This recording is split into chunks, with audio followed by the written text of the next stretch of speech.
Hey everyone, I sincerely appreciate your support. If you enjoy my audiobooks, I would be truly grateful if you could subscribe to the channel. And if you'd like to support even further, you're welcome to become a Patreon member, where you can access audiobooks of novels as long as they are freely available on the internet.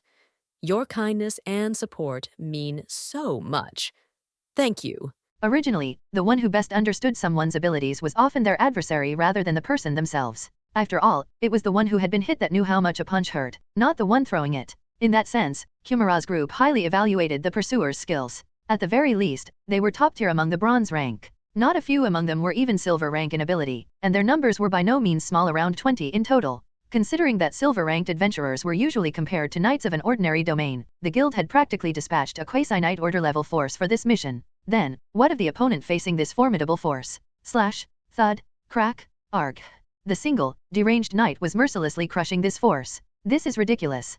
Kumara let out a hollow laugh. Honestly, he had thought it was already impressive that the three of them alone had managed to fight against such opponents, but this Tin Knight was not only holding his own single-handedly but was actually carrying out a one-sided massacre. Somehow he seems even stronger than when we saw him in the labyrinth. Was there even a need for us to come help in the first place? After chopping down an enemy in front of him with his axe, the warrior Sitar spoke dejectedly, to which Kumara replied with a sour expression, "How do you know if he's gotten stronger when we didn't even fight back then? Besides, the fight's not over yet. There's something called presence that only warriors can feel. If we intervene in that now, we'd just be a hindrance. I'd rather not get cut down along with them." At Sitar's words, Kumara looked to the front again. He had to admit it. "You're right, we'd probably just get in the way if we interfered unnecessarily." A literal one-strike one-kill massacre. It wasn't just about skill. The way he decisively ended each person's life without mercy or hesitation made Kumara feel goosebumps rising up his arms. He could understand Sitar's feeling of not wanting to get involved by meddling from the side. While Kumara's party recognized the Tin Knight's side as allies, they couldn't be sure the feeling was mutual.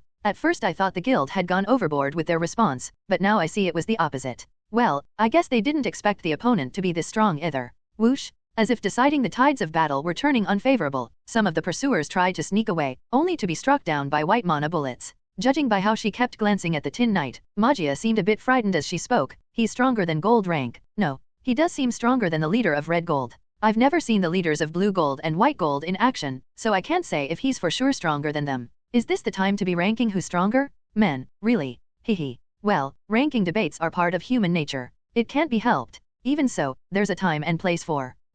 Something's off." With a strange sense of discomfort, Magia turned her head to the side. There was a woman who had somehow joined the conversation, smiling gently. Eek! With a short scream, Magia quickly retreated and hid behind the man. In other words, she used the two as shields. Ahem. Kumara cleared his throat with a fake cough and then greeted, "I'm Kumara, a silver-ranked adventurer and currently acting as a messenger for the Halder Company. Are you, companions of that knight over there, by any chance?" There was a peculiar lack of confidence when he uttered the word companions. Well, considering the woman's appearance when she first showed up, slung over the knight's shoulder like luggage and then thrown to the ground, it wasn't unreasonable. Whether aware of this suspicious gaze or not, the woman calmly replied, "I'm Sophia Hubris. I've only recently started traveling with Sir Tin's party." "I see. A member who joined after they left the labyrinth? Maybe she's from this city." Kumara naturally made such assumptions. It was beyond Kumara's imagination that the person in front of him was a vampire who had been sealed in the deepest part of the labyrinth they had frequently entered and exited. Clank. With heavy footsteps, the Tin Knight approached after finishing his fight.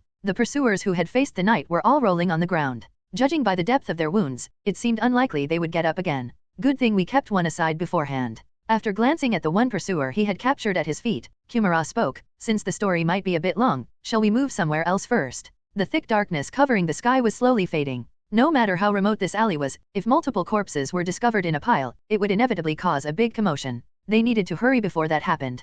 The place the group went to was the inn where Dorothea and Adelaide were staying. Kumara replayed everything that had transpired so far to them. That the Adventurers Guild was fabricating the incident and trying to pin it on Dorothea's party. That the purpose was likely the treasures discovered in the labyrinth. That the Halder Company was preparing to fight against the guild's unjust demands and also wanted to protect Dorothea's party. Master Lawrence wants you to evacuate to the southern part of the empire. If it's Perdia, the headquarters of the Halder Company, even the guild won't be able to act recklessly no matter how strong they are. We need to start moving quickly before they realize what happened to their pursuers and make new moves. Who said we're going there? Kumara was dumbfounded by Dorothea's response. Regardless, Dorothea grumbled with a deeply furrowed brow. What's with this and that person deciding other people's whereabouts as they please? I'll decide where I go. Who are they to tell me to come and go? Wait, hold on.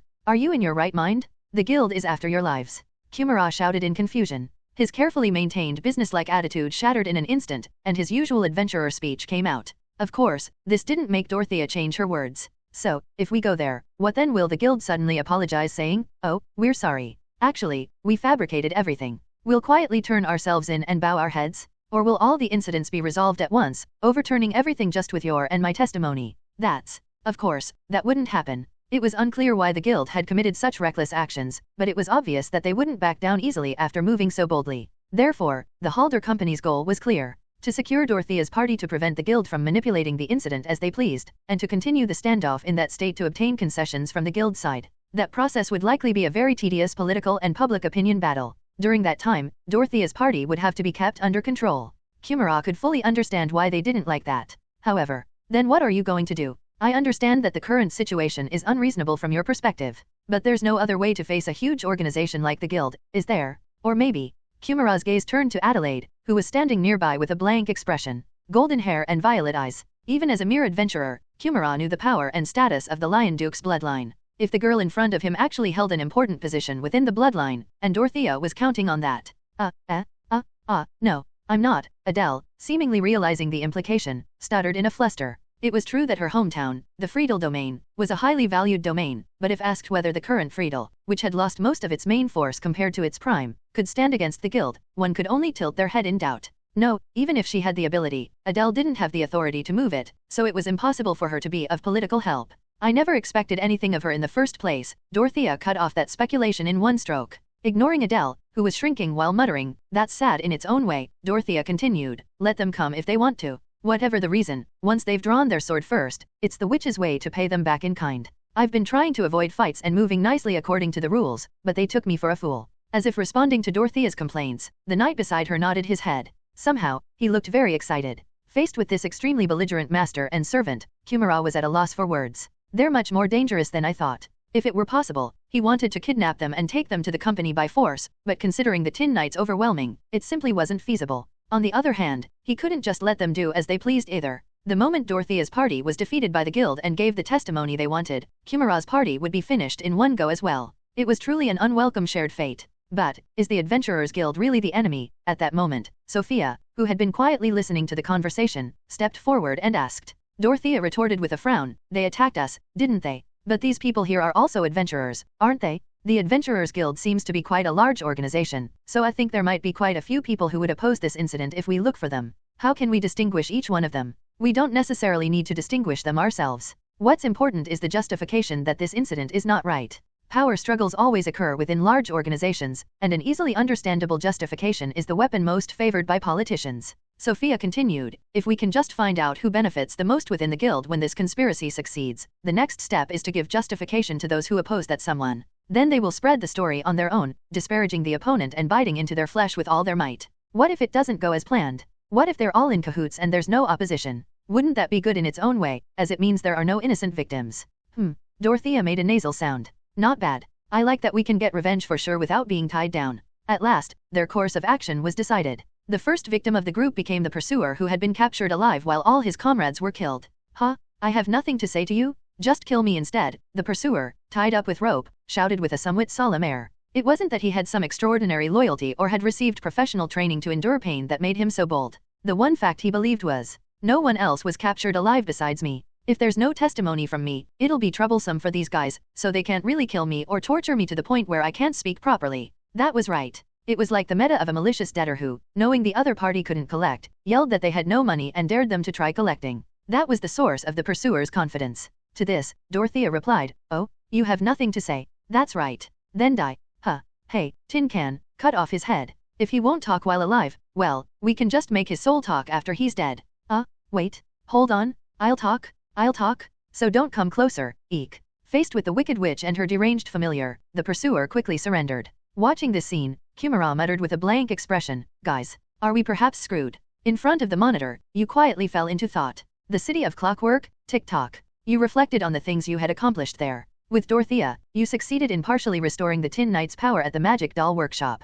With Adelaide, you succeeded in obtaining the pass token at the Leonard Dojo. With Sophia, you gained knowledge at the bookstore and learned a little about the Tin Knight's past. It had only been a day since you arrived in TikTok, yet you had been incredibly busy. But at the same time, you realized this was far from everything. The doll workshop you visited with Dorothea. The sibling owners, Smith and Sin, seemed to have some circumstances they couldn't talk about. And you were certain that resolving those unspoken circumstances would lead to further strengthening of the Tin Knight. That was simply how the flow seemed to be. You were also concerned about Gala Lilaz, another witch you encountered in front of the shop. The master of a player 2-color magic doll familiar. It couldn't be anything but a deliberate composition. From a highly meta perspective, you predicted that the opponent was very powerful and capable, and might even be stronger than the Tin Knight and Dorothea in terms of raw stats. That was how rivals usually were. It was truly an exciting prospect. How could you resist a type variant mirror match? Adelaide's story also had some unfinished business. Renee von Leonard, who made full use of the home advantage of the City of Clockwork to create a new dojo with a training system using magic dolls.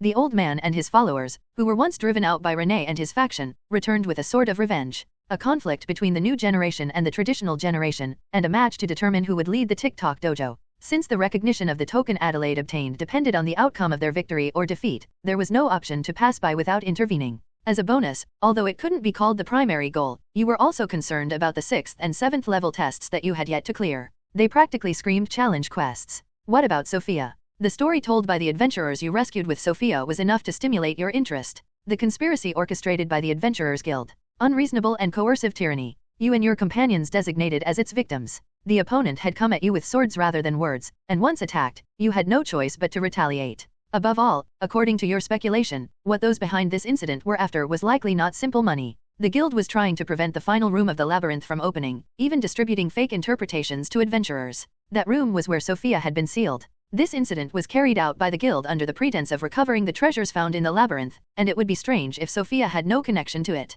Your eyes lit up. It seemed there was still much to do in the City of Clockwork. Throughout breakfast, Dorothea's expression was distorted. It wasn't because the food from the inn was terrible. To begin with, Dorothea wasn't that picky about food taste, though there were limits, like the Tin Knight's homemade cooking, and the onion soup provided by the inn was of excellent quality. But no matter how good the food tasted, it was meaningless if the person eating was uncomfortable. This is troublesome. Dorothea recalled what happened yesterday, or rather, early this morning. A suspicious vampire and an insane doll. This extraordinary duo brought along 3 adventurers and 1 prisoner, and the content of their chatter was truly a spectacle. What? Adventurer murder? Backstabbing ambush? Robbery and plunder? From Dorothea's perspective, it was utterly ridiculous. If Dorothea had intended to do something malicious, there would have been no need for such troublesome, cumbersome, and inefficient actions. She could have just raised an army of corpses from nearby graves, slaughtered all the guild staff with poor attitudes, blocked the entrance to the labyrinth, sent down smoke mixed with poison and curses to sweep away everyone inside, whether it be human or magic beast, and then walked in as if taking a stroll to monopolize all the treasures for herself.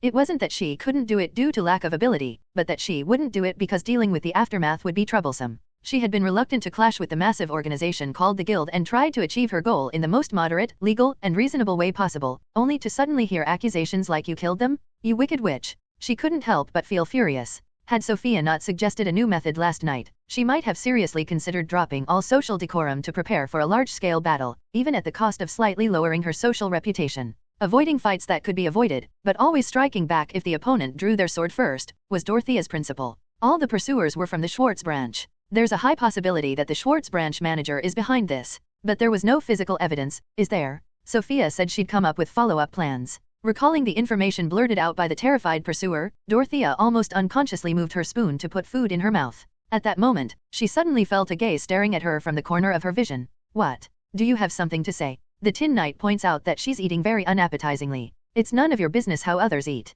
The Tin Knight claims that if Dorothea wants, he could teach her the secret to eating deliciously. You can't even eat in the first place, so saying such things. After saying that much, Dorothea paused for a moment. She remembered that the Tin Knight was originally human. It wasn't difficult to endure not knowing something, but ignoring something you knew was incredibly difficult, especially if it was something one could never have again. Once upon a time, long, long ago, the Tin Knight must have eaten and drunk things normally in the past, enjoying their taste and feeling of fullness. How must it feel for someone who used to do that to become a body that can't eat anything, just watching others eat? If you're so displeased with how I eat, go to Adele. Her side should be more interesting to watch. But Dorothea wasn't honest and obedient enough to simply follow the Tin Knight's suggestion. To Dorothea, who waved her hand dismissively with a grumpy voice, the Tin Knight said, "The Tin Knight says that side is washing up after finishing training." The Tin Knight argues that for soups with strong flavors, it's standard to dip bread with a firm texture. Earlier you said you'd teach me if I wanted. I never asked, you know. The Tin Knight claims that a man doesn't look back. Ha. weighing her options of grabbing and swinging the staff, leaning against the wall, or satisfying this persistent audience's demands. Dorothea,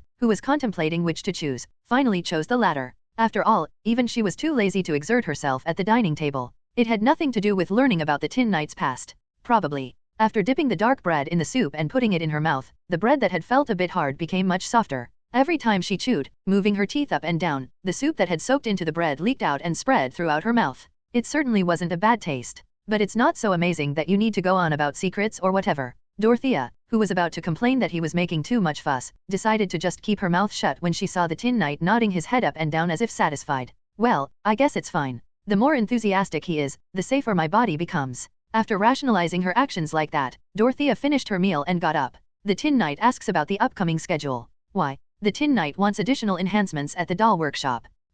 Well, alright. Dorothea nodded readily. I can leave the guild matter to Sophia for now. It wasn't that she fully trusted Sophia. Quite the opposite, in fact. If things went south and brute force became necessary, there was a need to raise the Tin Knight's combat power as much as possible. What we need is a huge jewel that can serve as a mana container. Let's go take a look first. The Tin Knight is excited about the cash shop time. Welcome? What kind of accessory are you looking for? Jewels? Of course, we have them. Oh, you mean bigger than this? I'm sorry, but what I just showed you is the largest one we have. Welcome to our general store, young lady. What are you looking for? A large jewel? Miss, I think you might have mistaken the shop. Welcome to Samson's doll workshop? Mana container? This way, please.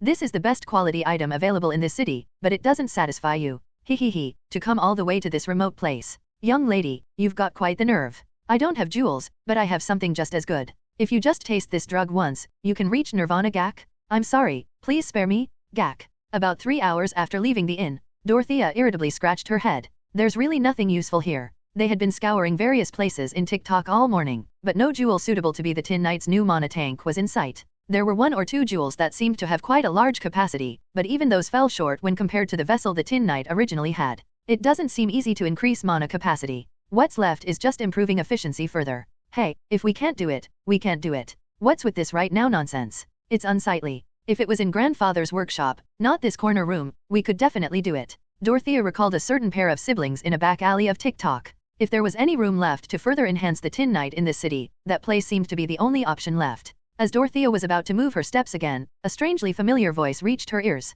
I'm telling you, I have nothing to do with it. Last night, a mass murder occurred in a back alley. According to witnesses, the culprits were a duo of someone wearing suspicious armor and a young woman. There's also testimony from the innkeeper that you were absent during the estimated time of the crime. Do you still intend to deny it? I'm telling you, it was just a walk. And what do you mean by suspicious armor? What's suspicious about our Sig's armor? It's so cool. No, that's not. A girl in a white dress with blonde hair and blue eyes and a white knight guarding such a girl's side. This familiar duo that seemed to have been seen somewhere was surrounded by guards and having an argument. Dorothea turned her head to look at the Tin Knight. A duo of suspicious armor and a young woman. Mass murder in a back alley. She was hearing many keywords that sounded suspiciously familiar. It seemed that due to the incident caused by Sophia and the Tin Knight, an unrelated party was being suspected as the culprit. Well, judging by the complete omission of Kumara's party from the story, the credibility of that eyewitness testimony didn't seem very high either. The Tin Knight asks what Dorothea is going to do. What else? Dorothea puffed out her chest and boldly stepped forward. Right in the opposite direction from where Gale was. I'll need to increase the output of the perception interference magic further. You try not to do anything conspicuous if possible. The Tin Knight admires it as an excellent/Genesis Forsaken. Damn it. This is getting messy, Smith Geppetto, the master of the doll workshop, complained. The parts of magic doll parts came in all shapes and sizes, and many of them were particularly vulnerable to moisture. One of the doll craftsman's tasks was to inspect these parts to prevent damage, a task so routine for Smith, it was practically second nature. But today, the work he repeated daily just wasn't going well. The cloth used to wipe off rust would tear, he accidentally spilled the maintenance oil container, and just as he tried to sit down and work steadily, the city guards came and rummaged around. Nothing was going right. A sigh escaped from Smith's mouth. In fact, he knew. While the previous incidents were unpleasant, when he reflected on them calmly, none of them were particularly significant. The problem was Smith's own state in dealing with them. Just as an ailing person reacted sensitively and got irritated by trivial things, Smith was the same. It wasn't a physical issue, but a mental one. More specifically, 2 recent visitors were disturbing his mind. This old piece of junk isn't in good shape, so I want to repair it. Is that possible? I want to give my knight a wonderful gift, but other shops just don't satisfy me. Can you show me your skills? The doll that came with the Black Witch was unimaginably ancient, yet the mystery and craftsmanship left on its body were as beautiful and intricate as a masterpiece painting. To use an analogy, it was like a masterpiece created by several ancient genius artists working in perfect harmony. The doll brought by the White Witch was the opposite. From head to toe, it was the epitome of cutting-edge technology. If the Tin Knight was I understand the method, but the level is too high to replicate, this one was closer to I can't even guess what kind of technology was used. Even the latest products touted in this city would all be considered outdated compared to the doll the White Witch had. Considering that TikTok's magic doll-related industry was the finest in all of the empire, it was truly astonishing. Black and white. As if planned, the two contrasting witches each entrusted their magic dolls to Smith, and Smith responded to their requests as a craftsman. The result was disastrous. At least, that was what Smith himself thought. Of course, he hadn't made any mistakes, nor failed to complete the request. He had neatly repaired the Tin Knight's mana circuits, which had been a complete mess, and he had also cleanly adjusted the White Knight's body, which had been out of balance overall, perhaps due to too much focus on the performance of individual parts. Both clients nodded with little complaint, but as far as Smith was concerned, even being generous, it was only about 70 out of 100 points in terms of achievement. The fact that the missing 30 points were due to equipment and conditions rather than Smith's own capabilities made him even more depressed. If it was purely a lack of skill, he could humbly acknowledge his shortcomings and strive to further improve his skills, but external limitations were beyond Smith's control. If only he had his grandfather's workshop, things would have been different, but this was an unattainable dream. Smith's grandfather, Paulin Geppetto, was a legendary doll craftsman hailed as the best in TikTok. Even mages, who typically held low opinions of magic dolls, would come from all over the empire, saying they could trust dolls made by Paulin. Some even offered enormous compensation to try to hire Paulin as their exclusive craftsman, but Paulin rejected all these offers. This was why Smith constantly cursing his grandfather, calling him a damned old man. If he had accepted even one of those offers, the Geppetto family wouldn't have been in such a tight spot, he thought. In fact, despite Paulin's renown, the Geppetto family wasn't very wealthy. When important guests came, one should flatter them appropriately and make them open their wallets, but Paulin was hopelessly inept in that aspect. He was an excellent craftsman, but he couldn't become an excellent businessman. Paulin himself had no problem with that. No matter how eccentric his personality was, as long as he had the skills to back it up, people highly valued even that as craftsmanship spirit and noble dignity. But Smith's father couldn't do the same. Unable to match his father Paulin's skills, Smith's father had to suffer under the tremendous pressure of constant comparison. When business declined after Paulin's death, and customers became scarce, he had to worry about financial difficulties as well. The expectant gazes of those around him, the impatience to achieve something quickly, the ideal conditions for being scammed were set. Swindlers wagged their tongues, promising wealth and fame no less than his grandfather's, and his father fell for their temptation. The result was predictable. Various legacies left by his grandfather all became the property of others. His parents, fallen into despair, ended their lives at an early age, and Smith and his younger sister were driven out of the workshop their grandfather had used and ended up barely scraping by in this back alley. In business, location was everything. No matter how skilled Smith and Sin were, only oddballs or low-quality customers would come to this back alley with poor security. Even then, it was fortunate if anyone came at all, and there were many days when only dust stirred. Yet they couldn't move the shop to a more visible location either. Not only did they lack the capital to do so, but the swindlers who had taken their grandfather's workshop wouldn't allow it. Unless some kind of favorable miracle occurred, Smith was destined to remain trapped in this back alley for the foreseeable future. Damn it. What a pathetic thing to do. Smith roughly scratched his disheveled hair. He had pointed out to his younger sister, if you can't do it, you can't do it. Don't act ugly by blaming the equipment, but here he was, lamenting his situation with thoughts like if only grandfather had been a little more friendly to others, or if only father hadn't been deceived by swindlers. Even he thought it was pathetic. He blamed his idle hands for these pointless thoughts, and as he was just staring at the shop door, a creaking hinge resounded, announcing the arrival of a customer. Like a fisherman feeling a long-awaited bite, Smith quickly stood up. Welcome, oh my. Smith, who had greeted out of habit, involuntarily flinched. Standing before him was the Black Witch, one of the very women who burdened him with these thoughts. Her striking presence left no room for error. A beautiful face with an undeniably cold edge, yet even that felt charming. A form-sitting black outfit, clearly accentuating her well-proportioned body line.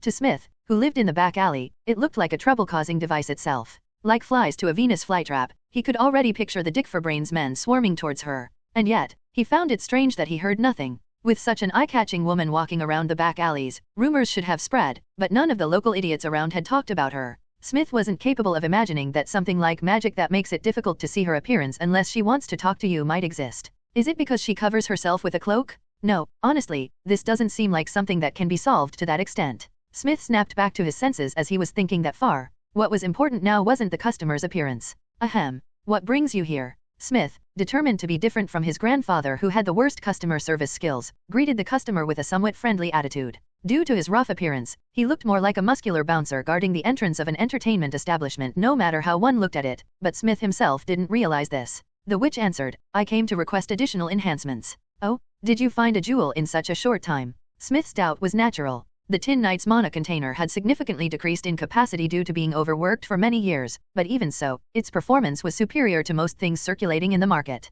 Finding something better than that was certainly not an easy task. Sure enough, the witch shook her head at Smith's question. Not that, but the mana circuit side. Didn't you say their improvements could still be made? Smith was disappointed. If you're talking about the detailed circuits, I can't do that either. And I told you that implementing that wouldn't have much significance anyway. You said it yourself. The distinction between thin and thick circuits is similar to blood vessels in humans. It might not mean anything to ordinary magic dolls, but it could be something significant to magic dolls close to human. That's, well, Smith was at a loss for words. Although Smith prided himself on his knowledge and skills regarding magic dolls that were second to none in TikTok, the issue of a magic doll with a human soul was in a realm unknown even to him. Being in an unknown realm, he couldn't outright deny the witch's hypothesis as incorrect. However, even if that's true, it's impossible to recreate those detailed circuits in our workshop. So give up. Smith spoke with a nuance implying not to cling to something that couldn't be achieved anyway. Perhaps those words were directed not at the witch in front of him, but at himself. Then can't we just make a new one? One no less than what your grandfather used.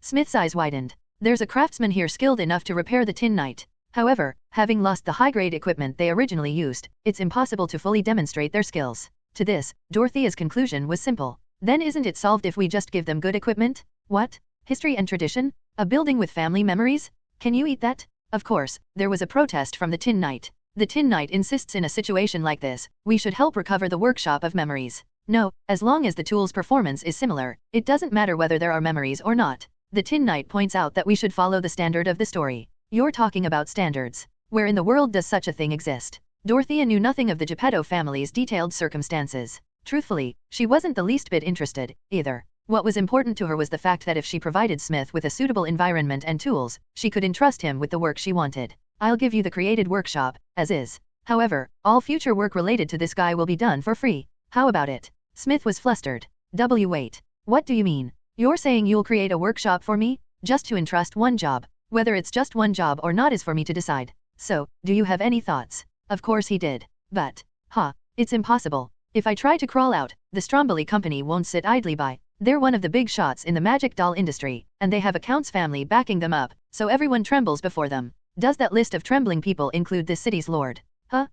Well, that wouldn't be the case. TikTok is a big city, and the lord isn't someone who can be disrespected anywhere. The Stromboli Count family and the lord of TikTok. Smith, himself didn't know exactly which side held more sway, but at least it wasn't a level where one side could easily bow to the other. And for Dorothea, that was enough. As long as TikTok's lord doesn't personally step in to take their side, it doesn't matter. At least there won't be any obstacles through official procedures. It's not that simple. All the related technicians will be watching those guys, and even if we recruit workers, only drifters will gather. Do you think we can build a proper workshop like that? I know you have a lot of money, but this kind of thing requires the specialized skills of those involved. I can solve that. You just need to decide whether you'll do it or not. Smith couldn't understand why the woman in front of him was so confident. What kind of confidence? Could it be? No, there was one possibility. That was, is she actually a noble? And a big shot who could take the Stromboli company lightly? Thinking that way, everything seemed to fit. The way she spoke casually to anyone, that arrogant attitude, the suspiciously large amount of money? Right, I've heard that among nobles, many try to turn their children into superhumans who can freely handle mana, like excellent knights or mages, even if they have to pour in money.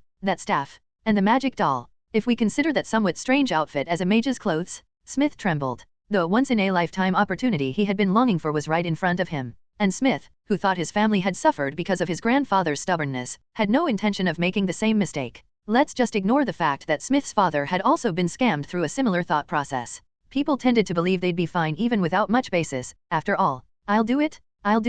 If you can really create a proper workshop, I'll do all repairs and improvements for free. And so, one naive craftsman fell for the witch's persuasion. The Tin Knight asks how she's going to gather the skilled labor. The Tin Knight points out that even if you give a lot of money to unskilled people, the results will be poor. You're worrying too much. Have you forgotten where this city is? Dorothea raised her staff with her right hand. At the same time, she rotated her left hand counterclockwise, transforming the chain ring into a cage. And she said, those who pride themselves on having learned some professional skills in their lifetime, gather around. If you're uncomfortable being compared in skills with others, you don't have to come out. QO. At the witch's provocative call, the souls of TikTok began to slash Genesis Forsaken. So, you're saying we should return Geppetto's workshop to those siblings, young lady? Yes. The blonde girl nodded without hesitation at the middle-aged man's question. The man involuntarily laughed at her nonchalant demeanor, as if demanding something so obvious. Considering the man's usual temperament, it wouldn't have been strange if he had already shouted in outrage or ordered her to leave, but most people in this world were lenient toward the beautiful.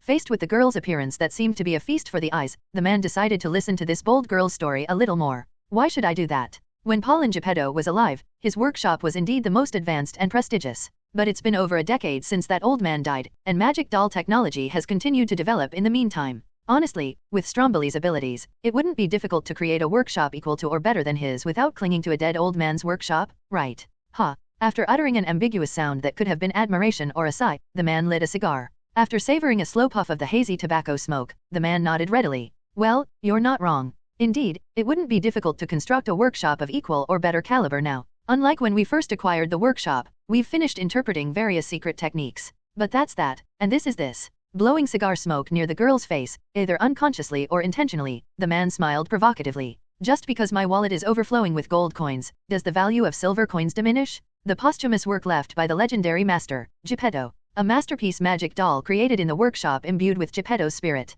There are nobles everywhere who fall for such impressive titles. That old man's name value is still quite usable. It's too precious to give away to those scraps. Fanning away the cigar smoke with a hand fan, the girl calmly replied, if it's for commercial reasons, wouldn't it be better for your reputation and image management to create a touching story of actively supporting the bloodline of a legendary craftsman rather than mistreat them? You really know nothing of business, young lady. The man twisted the corner of his mouth while tapping his cigar on the ashtray. Among those who covet Geppetto's name, no one gives a damn about his personal history. No one cares whether that stubborn old man's grandchildren starve to death somewhere or not. Do you think those who wear the name value of a master's posthumous work as a luxury item would give even a few coins to those beggars? I see, I understand now. The girl smiled gently. You belong to what people commonly refer to as trash. At the girl's assertion, not only the man's but even the surrounding guards' expressions were greatly distorted. What did you just say? Master, we must correct her manners at once. At the urging of his subordinates, the man quietly rolled his eyes. The man's gaze turned towards the white knight quietly waiting behind the chair where the girl sat.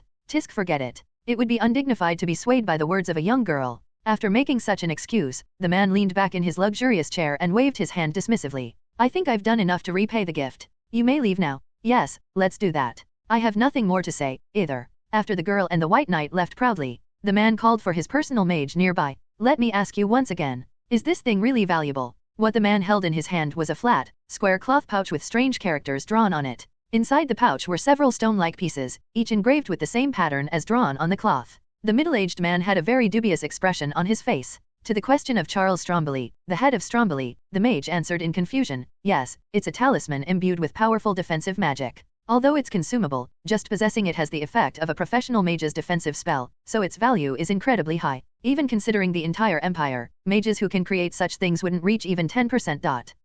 Is that so? At the mage's firm answer, the displeasure that had filled Charles's face softened slightly. Well, that's fine. I don't know where that girl got such a thing, but if it's in exchange for acquiring such valuable items, I suppose I can forgive some impertinent words.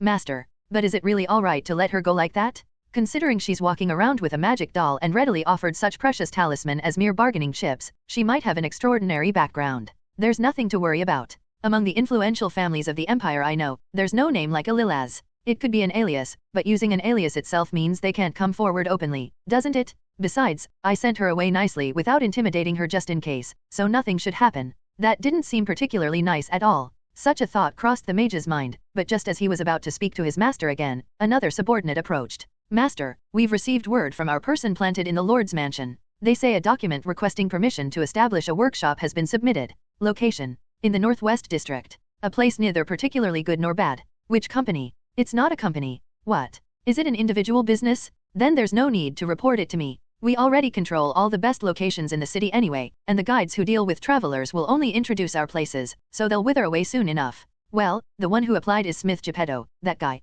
What? Charles's face suddenly contorted. Where did that beggar get the money? He should be tightening his belt just to maintain that shabby warehouse. We don't know, but he's already put out job postings for workers, so it seems he's seriously trying. What should we do? Why ask the obvious? Tell our people to spread the word. Anyone who tries to reach out unnecessarily won't be in for a good time. That might work for established craftsmen, but drifters only look at the immediate money, and we can't stop them without separate compensation. Should we allocate funds? Forget it. Why should I give my precious money to incompetent fools? A workshop is meaningless without professional technicians, anyway. We just need to hold on to the core personnel on our side. A sinister smile appeared on Charles's mouth. This actually works out perfectly. When we drove them out before, we couldn't finish things clearly because the previous lord of TikTok intervened. But if their newly opened shop goes bankrupt, this time he'll surely go bankrupt for good. Still, Smith must have some plan to come out like this. He might have found a wealthy sponsor.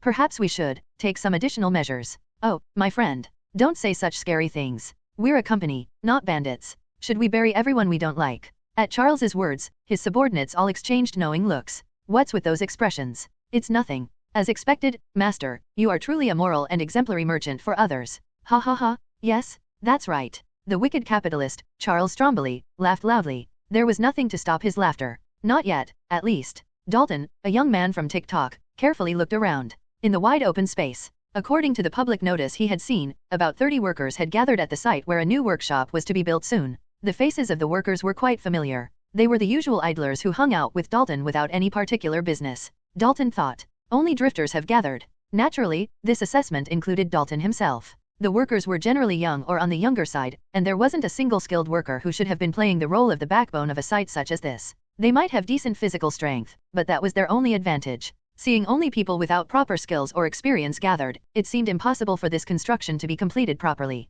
Well, what does it matter? As long as I get paid, that's all. As Dalton was thinking this, the noisy surroundings suddenly fell silent. Wondering what was happening, Dalton followed the workers' gazes and gaped in surprise. There stood a beautiful woman unlike any Dalton had ever seen in his life. The workers, who had been chattering idly, were blankly staring at the beautiful woman's face and figure, and not a few of them were so entranced they didn't even notice insects on their cheeks or drool flowing from their mouths. Towards these workers, the beautiful woman calmly delivered her message. Although her tone was cold and seemed to speak bluntly regardless of age difference, perhaps due to the beautiful woman's aura, none of the workers dared to argue. The content of what the beautiful woman said can be summarized as follows. Workers would be divided into 3 shifts, morning, afternoon, and night. Work hours would be 8 hours, but workers who arrived 1 hour earlier than the originally scheduled time would be provided with meals and alcohol. Their activities outside of work hours didn't matter, but leaving during work hours was forbidden. Wages would be paid on a daily basis. If vacancies occurred, additional personnel would be recruited to fill the empty spots. Listening up to that point, Dalton gaped for a different reason than when he first saw the beautiful woman.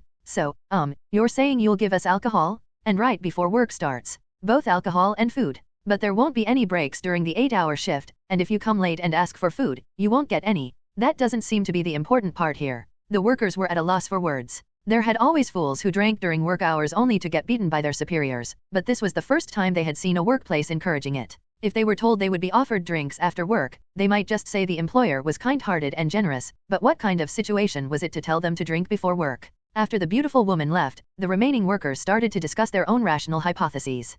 It's probably just a trick to prevent tardiness. If they provide meals separately from wages, and even alcohol on top of that, many people will come to eat. If they eat and then go straight to work, they can't leave in the middle either. But do they usually give alcohol before physical labor? What if an accident happens? It's probably just a glass of beer at most. That much won't make much difference, right? Dalton nodded. He thought it sounded plausible, too. And it wasn't a bad deal either. For someone like him who had no clear occupation and was either eating reluctantly at home or going hungry, the idea of being given food without additional charge was a big merit in itself. It's still physical labor, so they probably won't skimp on portion size, right? He thought. The next morning, when Dalton went to the worksite, he was astonished once again. At this point, astonishment was becoming routine. Come on. Quickly get your bowls and receive your rations. If it's not enough, you can get seconds later, so don't force yourself to take too much from the start. The menu itself was simple. Bread, stew, alcohol. Although not luxurious or outstanding, the bread was generously sized. Each loaf was about the size of 2 adult male fists, so it seemed like, eaten sparingly, it could easily cover 2 meals. The real surprise was the stew. Apparently, the beautiful employer had made it herself. It had a tantalizing smell and was riddled with a plethora of ingredients. Large chunks of meat, sweet onions, mushrooms with a chewy texture, and various unidentified herbs chopped finely and added in. Wow. The moment they put the stew in their mouths, the workers all exclaimed in admiration at the intense flavor spreading throughout their mouths. Not only was the taste excellent, but the sensation of the body warming up and becoming energized with just one bite was truly superb. They already felt full, but still wanted to eat more of it. Is this all wine? The alcohol was beyond words. A strong aroma of alcohol, incomparable to the cheap beer they usually drank. Just one sip made their throats tingle and the tips of their noses feel tipsy, indicating it was extremely high-proof wine. Is this really okay? Is it really all right? Even while thinking this, Dalton couldn't stop his hand. He eagerly chewed the bread, slurped the stew, and gulped down the wine. Moreover, they prepared beer and rum separately for those who disliked wine, suggesting it as an alternative. The alcohol content of these drinks was also uniformly high. When the mealtime ended and work hours were supposed to begin, none of the workers could bring themselves to get up. With full stomachs, warm bodies, and plenty of alcohol in their systems, they all laid face down on the ground, snoring away. Although it was a situation where an employer should be furious, Dorothea, the beautiful employer, didn't seem displeased. Rather, she smiled as if she had been waiting for this situation. Dorothea swung her staff, and the workers collapsed on the ground, began to rise one by one. Hey, you lazy bastard! How dare you shovel like that? Are you determined to ruin your back? You don't use a pickaxe with strength. It's about technique. Now, like this. Damn it, a healthy young bastard can't move better than that? When I was your age, I could split wood with my bare hands. You know. Gasp. Dalton woke up from sleep. It felt like he had an incredibly terrible nightmare. For an incredibly long time, being scolded in real time by a terrifying old-timer. No, beyond simple scolding, it was as if that old-timer was moving his body at will. Morning shift is over. Take your wages and go. Don't be late tomorrow. After receiving the pile of coins handed over by the employer, Dalton tilted his head. Did I work? Objectively speaking, it seemed like he had. The employer had handed him his daily wage, saying he'd worked hard, and his body, which had been so full of energy until just before starting work, now felt as heavy as lead. It also felt like he had consumed physical and mental energy beyond his limits, but had forcibly endured it with the effects of some drug. Damn, I'm exhausted. Did I drink too much? I can barely remember what happened. I think I was shoveling and moving loads like crazy too, but the details are. Maybe we should drink moderately. You idiots, that's the good part. You don't remember the hard parts, and when you wake up from drinking, the work is done, and you get paid, so why hesitate? You think you'll ever get to drink such high-quality alcohol again? That's true. Looking at the words of the passing workers and the wad of money in his hand, Dalton thought, yeah, what's good is good. That's Genesis for sake. In this world, there were many stories of people being possessed by ghosts. The protagonists in these stories often shared some similar characteristics, one of which was that many of them were in a psychologically unstable state. Whether it was due to extreme stress, fatigue from a difficult daily life, or anger and frustration from human relationships, it was said that people were more susceptible to being possessed by ghosts when they were in various difficult states. And in this world, there existed a liquid that could make even a sane person's mind unsound, yet when shared with others, instead of being scolded or arrested, one received gratitude and praise. It was called alcohol. Disclaimer, this excluded cases where it was forcibly received at company dinners. Therefore, as the witch said, first, we'll make them drunk and half asleep, and then have the souls do the actual work. The body is healthy and new and the skills are those of experienced workers. It was a wicked plan to use people's bodies without their consent, but Dorothea didn't care. She reasoned that the workers would eat well, drink well, and earn money without difficult memories. The souls get to feel the world through living bodies after so long, and Dorothea achieved her goal. So, wasn't it a win-win for everyone involved? It was fortunate that Dorothea's greed for wealth wasn't that strong. Otherwise, the heartless evil capitalist of the century might have been born. The Tin Knight points out that it costs a lot of money and the preparation process is troublesome. The Tin Knight wonders why they can't just raise skeletons to do the work. At the Tin Knight's words, Dorothea sighed openly and shook her head. How do you expect a pile of bones to handle precision work? Could you move if only your bones were left? For a rare moment, the Tin Knight was left speechless. Well, Dorothea had a point, but was it okay for a necromancer to say that? Wasn't this denying some fundamental law of the world? What people typically think of as a necromancer's army of the dead is quite inefficient. Unless it's right after death when all the muscles and everything are still intact, then how would they move if only bones are left? I'll tell you how. It'll all be fueled by mana. The Tin Knight asks if a quantity strategy with skeletons is impossible. If we're talking about whether it's possible or impossible, it's not impossible. Souls with intense negative emotions like resentment spew out mana on their own, so the burden on the necromancer is less. But these guys are full of hostility towards the living, and radiate curses just by existing. Try making them do construction work. The day after moving in, the residents will either be carried out sick or become new earthbound spirits. Dorothea continued, moreover, this isn't some remote mountain village. Are you suggesting we use skeletons for construction in the middle of the city? Do you want fully armed guards to come to exterminate us within 10 minutes of starting construction? Even if we somehow get past that, rumors would spread, and the new business would only attract flies. Above all, my image would be ruined. It's absolutely out of the question. No matter how one looked at it, the things mentioned earlier seemed to be mere afterthoughts, and the last bit about image seemed to be the genuine issue. The Tin Knight held back from asking why a young lady who was so concerned about public perception dressed like that. Criticizing the fashion sense of others, especially when they believed it was cool, was the cruelest thing one could do. And besides, he had no complaints. Her current outfit was far more pleasing to the eye than if she were all wrapped up. Who could resist the charm of the outfit of an evil organization female executive? So just hiring people and having souls possess them is the most efficient and stable method. There's no need to worry about surrounding gazes either. The Tin Knight asks if there are any side effects. There will be some side effects from the possession, and the people's energy and physical strength will rapidly drain as a result of moving beyond their original capabilities. But that's why we fed them well. I put in plenty of specially blended herbs, so there won't be any problems for about a week. Beyond that, there might be after effects. Dorothea and the Tin Knight looked ahead. With expert technicians who could dominate a workshop alone, competing with each other and working tirelessly, the workshop was taking shape at a terrifying pace. It was a truly satisfying sight, hard, fulfilling labor at its finest. However, if there was one complaint Dorothea had. Ho ho ho. So necromancy can be used like this too. How fascinating, how fascinating. Hey, my name isn't Hey, it's Gale, Dorothea. Never mind that. Why are you hanging around here? At Dorothea's words, Gale sipped her tea. In her hand was a long cylindrical cup with various strange characters engraved on its surface. Interpreting Dorothea's gaze somehow, Gale casually shook the cup in her hand. Would you like me to make one for you? It has the effect of preserving the temperature of the liquid inside, so it's convenient in many ways. At Gale's words, the Tin Knight was startled. The Tin Knight is astonished to see a tumbler here. The Tin Knight raises an objection about the settings time period. Gale couldn't hear the Tin Knight's fuss, and Dorothea ignored it as usual. I don't need it. It's a gift of goodwill, so I won't charge for it. Stop changing the subject and answer why you're here.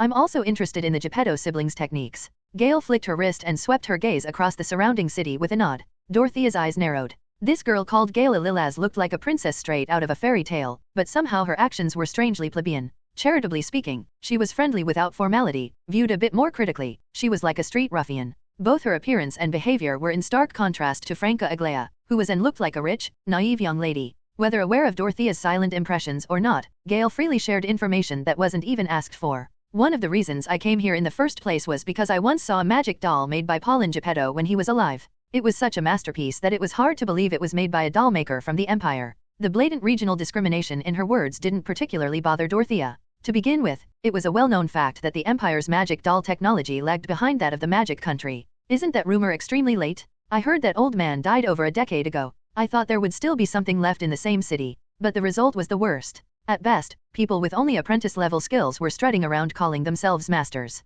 The only ones worth seeing were those siblings, but even they couldn't show their full skills due to their working conditions. So what could I do? I had to create an environment that matches their skills. Originally, I was going to return Paulin's workshop to them, but the current owner turned out to be more of a trash than I expected. Gale pointed at Dorothea with the hand not holding the long cylindrical cup, or in Tin Knight terms, the tumbler. While Dorothea felt a violent impulse to snap her finger in half, Gale, oblivious, continued. Meanwhile, Dorothea, I saw what you were doing. It's an excellent strategy. A truly excellent idea. Of course, new models are better than old ones. If there isn't one, make a new one. I decided to gladly participate, as well. Who asked you to join? You keep sticking to me like we're friends or something. I have absolutely no intention of becoming friends with you, so get lost. There's no need to be so shy, Dorothea thought. Should I just fight her? I'm not sure if she has the kingdom's sacred treasure right now or not, but if I eliminate her, I can remove one competitor, so wouldn't it be beneficial in the long run? The Tin Knight shouts, just give the order, Captain. Ironically, what calmed Dorothea's fighting spirit was the sight of the Tin Knight beside her, practically begging to be called into action. As a rational and intellectual witch, the self-restraint of not wanting to fall to the same level as that madman suppressed Dorothea. Besides, just as you received a request from the older brother of the siblings, I also received a request from the younger sister. Aren't we equal in terms of qualifications? What good are qualifications without results? I'm going to build the entire workshop. Even if that's true for the building, isn't there a limit to the equipment that can be used in the workshop with the current method? To make tool A, you need component B, and to make component B, you need facility C. Even if the souls remember their skills from when they were alive, that alone isn't enough to prepare everything. At this point, Gale placed her hand on her chest. This is where my rune magic comes into play. Although I might be slightly lacking compared to professional alchemists, I have my own expertise in this field. In other words, if I'm here, we can make better equipment, and as the quality of the workshop improves, your doll and my sig can receive better maintenance. Isn't this beneficial for both of us? The furrow between Dorothea's brows deepened, showing her contemplation. Charles Stromboli couldn't comprehend the current situation. Didn't I clearly tell you to contact our people? Yes, master.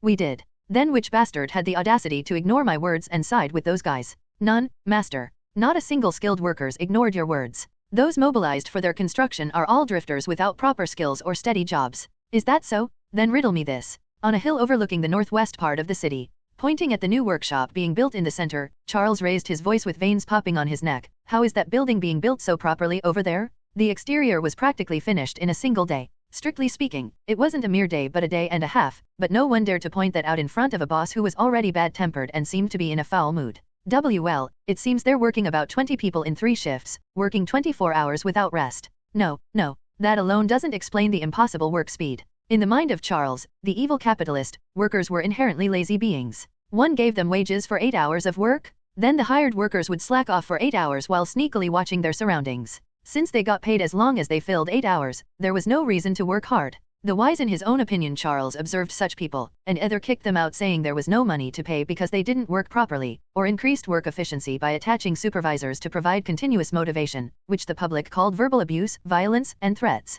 But even with such sophisticated techniques, that work speed didn't make sense. Moreover, they weren't even skilled workers, they were just a bunch of riffraff with no expertise. They weren't simple drifters. They had excellent skills but deliberately acted incompetent. Charles shuddered. What he dismissed as the last struggle of back-alley beggars turned out to be some grand scheme. Had they been preparing for this moment for years? Now that I think of it, for the city's best doll craftsman, it was too little, even without Pollen's assets. He must have hidden his assets somewhere, and that rat Smith discovered it. Damn, he's been acting like a beggar while secretly building his forces? That cunning bastard. It was a delusion that would have made Smith ask if he had taken some especially potent drugs. Do you think I'll go down easily? You've made quite a bold move, but I'll show you that this industry is ultimately a battle of capital. Charles, with his eyes bulging, ordered his subordinates. Hire every single worker, no, hidden craftsman currently employed on that project. Hire them all for our company. Give them top-tier treatment. No, give them whatever they ask for. They must have quite strong loyalty or friendship, so they won't submit easily. If we try to bring in all those people with such treatment, it will consume considerable funds.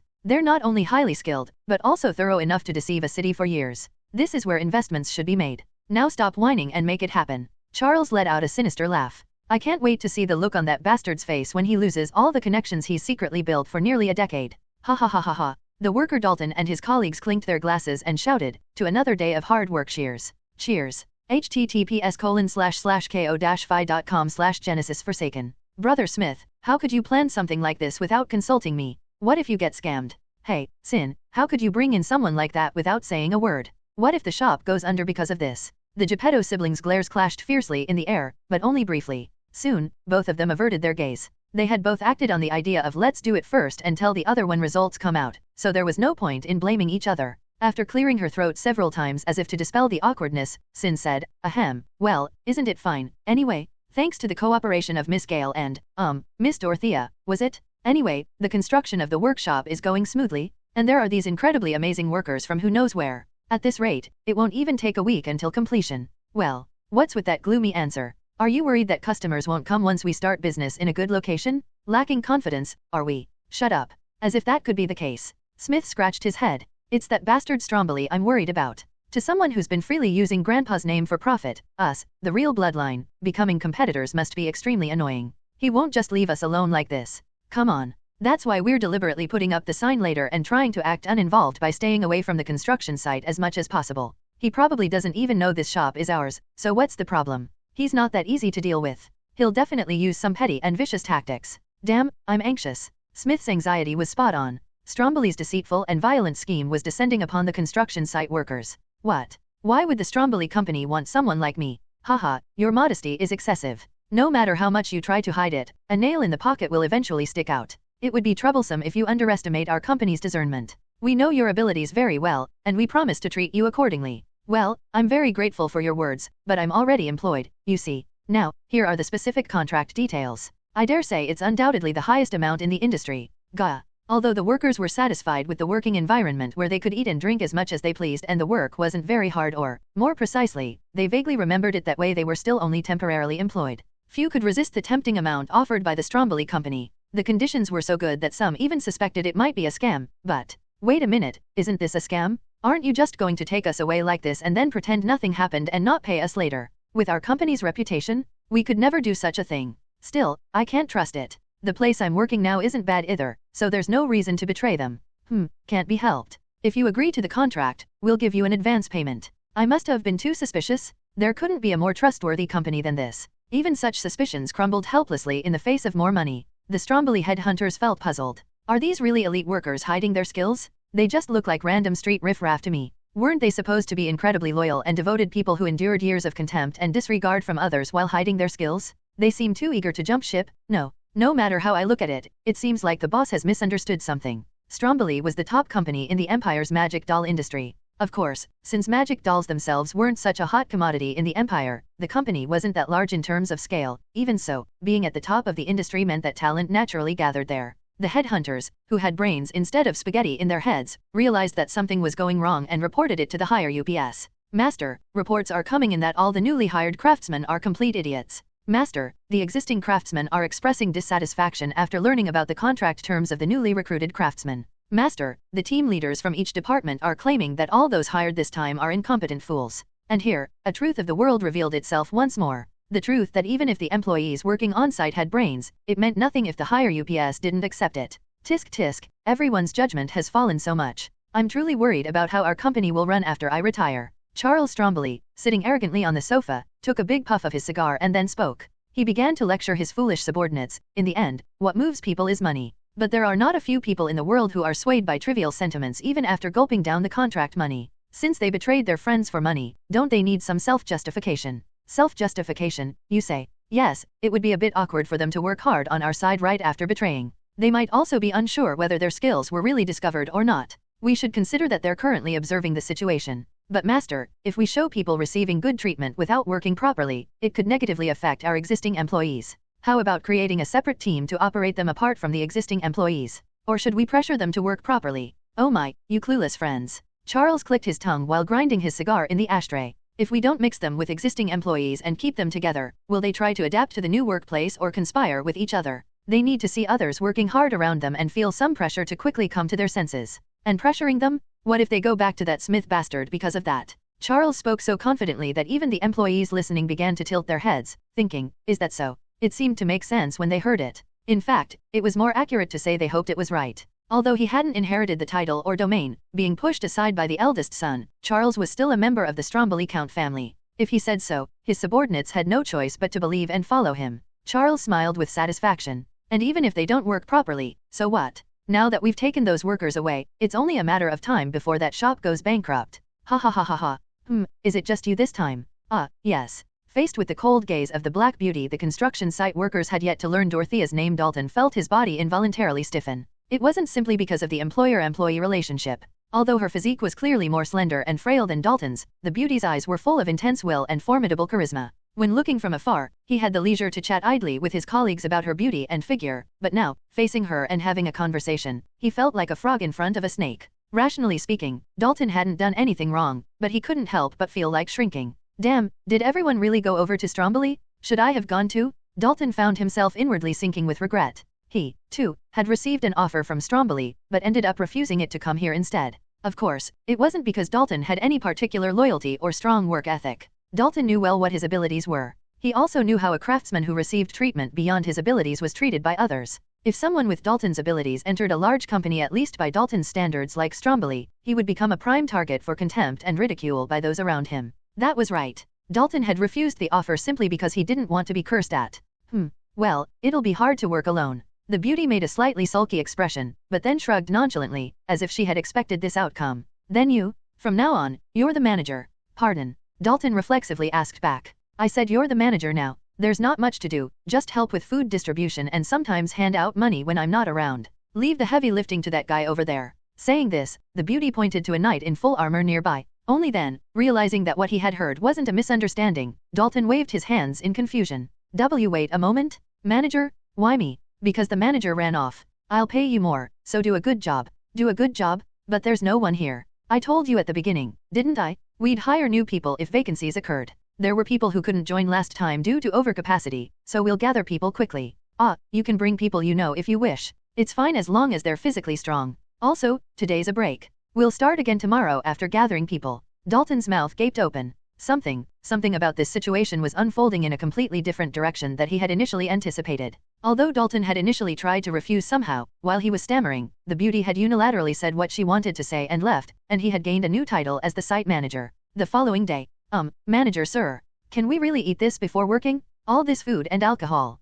Well, yes. Just eat it all. Manager sir, is it really true that it's okay even if we have no experience or skills in this field? If they don't pay us later saying we couldn't do the work, we won't stay quiet. That won't happen, so just eat your meal. Manager sir, who exactly is that beauty over MMPH? Enough, just eat your damn food. Here's some alcohol while you're at it. Pour, chug, stuffing bread into the mouth of a worker trying to spout nonsense. Dalton glanced at the beauty and the knight guarding her side. Whether they hadn't heard or simply didn't care, there was no particular reaction. Only after somehow finishing the food distribution and seeing the workers one by one lying on the ground snoring, did Dalton finally breathe a sigh of relief. And then, one fundamental question arose. But when do we start working? They're all passed out. I didn't notice when I was eating, but looking from the side, this is a complete mess. Employer. Good job. You're doing well. Just keep doing this. Although Dalton couldn't understand at all what he had done well, the incomprehensible events for him were just beginning. The beauty who had moved towards the center of the workers clapped her hands. Despite it not being a particularly loud sound, all the workers lying down flinched at once. Some even trembled and convulsed, but when the beauty clapped once more, they soon settled down. Now, start work. At the beauty's words, the workers sluggishly rose to their feet. As if it was a lie that they had been drunk just a moment ago, they casually started stretching or inspecting the surrounding materials, preparing for work. Some of them were Dalton's acquaintances, and Dalton was left speechless, seeing people who had never done carpentry work in their lives skillfully handling wood. Employer. What is this? To Dalton's question, the beauty answered simply, I'll explain if you want to get deeply involved. Or do you want to just accept it as it is and move on? Dalton's mouth closed, and then opened again. How should I handle scheduling? I can't stay here 24 hours, after all. You can leave now if you wish. Just come back again at mealtime. Understand? Yes. Master? The construction has resumed. So what? We've already taken away all the core talent dash. There's no change in the work speed. No, it seems to have gotten even faster. What nonsense is this? I see, were the first ones just a disguise? The real employees were separate. Indeed, that would explain the incompetence of the newly hired employees. But master, not a few people are seeing those employees moving and working directly.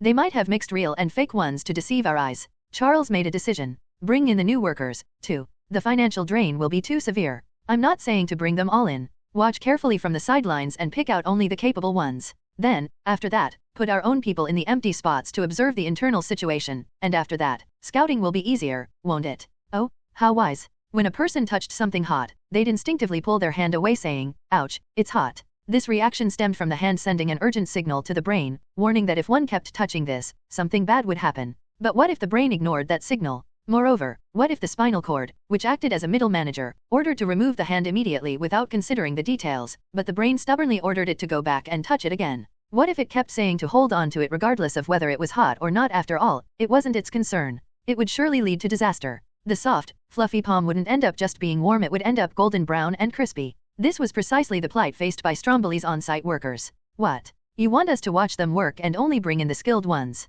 The headhunters couldn't hide their bewilderment at the instructions from above. It wasn't that they couldn't understand the meaning of the directive itself. It was more rational than just telling them to bring everyone in like before. But how are we supposed to observe the work process? If it had been at the early stages of construction, it might not have been an issue. At that time, the focus was on external construction, so most workers were moving around outside, working away. But now, the building exterior was already over 90% complete, with only finishing touches remaining. Most workers were inside the building. As long as the building walls existed as an obstacle, it was impossible to observe the interior unless the headhunters suddenly developed X-ray vision. If the Stromboli company had a constructive and healthy corporate culture, such anguish from the field workers would have reached higher up and requested new orders. However, that's for you to figure out how to do. Isn't that what you're getting paid for? Unfortunately, Stromboli's corporate culture was far from healthy. No, on most days, it was relatively healthy. But now, how could it be healthy when the master was grinding his teeth, saying he had to finish off that bastard Smith? The middle managers, who had previously made suggestions similar to this a few times and only received scathing remarks from the master in return, ignored the suffering of their subordinates to avoid further scolding.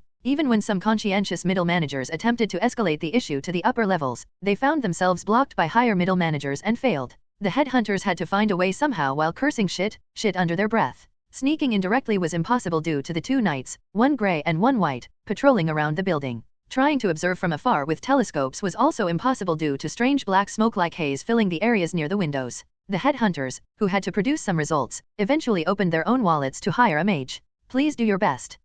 Consider yourself lucky to have found me. Even within the Empire, those who can use both clairvoyance and Farsaite magic are extremely rare. Yes, of course. The headhunters inwardly gritted their teeth at the mage who put on airs despite being hired for money, but they held their tongues. After all, the mage's words weren't lies. The majority of Imperial mages were of the wizard type, and while they excelled at destroying enemies on the battlefield, few bothered with the finer art of utility magic. The reality of the Empire's magic world was that there were many who would rather invest time in increasing the power of their fireballs than learn minor auxiliary magic. Well then, shall we begin? As the mage stretched out both hands into the air, a large ring made of mana and a slightly smaller ring appeared side by side in front of him. A moment later, the scenery of the street began to appear inside the large ring. The headhunters let out exclamations of admiration at the sight that looked as if they were seeing it right in front of them, despite being far away. At least it seemed their money hadn't evaporated into thin air. With a wave of the mage's hand, the small ring in front of the large ring began to move around, and the scenery reflected in the large ring changed accordingly. Soon, the Farzaite magic reached their target, the newly constructed workshop. Good, now I'll add the clairvoyance magic here. As the mage conjured a new spell, the thick wall disappeared and beyond it, nothing was visible. For the first time, cracks appeared on the mage's smug face. As if to dispel the puzzled gazes around him, the mage cleared his throat repeatedly. Ahem, just a moment. The mage drew up even more mana. The magic he had honed for decades finally pierced through the wall this time. And, gaya. Immediately after, the mage suddenly had a seizure, clutched his chest, and collapsed. Are you alright? Try to come to your senses. The headhunters called out to the mage in confusion, but the mage couldn't easily regain consciousness with foam in his mouth. The only fortunate thing was that there seemed to be no danger to his life. The headhunters exchanged glances. They simultaneously recalled the same scene. Just before the mage collapsed, the rings had briefly shown something black stains and strangely glowing characters filled the entire view. To the headhunters' report, their superior clicked his tongue. Tisk, got yourselves scammed, huh? How are you going to manage with such poor judgment? What? Business support expenses? You idiots blew company money on your own and are now demanding for the company to cover it. Truly, words of strength and encouragement. With their superiors' words warming the depths of their hearts to the point of setting them ablaze, they, too, made their decision. Let's just write down a random list and send it. They're all the same, anyway. I should look for a new job. And thus, the Stromboli company welcomed a batch of newly recruited, extremely excellent employees. The existing employees groaned in admiration at the newcomers' outstanding competence. Regardless of anyone's opinion, the construction steadily progressed. And finally, the Smith & Sin doll workshop newly opened its doors. Charles Stromboli spoke, spitting out the words with blazing eyes. Tell the workshops under us to lower the prices of all products. When you say lower, to what extent? Isn't it obvious? Lower than those damned bastards' shop? Lower them so much that travelers visiting TikTok won't even glance at their shop. Master, if it were just a branch of two, that's one thing, but if we do this in all workshops, the impact on sales will be enormous. The subordinates were anxious. The supposed skilled workers they had poached were all useless duds, and no matter how much time passed, they couldn't fulfill their roles. The existing employees, who would normally have scolded and pressured them to teach them work, had long since given up on this matter due to the upper management's order to avoid doing anything that might upset the new employees if possible, and their own resentment at seeing those worse than themselves receiving better treatment. The newly hired employees were either just killing time while watching their surroundings or even putting on airs, as if they were something special. The headhunters, who had been called incompetent fools without any discerning eye despite their desperate efforts, now openly showed poor attitudes and didn't hide their intention to quit if things went wrong. The finance department managing the company's funds wailed that there were no more reserve funds. Even if we go this far to drive Smith Geppetto's workshop into the ground, what exactly does our company gain? It's not like all our workshops will immediately go bankrupt just because his shop opened. Our location and recognition are much more advantageous. Even if they somehow succeed, we'd only lose a fraction of the market. Wouldn't it have been much more profitable to just leave them alone? Of course, it wasn't that Charles didn't know this fact. Although his background as a count's bloodline played a significant role, Charles did have the minimum capacity as an owner leading a company. But that was exactly why Charles couldn't stop here. After things have escalated this far, if it ends without any results, I'll have to take all the responsibility? If the Stromboli company had been built from the ground up by Charles's own abilities alone, it might have been different, but this was clearly an organization with a proper owner, the Stromboli Count family. Charles's older brother, Count Stromboli, was the type of person who'd rather cut Charles off when responsibility issues arose. He'd then settle public opinion within the company and appoint a new head. It wasn't like there weren't other figures in the Count's family, after all. Obsessing over sunk costs was a shortcut to ruin, but with his position as company head at stake in those sunk costs, Charles couldn't withdraw from this matter whether he liked it or not. I'll give you this, Smith. You're the first to corner me like this. I underestimated the blade of revenge you've been sharpening for over a decade. But in the end, I'll be the one with the last laugh. It was fortunate that Smith had never heard these words. If he had heard it, he probably would have just had a question mark over his head. Smith Geppetto and Charles Stromboli. The once-in-a-lifetime match between these two men. Let's just ignore the fact that one side didn't even know the match had begun. Due to Charles's final gambit, an untimely festival broke out in TikTok. Come one, come all, a once-in-a-lifetime chance to buy the best products at the lowest prices. Our Stromboli Workshop Branch Number 1 has decided to start a shocking service to repay the support of our valued customers who have patronized our company. An unparalleled opportunity to get magic dolls that can be used for guarding, labor, odd jobs, anything you need. Even if you're not a mage, you can become the master of a magic doll by using this exclusive mana battery. Kumara, an adventurer listening to the enthusiastic sales pitches of the Stromboli employees, asked Magia, the mage in his party, could non-mages always use magic dolls? Technically, they can use them. Your tone is full of implications. Even if they call it a battery, it's still a consumable. Ordinary people don't have the skills to handle mana, nor do they have enough mana to move a doll. Sometimes there are people who naturally have a lot of mana without training, but those cases are rare. In the end, every time the doll stops moving, they'll have to buy a new battery from the shop. At that point, it'll just be cheaper to hire a mage than to bear that cost. Magia added, magic dolls are too expensive in production and operation costs for mass production, and too inefficient compared to the resources invested for high-end use. There's a reason the Empire doesn't adopt them as a primary force. I see. In other words, they're mediocre. Kumara nodded, then turned his gaze to look in a certain direction. Then are those two also mediocre? Looking at the two knights in the direction of Kumara's gaze, Magia answered simply, don't bring up special cases when I'm talking about generalities, you idiot. Unlike Albert, which was surrounded by towering city walls, the city of clockwork, Tick-Tock, had no walls to speak of except for the Lord's castle in the center. But even Tick-Tock had a place that could be called the city's main gate, and there were checkpoints and guards protecting that place. One guard asked the captain, is it really okay to cooperate with this? What's the problem? It's not like they're doing it on their own. They even politely asked for permission in advance. Besides, cooperation just means watching from the side, the guard captain answered, recalling the blonde girl in a white dress with a polite yet bold atmosphere. Won't Stromboli make a fuss? Let them if they want to, I'll happily flip them off. I've had enough of those nobodies putting on airs. What I wouldn't give to see them get a taste of their own medicine for once. Can't argue with that. The guard also agreed with the captain's words as he recalled the image of the Stromboli company sneering about why guards were needed when magic dolls could replace guard duties. Anyway, whether heaven heard the guard's wishes or not, passers-by on the street also began to stop and whisper when they saw that sight. What's that? They're holding weapons, isn't it dangerous? It should be fine, since the guards are watching nearby. There are a lot of tools, is it some kind of show? When it seemed enough attention had gathered in front of the Tin Knight and the White Knight, Sin Geppetto, co-owner of the Smith & Sin workshop, tensed her stomach and raised her voice, ladies and gentlemen, our Smith & Sin doll workshop is celebrating our grand opening. To commemorate the occasion, we've prepared a special performance, so please come and watch. Saying this, Sin threw the daggers she was holding in both hands to each of the two knights. With two clanging sounds, a sword and a spear deflected the daggers. When the daggers that had soared high into the sky were about to fall to the ground, the sword and spear moved again, bouncing them high into the sky. Sin continuously tossed in new daggers, and each time, the number of daggers soaring into the sky increased. Sometimes the daggers flew in odd directions, perhaps because Sin herself wasn't well versed in this kind of thing, but the two knights never faltered.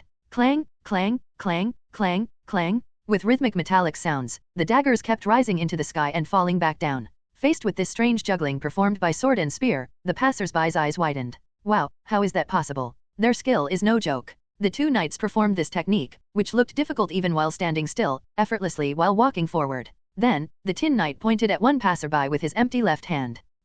The pointed at passerby was flustered, but when the Tin Knight repeatedly pointed at a suitably sized stone at the passerby's feet and then at himself, they soon understood the meaning. You want me to throw this? The Tin Knight's head moved up and down. The passerby hesitated a little, but soon carefully tossed the stone. With ease, the Tin Knight batted the stone into the air. The stone seamlessly joined the juggling parade of daggers. The cheers from the surroundings grew louder. The Tin Knight's gaze turned towards the White Knight. At first, the White Knight showed no particular reaction, but someone in the crowd shouted towards the unresponsive White Knight, Sig, don't lose. With that shout, a shiny glass bottle flew towards the White Knight. Everyone expected it to shatter, but as the White Knight gently moved his spear, the glass bottle soared skyward unbroken. By this point, the audience was also getting excited. Catch this too. Here, this one too. Wait, please. Everyone, please come to eek. Like children enchanted by the sound of a magic flute, the enormous crowd began to move forward, following the two knights' magic dolls towards the Smith & Sin doll workshop at the end. Juggling was, by its very nature, a difficult skill. One could master juggling 2 or 3 small balls with a bit of practice, but as the number increased and the objects being juggled became more complex in shape, the difficulty rose exponentially. It would be one thing to do it with hands, but juggling by deflecting the object into the air by striking them with weapons? It was no wonder why the audience was thoroughly enjoying themselves. They marveled at the wondrous skills of the two magic dolls, continuously throwing new items, and cheering as they caught them effortlessly. Some even mischievously threw difficult objects, such as coins or small screws, but the two knights caught them without any particular difficulty. However, once the number of objects flying through the air exceeded about 30, no one dared throw more. If at the beginning there were many with the intention of let's see if they can do this too, towards the end, there were more people praying, please don't fail and make it to the end. As the destination gradually came into view, the number of items being juggled by the two knights remained equal. The Tin Knight was confident. At this rate, both he and the White Knight would successfully complete the juggling act and reach their destination without issue. While this in itself fulfilled the original purpose, the Tin Knight wanted to play a little more. The sword wielded by the Tin Knight traced an unexpected trajectory. With a ping, a small silver coin flew towards the White Knight. Despite the sudden attack, the White Knight caught the coin with the side of his spear blade as if he had expected it, bouncing it into the air. And as if in response, a glass cup was shot towards the Tin Knight. Seemingly delighted, the Tin Knight caught the cup with his sword blade and sent it soaring into the sky after gently rotating it like a skilled bartender. Despite being struck and caught by metal weapons, the glass cup did not break, or acquire even the slightest scratch. That was only the beginning. The Tin Knight and the White Knight began hurling objects at each other, deflected them, and sent them soaring high into the sky. The momentum grew more intense, and the number of objects passing between them also increased. Eventually, it became impossible to distinguish between the Tin Knight's juggling and the White Knight's juggling. Moreover, throughout all this, neither of them stopped moving or changed their walking speed. Wow! The spectators couldn't close their mouths. As if not wanting to miss even a single moment of this once-in-a-lifetime spectacle unfolding before their eyes, everyone was absorbed in watching, reluctant to even blink. If the two witches waiting on standby, just in case, hadn't assisted with their magic, someone might have gotten hurt by walking while distracted. Clang! With a sharp sound, the Tin Knight's sword made a particularly loud noise compared to before. A pause. The White Knight's footsteps, which had been unwavering until now, slightly faltered, if only minimally. The audience realized it too. Just a little more, just a tiny bit more. The conclusion of this breathtaking match was about to reach its conclusion. And finally, at the very moment when the winner and loser were about to be determined. Stop.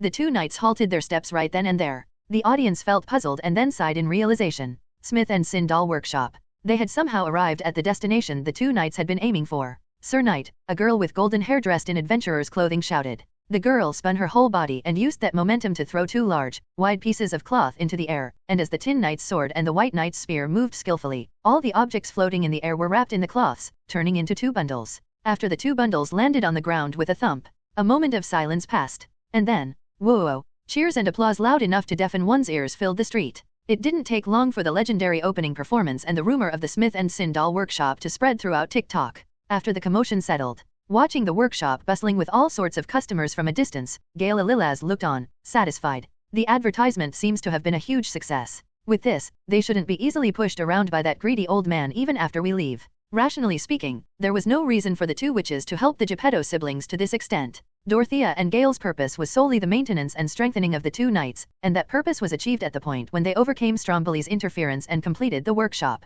Whether the Geppetto siblings thrived or failed after officially starting their business was not the witches' concern. Yet Gail prepared this performance. For the somewhat unwitch-like reason that it left a better aftertaste. Dorothea ended up cooperating too, despite her complaints. That's good. If we're going to compete anyway, ones like her are more fun. Dorothea herself gave the reason that we invested money and even built a building, so just getting one maintenance isn't worth it, but Gail decided to interpret that as just an excuse. Gail smiled happily. She had achieved her original purpose in visiting the City of Clockwork, and she had made good encounters, so it had been a journey with many gains. That aside, it was unexpected. I never thought there would be a magic doll that could stand equally with you, Sig. Gail was genuinely amazed. And for good reason, as until now, Gail had never encountered a magic doll that could even compete in the same realm as her White Knight, let alone stand as an equal. Magic dolls are versatile and easy to handle, but difficult to reach the extreme. The White Knight was a masterpiece that Gail had created by mobilizing all her techniques and connections to break the prejudice circulating among mages, so it couldn't be helped. It was then that the small jewel near the White Knight's neck lit up.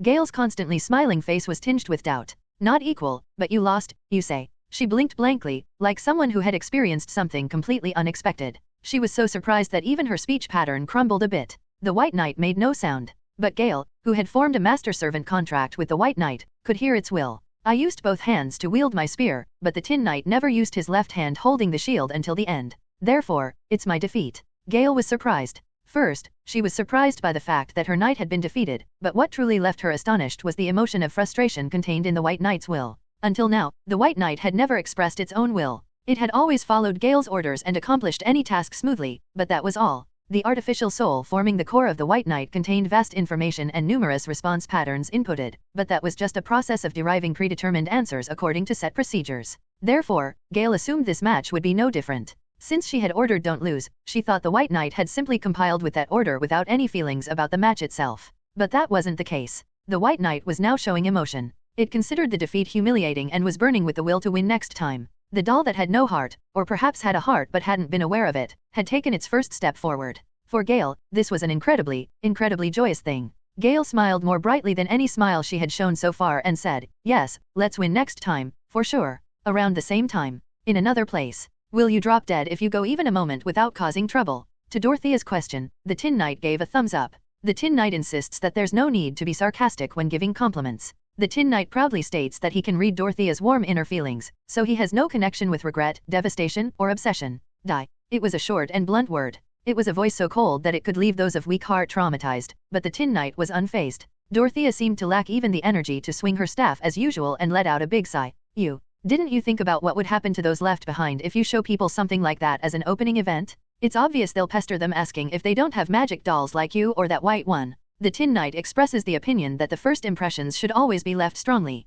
The Tin Knight speculates that even if they might not be able to create something to match him, they should be able to create a 0.5 Tin Knight. No, that. Forget it. They'll figure it out themselves. I'm not their nanny. Dorothea scratched her cheek. Most of the workers at the construction site ended their contracts with the completion, but 5 or 6 people whom the souls had pointed out as having good potential had been introduced as employees of the Smith and Sin workshop. As for the souls, while they wouldn't be able to directly possess and move their bodies like before, they had received enough mana from Dorothea to whisper advice to the workers for about half a year. So, what do you think? This should be more than enough to pay the guide fee and have change left over, right? Dorothea's blue eyes turned towards a soul in the corner of the alley. To others, it might look like just a flickering will-o'-the-wisp, but Dorothea could tell. This soul was the one who had first guided her and the Tin Knight to Smith's shop. Even under Dorothea's piercing gaze, the soul showed no sign of shrinking, or feeling embarrassed. On the contrary, it snorted as if to say she was making a big deal out of nothing. This shameless old man, really. Should I materialize you and drag you to your grandchildren? Want to hear a bucket full of curses and resentment from the grandchildren who suffered because of you? The guide. The soul of Pollen Geppetto swelled violently, as if protesting. He, who would have complained about today's youngsters if he had a proper body, flew towards the Tin Knight. Upon contact with the Tin Knight's brooch, he burned himself while emitting an intense light, and in response to that fire, letters were engraved on the brooch. No, to be precise, it wasn't newly engraved, but rather seemed to be restoring letters that had gradually worn away over the long years. Eventually, when Pollen, now with a much fainter presence, fell away from the brooch, Dorothea picked up the brooch and examined it. On its back, the following words were written. To my beloved knight. In an age abandoned by light and threatened by the darkness, you were our hope. May the children of the land of ashes, whom you protected, never forget your loyalty and devotion. And in the distant future, when you grow weary and frail, may this small gift serve as your voice when yours has rested. Veronica VA. Veronica. Is V short for Vaughn? Does anyone come to mind? The Tin Knight shook his head. Dorothea made a sound for a moment, then put the brooch back in its original place with little emotion. The soul of Pollen Geppetto disappeared, fading away as if it had paid off its debt with this. As if he no longer had any lingering attachments to this world. As if what happened next was up to his grandchildren. Grumbling about the eccentric old man, Dorothea started to move. The Tin Knight asks if they're not going to deliver the final blow to the evil company. Well, they played their little tricks, sure, but in the end, they never resorted to actual violence, right? If they don't point a sword at us, I won't point a sword at them either. The Tin Knight is shocked, asking wasn't it supposed to be about completely destroying anyone who even slightly annoyed Dorothea? I like peace and tranquility, you know. The Tin Knight encourages Dorothea not to deny her own nature. The Tin Knight claims that a peace-loving Dorothea is like a cicada that doesn't cry. The Tin Knight advises that if Dorothea holds back too much, she'll get stress-related illnesses, so she should embrace her true nature. Clang! The sound of Dorothea's staff hitting. During the week it took to build the Smith and Sin doll workshop, the Tin Knight wasn't just quietly guarding the surroundings. He was constantly on the move. If the Tin Knight had possessed 3 bodies, he could have distributed one each to Dorothea, Adelaide, and Sophia to run wild, but the Tin Knight only had one. This was quite fortunate for the city of Clockwork. Tick-tock, befitting a big city, could somehow manage one deranged doll, but even so, 3 would have been overwhelming. It was also fortunate for the Tin Knight. After all, his share of content would have been reduced to a mere third. And so, with his undivided presence, the Tin Knight was, as always, focused on clearing yet another challenge today. The Tin Knight instructs Adele to jump to the right. Whoosh! The Tin Knight instructs Adele to step on the opponent's left foot. Crunch! The Tin Knight instructs Adele to grab the opponent's waist and roll. Hup! The Tin Knight instructs Adele to step on the opponent's left knee, jump, and strike the back of the head with the sword. Ha! The Tin Knight shouts upward arrow, downward arrow, leftward arrow, rightward arrow, B-A-E, Kaya. 1. Adelaide, hit by a heavy halberd despite it being blunted for training, it was still deadly, flew with a whoosh and crashed into the ground face first. The Tin Knight, staring blankly at this sight, shook his head. The Tin Knight laments the premature use of the legendary command. The Tin Knight sighs that it's disgraceful for an ice-eyed noble lady hero to be defeated like this. Adelaide, still face down, tried to push herself up, arms trembling, but ultimately collapsed with a thud. Her body shook as if she had a lot to say, but the Tin Knight, lacking a human heart, did not heed such trivial matters. How terrible. René von Leonard, watching from the side, shook his head. The Tin Knight agrees that it was indeed a terrible defeat. I don't know what you're saying, yet I want to disagree with you. Why is that? The Tin Knight encourages that mutual understanding is originally difficult. René's mouth twitched. The other party wasn't making any sound and was just staring at René, and yet, an inexplicable anger was rising from deep within him. Well, I thought it was an amazing achievement to clear the 5th level without handling mana, but to think you'd push all the way to the 6th level like this. I'm not sure if it's that the human body can naturally exert this much ability without mana, or if she's just extraordinary. René looked at the magic doll that had just been in fierce combat with Adelaide. Countless minor injuries covered the doll's body, which stood motionless after recognizing the match's conclusion. If asked whether he could win against a 6th level magic doll, René could casually answer, yes. But if asked whether he could win without mana, he would answer, that's impossible. No, forget about winning, it would be a struggle to even put up a proper fight. After all, what could one do when their attacks only left scratches while a single hit from the opponent would end it all? Yet Adelaide was achieving this seemingly impossible feat in real time. Moreover, she was doing it without taking a single hit from the opponent, using the brute force method of piling up scratches again and again until they accumulated into victory. This was Adelaide's 3rd attempt at the 6th level test. Even René, who at first thought she was merely good at dodging attacks, could be certain by this point that Adelaide, or rather, the Tin Knight beside Adelaide, was anticipating the magic doll's attack patterns in advance and issuing instructions in advance. Without that, there was no way to explain why the match was dragging on so long when the magic doll was superior in strength, speed, durability, and skill. I've heard that magic doll's movements follow set patterns, so they're easier to read compared to skilled humans of the same level, but is it really possible to do this remotely, and even calculate the response time of the one receiving instructions to move accurately? Ugh, it hurts. Adelaide's whimpering voice brought René's mind back to reality. Although she looked disheveled and her body was in tatters, she was surprisingly fine for someone who had just been hit by a giant halberd. Before that, a normal person wouldn't even be able to get up after being hit by such a thing. The Tin Knight approached Adelaide and patted her shoulder. At a glance, it seemed like a simple gesture of encouragement, but Adelaide's body flinched. The Tin Knight says it seems Adele still has some energy left, so let's try one more time. No, it's impossible? Absolutely impossible. Adelaide recoiled and wrapped her arms around herself. It looked as if she had just been told, you'll serve me tonight, by some corrupt official. To be fair, apart from the difference between protecting her chastity and her life, broadly speaking, it wasn't all that different. The Tin Knight evaluates that originally 7 out of 10 instructions were successful without error, but Adele is now up to 8 out of 10 successful instructions. The Tin Knight argues that if Adele achieves a 100% response rate, she can win. The Tin Knight expounds his theory that fatigue should be consumed to 0 to avoid waste. Even so, there should be a limit. Adelaide screamed.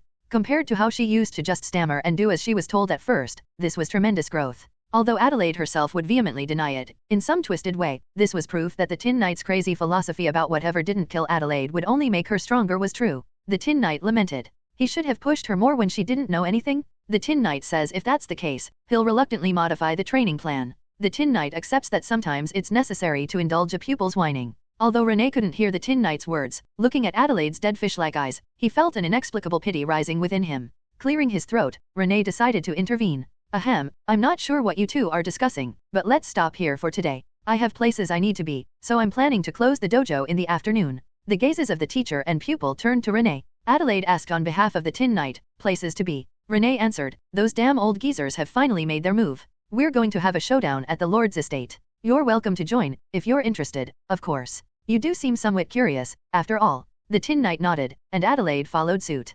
Unfortunately, there was no one to tell the tattered Adelaide, shouldn't you rest a bit after being rolled around like that? The saddest part was that she herself didn't even realize there was a problem to begin with. Tick-tock. In front of the Lord's office square, the new faction led by René and the conservative faction led by the old man were in a standoff. Normally, the juniors would have been cowering, unable to overcome the momentum of the seniors led by the old man, but the current situation was a bit different. A considerable number of the conservative faction were shrinking back with uneasy expressions, while the new faction stood tall and confident. Seeing this, the old man clicked his tongue. Damn brat. Are you going to bring outsiders into the dojo's affairs now? So the result of barking like dogs about reform and whatnot is disciples hiding behind dolls and putting on airs. It's pathetic beyond words. It was a sharp verbal assault, but René didn't back down easily. If our side putting on airs is an eyesore, what about your side cowering in fear of magic dolls? You people over there, didn't you say magic dolls are nothing more than toys? Was the warrior's mindset you always preached about so passionately just about being scared of toys? You brat, you dare to run your mouth like that. It's nothing compared to the stench from an old man's mouth. Watching the two forces growling at each other like sworn enemies, the Tin Knight felt impressed. The Tin Knight evaluates that the people here are fighting quite politely. Politely? That. Adelaide raised a question mark next to her head. No matter how she looked at it, their words were far from polite. The Tin Knight generously evaluates that at least they're not touching on family. I think your evaluation standards are strange. The Tin Knight assesses that in a place where heads get split open for lacking manners, it's only natural for rude people to be few and far between. Before Adelaide could say, no, the only one who suddenly splits heads for rudeness seems to be you, Sir Knight, a vassal of TikTok's lord stepped in to mediate. It seemed he could no longer tolerate the escalating squabbling of the two groups. Enough, all of you. Please save some face. Even if you are members of the distinguished Leonard family, what is this commotion in front of the lord? Ahem. My apologies. I apologize for the rudeness. The old man and Renee closed their mouths sheepishly. It was true that the influence of the Lion Duke's bloodline was great within the empire, but that didn't mean they could disregard all other nobles and cause trouble. Moreover, when it came to a count who owned a large city as his domain, his status couldn't be taken lightly. Haha, no need to worry about it. Isn't this all because you're fighting so passionately to establish yourselves in this city? As the Lord of TikTok, I'm not displeased, rather, I'm delighted. With a manner of speaking that was unclear whether it was praise or a backhanded compliment, the Lord opened the conversation. The effect of seizing the initiative was clear, as the expressions of the old man and Renee subtly changed. After glancing at the two, and for some reason also glancing at the Tin Knight and Adelaide standing a bit apart, the Lord continued, Duke Leonard has entrusted me with mediating this dispute. I formally accept this request and am prepared to arrange a fair contest, staking my honor and that of my family. Therefore, if you do not wish to disregard the authority of the Duke and myself, you must abide by the results of this contest. The Lord first asked Renee, who was on the left, do you agree? Renee von Leonard. No matter the outcome, I will accept it cleanly and refrain from showing an unsightly appearance. The Lord's gaze then turned to the old man on the right. Do you agree? Gerhard von Leonard. I stake my honor on accepting the result. The Lord clapped his hands. Good. Then let's reveal the content of the contest. At the Lord's signal, a group of people began to swarm out from inside the mansion. Their number was about 50, and they were all youths no older than 20 at most. When it comes to the quality of an instructor, isn't it about how well they teach their disciples? I've recruited these young people who aspire to the path of martial arts. You will each train then. Towards the murmuring people of the Leonard dojo, the Lord said with a mischievous smile, the preparation period is 1 week. Afterward, each side will select 5 representatives judged to be the most outstanding among their disciples for a mock battle, and I will recognize the victorious side as the owner of the dojo. Please wait a moment, Count TikTok. The old man, Gerhard, frowned and said, I have no objection to the method of teaching disciples and deciding by competition. However, a single week is far too short. That's not even enough time to establish the basics. Of course, it will be difficult. But isn't that why it's more of a test of the master's ability? Gerhard seemed a bit uncomfortable, but he didn't argue further. Instead, Renee opened his mouth. His gaze was directed at the prospective disciples. Has it already been decided which disciples will go to which side? How could that be? We're going to decide that now. However, the Lord added meaningfully, it would only be meaningful to let the individuals themselves decide which side they wish to join. Well, don't worry too much. Surely all 50 won't flock to one side, right? What? Huh. Seeing Gerhard and Renee's faces full of bewilderment, the Lord said with a seemingly delighted laugh, well then, why don't you try some enthusiastic promotion? Convince these young people that you are the right master to follow. I must say, I'm quite curious myself. While the faces of those around changed in various colors, only the Tin Knight nodded his head. The Tin Knight applauds the masterful moderation at hand. Footnotes. 1 Ed note, some of you may recognize this famous cheat code, but for the uninitiated, this is the Konami code, which often appears as an Easter eggs in Konami games as well as with other developers. Make the disciples feel like learning. At the TikTok Lord's challenge, the people of the Leonard Dojo each frowned. They couldn't help it. Who were they? The Lion Duke's bloodline, a lineage that boasted immense prestige in the empire. Weren't they the strongest martial group on the continent, symbolizing the empire's military power? Countless people flocked from all directions, trying to form even a small connection with the Leonard name. The dojo's job was to appropriately sift through these individuals, selecting only those who suited their taste as disciples. And yet, rather than bowing their heads in gratitude when told they would be accepted as disciples, they were being asked to put on a show to prove their worth as masters. Not only the conservative faction led by Gerhard but also many in the new faction led by Renee felt displeased with the Lord's challenge. Even the youths couldn't help but sense this tense atmosphere. With all the prospective masters and senior candidates glaring at them with harsh faces, they could only look around nervously, unable to do anything. At that moment, Renee stepped forward. Everyone, do you want to become disciples of the dojo? Then don't hesitate. Our doors are wide open. A tall military cap with a brim. A red uniform with striking gold buttons. As Renee, whose appearance was reminiscent of a marching band, raised his voice with smooth movements, it alone drew many gazes. Monotonous, repetitive training? Rigid hierarchy? Endless lectures and guts theories? Such things do not exist in the dojo I lead. Various magic dolls will engage one-on-one to help with your training, allowing you to gain a diverse set of battle experiences that you normally couldn't have. Don't you want to feel the sense of achievement of clearing challenging tasks established step by step? Oh. Seeing the youths starting to light up their eyes one by one, a smile formed on Renee's lips. Bring in disciples through promotion? The Lord has given us an excellent rule to play with. From the beginning, Renee was someone who never shied away from taking bold steps, such as remodeling the dojo into something like an amusement park, or pretending to be a receptionist to enjoy others' honest reactions. He had no reason to dislike the Lord's request to appeal to the disciple candidates about which method was better. Rather, he welcomed it as an opportunity. Above all, Renee had noticed that this moment, which seemed like a preliminary skirmish at first glance, was actually the final battle. As that old man said, proper training is impossible in a mere week. Even if we teach them various things, the improvement from that will be minimal. In other words, the innate qualities the disciples already possess are far more crucial. The key was to attract as many candidates as possible and bring out the best among them. Renee was certain that this was the surest strategy for victory. Glare. While showing a smiling face towards the youths, Renee simultaneously glared at his subordinates with fierce eyes. How long are you going to keep putting on airs? After driving out the old fogies, are you trying to act like old fogies yourselves now? It was said the eyes were the windows to the soul. The subordinates, who directly received the terrifying will contained in Renee's eyes, trembled as if having a seizure. That's right. If you come to our side, a fun and promising dojo life awaits you. If you have any questions, ask away. We're all Leonard disciples, so there's no need to worry about rigid hierarchies. The dojo holds various events to ignite the enthusiasm of disciples. Those who clear the beginner course even receive special equipment. Don't you want to get your own beloved weapon? As the new faction actively promoted themselves, the youths also began to show interest one by one. It was natural to want to learn among kind and gentle masters and seniors if they were going to learn, anyway. Hey, shouldn't we do something too? You want us to fawn over a bunch of kids? Ugh. No, for a master to beg and plead to disciples. Do those guys really have no pride? Seeing the disciple candidates slowly gravitate to the other side, the conservative faction grew restless. If they left things like this, they would lose before even getting a chance to properly compete, but their face and pride wouldn't allow them to beg the candidates to come to their side. It was then. How pathetic. Fluttering his grizzled white hair and showing off his upper body with rough muscles twitching, the old warrior Gerhardt stepped forward. Thud. He merely stomped his foot once, yet the impact resonated throughout the area, silencing the commotion.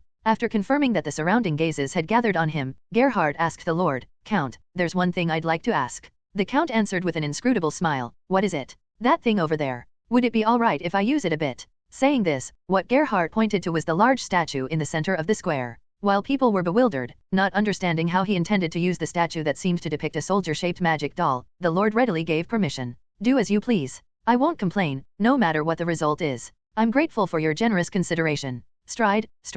With heavy strides, Gerhardt approached the statue, and then, crash! As Gerhardt's shattering fist made contact, a deafening crack resounded from the statue. The stone soldier's head, arms, and legs flew off in different directions, and numerous fragments scattered around. A mere human, using nothing but a body made of flesh and blood, achieved such a feat. Many were left speechless, their mouths gaping open at that single strike that inspired awe. Gerhardt casually retracted his extended fist, then turned an intense gaze towards the Tin Knight. The Tin Knight's will-o-wisp-like blue eyes flickered with excitement. Gerhardt turned his gaze away from the Tin Knight, briefly scanned the surroundings, then declared, "This is martial arts." It was a short and powerful statement. What did you dream of when you came to Lennart? What did you hope to gain by seeking strength? If your goal is merely to strut around and put on airs in a small, narrow neighborhood, then go to those brats' side. I don't need such people either. Hup. Gerhardt took a breath. But then, he released it all at once. His resounding voice filled the square. If you're dreaming of something greater, if you seek to carve your name into this very continent's history, even at the cost of coughing blood and breaking bones, if you're a man with such ambition, come to me, I'll show you the way. That was the end. As if he had said everything he needed to say, Gerhardt sat down on the ground cross-legged and folded his arms. Faced with this spirited presence, the largest youth among the candidates approached and opened his mouth with a determined expression. I, too, wish to carve my name into this continent's history. Is it possible? That remains to be seen. If you're willing to learn, sit down there. Yes. The youth sat down on the ground without hesitation, facing Gerhardt. Seeing this, a few candidates with seemingly boiling blood sat down around the youth with determined expressions. Ha. Good. This won't be a trivial result. While many were looking around nervously or lost in thought, only the Count was laughing heartily, seemingly greatly amused by something. Wow, that's amazing. Adelaide marveled, looking at the statue that was shattered beyond recognition. The Tin Knight evaluates it as a fairly decent level. Come on, fairly decent? Isn't that level of skill incredible? As Adelaide blinked and asked back, the Tin Knight stared at her blankly. She didn't notice the strange emotion contained in that gaze. She had no idea that just a few days ago, the Tin Knight had performed a similar feat while carrying an unconscious Adelaide on his back. The Tin Knight asks if that old man looks strong. Huh? Yes, I think so. Not understanding the intention behind the question, Adelaide honestly expressed her impression. The Tin Knight nodded in response. The Tin Knight declares that he accepts his pupil's challenge. The Tin Knight vows to show the dignity of a teacher. Huh? What? The Tin Knight requests to relay a message to that cheerful count over there. A message? What on earth are you trying to say? The Tin Knight explained his plan, and the more Adelaide heard, the more her expression stiffened. You're joking, right? The Tin Knight argues that hidden routes usually have the best rewards. The Tin Knight instructs Adele to hurry before it's too late. No. Even so, eek. Pushed forward by the Tin Knight, Adelaide looked back several times as if asking if she really had to do this, but the Tin Knight just kept giving thumbs up and sending messages that she could do it. After letting out a deep sigh as if she had seen it all, Adelaide awkwardly approached the Count. Oh, do you have some business with me, young lady? No, well, I'm terribly sorry to bring this up, but, haha, what's there to be sorry about? Speak freely. To be honest, I find the current situation quite amusing. Encouraged by the Count's friendly smile, Adelaide squeezed her eyes shut and forced out her words as if wringing them out. You have the right to decide who will be the owner of the Leonard Dojo here in TikTok, right? That's right. None other than Duke Leonard himself delegated that right to me, so no one can deny it. Then, since I'm also a person inheriting Leonard blood, could I, possibly, enter as a candidate? No. Thinking it was an unreasonable stretch, even to herself, her voice became almost inaudible at the end. Adelaide bowed her head deeply, her face as red as an apple. She couldn't raise her face due to embarrassment, imagining how bewildered the Count must be looking at her. There's no reason why not. It sounds interesting. Huh. Adelaide doubted her ears when she heard the answer from above. Regardless, the Count calmly raised his voice and declared, "Everyone, listen. A third challenger has just requested to enter this match to decide the representative of the Leonard Dojo, TikTok branch. I believe this young lion should be given a chance, and I would like to ask for your opinions. Gerhard von Leonard. Renee von Leonard. Will you accept this challenge?" Murmur, murmur. Whisper, whisper. At the Count's shocking announcement, the surrounding murmurs exploded. Naturally, most of the content was negative. It's absurd.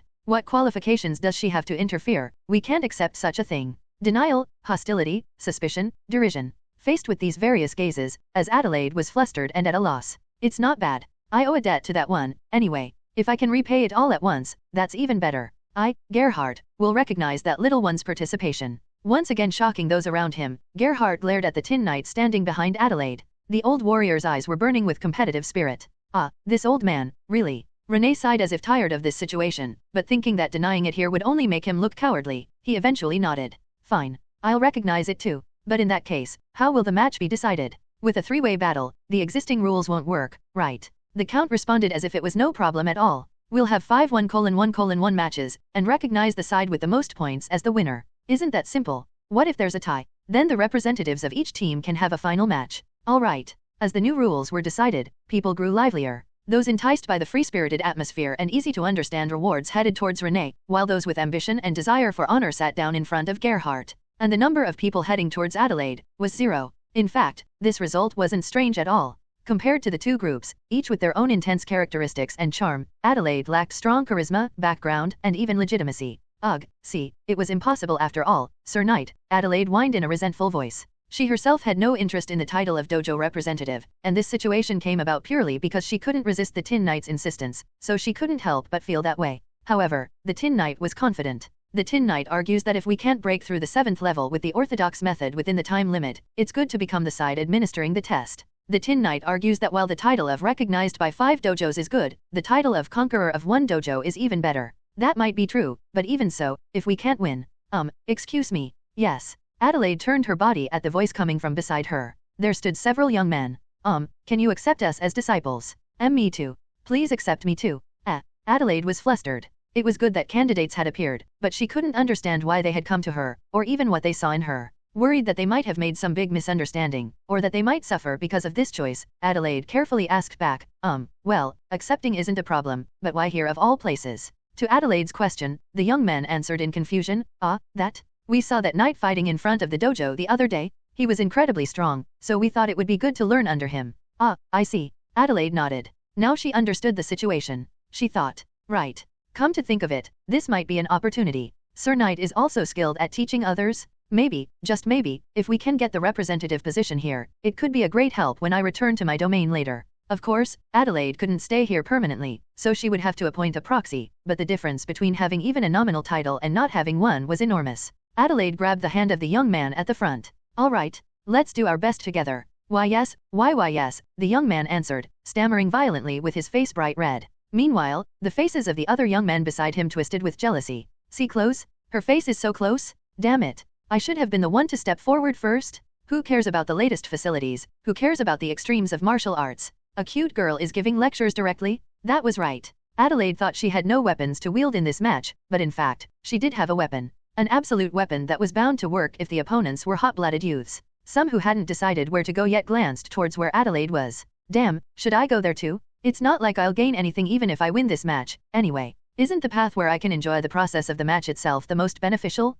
The Tin Knight nodded with satisfaction. Everything was going according to plan. Let's just ignore the fact that he conceived this plan less than 10 minutes ago. The final list of candidates was as follows. Under Renee von Leonard, 25 people. Under Gerhard von Leonard, 18 people. Under Adelaide von Leonard, 7 people. In Renee's case, he was already known as an influential figure in TikTok, and the dojo he ran was highly accessible to the public, so many people chose Renee's side without hesitation. Abundant rewards and friendly service were basic elements in attracting people. In Gerhard's case, despite his scary and strict impression and reputation, his overwhelming display of martial power more than made up for it. Moreover, among the youths in their prime, there were quite a few who admired Gerhard's rough and violent demeanor, finding it cool. As for Adelaide, no special explanation was needed. Sometimes, a face was the answer to everything. Ernest, one of the vassals of the TikTok family, thought, "My lord has started a dangerous game. This is troublesome." Certainly, the letter sent by Duke Leonard stated, "I leave the decision of appointing the representative instructor to Count TikTok." If interpreted literally, the Count had the authority to appoint whomever he pleased.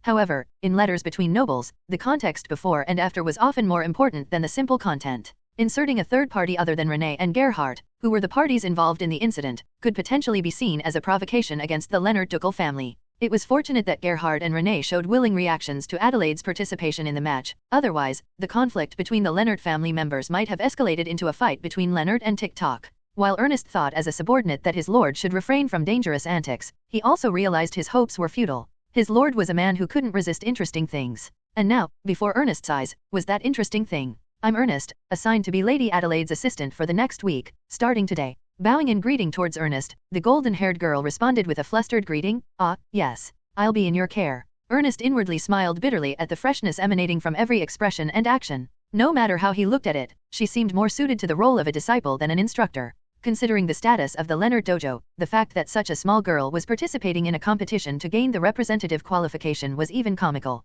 You can use the lodgings, practice weapons, and training grounds within the castle. They're what the domain's soldiers use for training, so there shouldn't be any major issues with quality. Of course, if you have your own preparations, you're free to use those as well. These were facilities originally prepared for Renee and Gerhard, but since both declined this offer, they had been left unused. While it was half expected for Renee since he had his own dojo, it was somewhat surprising that even Gerhard refused. Gerhard was living with his subordinates in a huge mansion on the outskirts of the city, so it seemed he intended to use that. "Ah, then I'll take you up on that offer. We're staying at an inn, so it might be a bit difficult to bring everyone there." "Understood. Is there anything else you need?" Not particularly." In the middle of speaking, the girl's head suddenly turned to the side. After briefly looking at the magic doll beside her, she turned her gaze back and said, would it be possible to bring in food or medicine from outside?" "Medicine, you say?" Ernest's expression became puzzled. If this were the Tin Knight's homeland, it would be like a national team coach asking the organizers, "We're planning to dope our players, is it okay to bring in performance-enhancing drugs?" At first, they would doubt their ears or think something was lost in translation. But once they realized it really was about drugs, they would point fingers asking if they had gone mad. Faced with such an absurd request, Ernest opened his mouth, "Do as you please." There was not a trace of disapproval in his expression. Quite the contrary, there was even a slight sense of approval, thinking, so she's trying to do something after all. It was the limitation of an era where not only was there no world anti-doping agency, but even the concept that doping is bad was vague. Thus, the witch's mysterious medicine was brought into the training grounds. First day of training. Ahem. Well then, everyone. I'll explain the training content now, so please listen carefully. Yes, master. One-on-one mock battle with me for one of the 7, the other 6 will observe. Those who finish the mock battle will have their postures corrected by the knight beside me, so you should receive his guidance as well. When we finish one round, we'll start over from the beginning. Does everyone understand? Yes, master, they answered, but the students' voices trailed off uncertainty. There were 2 main reasons. Are we supposed to swing weapons at this innocent-looking kid? More importantly, isn't this training too lax? Well, it wasn't the outrageous demand of attacking 7 vs 1 at least in their minds, but repeating one-on-one battles like a rotation still seemed rather unsightly. Moreover, at this rate, they could rest while waiting, but Adelaide's side would have to keep fighting continuously. It was an inefficient method where the instructor's side unnecessarily exhausted themselves, while the disciples' side had to feel bored while waiting. While feeling that some other training method might be necessary, the students initially raised their weapons as instructed. The youth selected as the first batter quietly composed his breathing. He was a man faithful to his desires, choosing his master based on looks alone, but that didn't mean he was a complete dunce. That young lady must have confidence in her skills to take this format. Preparing for nimble attacks, taking advantage of her small build, the youth gripped the wooden sword handle tightly. The match began. Thwack. The match ended. From the whistle, signaling the start of the match, its conclusion was reached in roughly 2 seconds. Leaving behind the youth who had fallen while spectacularly spraying a nosebleed, Adelaide declared, "Next person, please come." The disciples' eyes collectively shook in alarm. Thwack. Wait a moment? I'm not ready yet. Thwack. Thwack. No, but this training seems a bit strange. Thwack. Thwack. Hi, heek. Thwack. Thwack. Thwack. Thwack. That's it for today's training? Good work everyone. Good work, ugh. After squeezing out the final greeting, the last disciple standing on his own 2 feet collapsed as if fainting. The Tin Knight silently approached the 7 corpses. No disciples sprawled on the ground. Feeling the touch of cold metal hands and the ointment on their bodies, the disciples thought, "This is impossible." They were knocked down dozens of times by Adelaide's wooden sword. At first, they were caught off guard. Then, they fought with determined resolutions, and after that, they charged in anger, but the results were all the same. They cursed their own thoughts from before the match began. What? The training is lax? It'll be boring during the breaks. Watching the people in front fall one after the other, waiting for their own turn that was gradually approaching, it was nothing short of an unparalleled experience of terror. If only their bodies were damaged, they could at least rest using injuries as an excuse, but even that was impossible due to the effectiveness of that damned ointment. What was even more frightening was that this was only the first day of training. You all worked really hard today, get plenty of rest, and tomorrow's training will start at 9 o'clock. Adelaide, greeting them with a bright smile. That appearance, which at first had seemed cute and pretty, was now terrifying beyond comparison. The disciples exchanged glances with each other. It seemed drastic measures were needed. That night, the master has left, right? She was assigned a separate room inside the Lord's castle, so she won't come near our area in the middle of the night. If we can just somehow relay a message to the Lord, no, to the vassals nearby. If we say we absolutely can't endure the training, the Lord won't force us to continue. I feel a bit sorry for the master, but, hey, are you the only one pretending to be nice? We need to survive too, you know. You woman-crazy bastard. I knew it from the way you kept drooling every time you were near the master. Aish, you're really nagging. As if you guys are any different. Annoyed by the murmuring behind him, the youth at the very front snapped, shut up, you bastards. You wanna announce we're sneaking out as a group? For a moment, silence fell. Seeing his companions suddenly stiffen and turn pale, the youth felt awkward and said in confusion, "No, I just meant let's be quiet. Why are you all so serious?" Only then did the youth realize that his companions' gazes were directed not at him, but behind him. With movements like an old wooden puppet creaking, the youth turned his neck to look behind. And the youth saw, in the dark night, the figure of the Tin Knight looking down at him, scattering blue eye lights like flames. With a soft sound, the Tin Knight quietly drew his sword. The disciples' faces turned ghostly white. The 3 vassals gathered in the Lord's office were each giving their reports. On Lord Rene's side, all students have instructors attached to them one-on-one. They're conducting classes where students gain practical experience against low-level magic dolls, while the instructor beside them corrects detailed postures and combat techniques. On Lord Gerhardt's side, they've devoted the entire day to basic physical training. It's difficult for physical abilities to increase dramatically in a week, but it seems they're trying to make them learn the knack of moving beyond their limits and gain fighting spirit in extreme situations. I see. It's interesting how their individual characteristics are shown. Ernest, how was your side? At Count Tick-Tock's question, Ernest hesitated for a moment as if choosing his words, then answered, "It's difficult to report anything yet. Training is still ongoing." At that moment, as if to prove Ernest's words, wails began to echo from the direction of the training ground. "Kya? Spare me? Please spare me. I want to escape from here, ak, ak, arg." The vassals' expressions twisted in various ways. The Lord let out an exclamation, "Oh, even though the moon is brilliantly shining, they're all working very hard. Yes, should we try to dissuade them?" At Ernest's question, the Count waved his hand dismissively. "No, there's no need for that. While we prepare the stage for the match, it wouldn't be fair to interfere with the match itself. As long as it doesn't pose a great danger to this domain, let's refrain from intervening." Understood. It seems the young lady is overly enthusiastic. If she pushes too hard from the beginning like this, won't her disciples be too exhausted to perform on the actual day of the match? Even the strict Lord Gerhardt showed signs of adjusting to not cross truly dangerous lines. I guess lack of experience is unavoidable after all. The vassals chatting back and forth didn't notice. Ernest, who had taken a step back, was wearing a very complicated expression. The next morning, after finishing her grooming, Adelaide headed to the training grounds with a sense of unease. Was I too harsh yesterday? Adelaide was not a sociopath, incapable of empathizing with others' pain. Although she showed such tendencies at the Lowfeld dojo, that was the result of her violence threshold becoming too high after being influenced by the Tin Knight, a stagnant water-like veteran, in a state of extreme lack of practical experience. However, now that she had gained some experience of her own, at least rationally, she had realized that the Tin Knight's philosophy of if the skill isn't cracked, it's training, not actual combat, was extremely problematic. Note, she only understood this rationally. Emotionally, she had yet to fully grasp this concept. This just goes to show how crucial one's choice in teacher could be. Although she had swung her sword without hesitation because the Tin Knight said she should show an unwavering appearance for the sake of the students and herself, Adelaide wasn't so dull as to not notice the subtle shift in atmosphere among the disciples. Today, let's conduct the training a bit more gently and leisurely. With that thought in mind, Adelaide stepped into the training ground only to be met by an unexpected scene before her eyes. Welcome, Master. Welcome. All 7 disciples, without a single exception, were waiting for her with eyes full of determination and their bodies at attention. Adelaide opened her mouth, a bit flustered. Hello everyone. You all seem very energetic. Are you feeling all right? We're fine. It's thanks to you, Master. Please give us another vigorous training today. We really want to become strong. The disciples' voices resounded loudly. If a man from the Tin Knight's homeland had seen this, they might have felt a sense of déjà vu, recalling a repertoire like, "Recruits, haven't you eaten? Is that all the voice you can muster?" No, sir, but of course, Adelaide had no way of knowing such things. Therefore, she said with pure joy, "All right, I'll do my best to. Let's work hard together." Yes. What? You're asking if there's no medicine that makes you fine after eating one bite, even if you're rolled around harshly all day? Hey, do I look like a chef to you? Do you think you can just place an order and get everything you please? The Tin Knight says he believes in Dorothea's abilities. The Tin Knight encourages Dorothea to put in some effort for Adele's sake. The Tin Knight asks if they can't increase the amount of the food made for the construction workers. You sure talk big for someone whose cooking is so bad that even a stray dog would take one bite and spit it out, really. The Tin Knight argues that people have their own aptitudes. The Tin Knight claims they need not only stamina recovery but also physical ability enhancement, wound healing, and something to make them trip.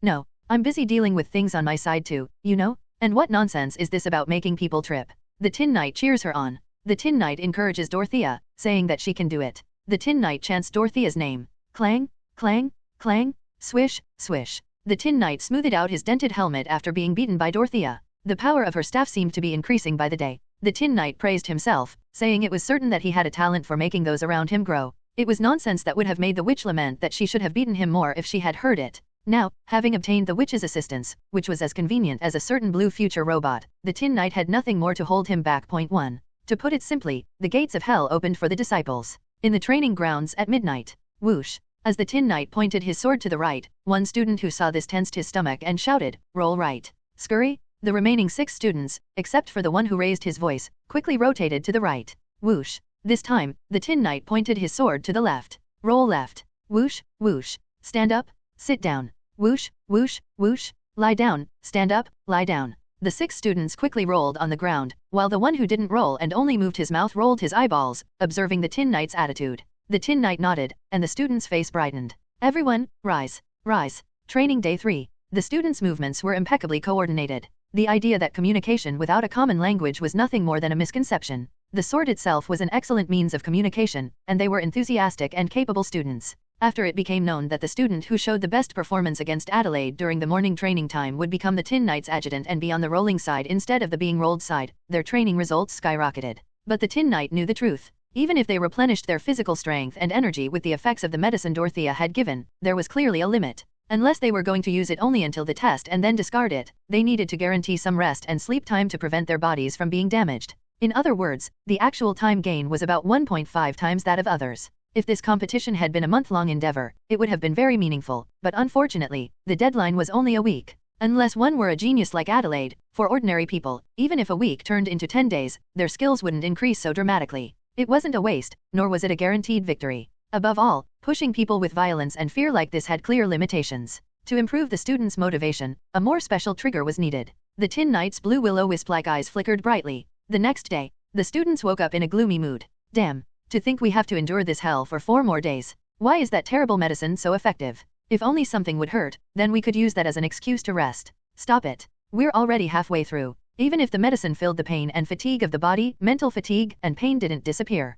Although Adelaide's morning classes were much more relaxed compared to the Tin Knight's night classes, it was impossible to slack off because the evaluation of those morning classes determined whether they would roll as ordinary soldiers or become adjutants wielding a bit of power during the night classes. To begin with, Adelaide wasn't easy enough to slack off against either. The disciples headed to the training ground with powerless steps. What awaited these disciples was unexpected news. Huh? So there's no mock battle today? Yes. Instead, we're going to observe classes from other teams. I've already gotten permission from the Lord and the instructors. The students' faces brightened. It was called observation, but in other words, it was a free pass to laze around while watching others suffer. Wow, our master is really kind, after all, preparing this kind of event for us. That's right. She can't even be compared to that demon at night. Hey, speak quietly. He might be secretly listening somewhere again. Don't be ridiculous. Where would he be listening from? The other students burst into laughter at the sight of the disciple looking around nervously while saying this. It was truly an enjoyable time. The first place they arrived at was the dojo run by Renee von Lennart.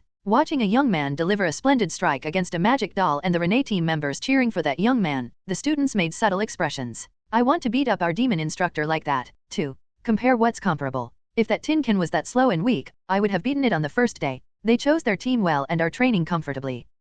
During the observation, they chatted incessantly. The content was common complaints about their situation and self-assertions like I would have done better than that if it were me, but the problem was that they were in the middle of enemy territory. The Renee team students, who overheard the Adelaide team students' words, didn't hesitate to openly sneer. They're talking nonsense. With no proper ability to teach, they're just peeking at others' training. Hiya, I'm so jealous. Going on a field trip under a pretty master. It's completely playing around for a week, isn't it? Hey, leave them alone. They'll find out on the day of the match, anyway. Let them dream a little. Originally, kind words beget kind words. It was natural for the response to be harsh when they went to where others were training and said unpleasant things, but humans were creatures that tended to think from their own perspective. Adelaide's team students were infuriated. Damn, the hell did they say? Do they even know how much we're being run ragged?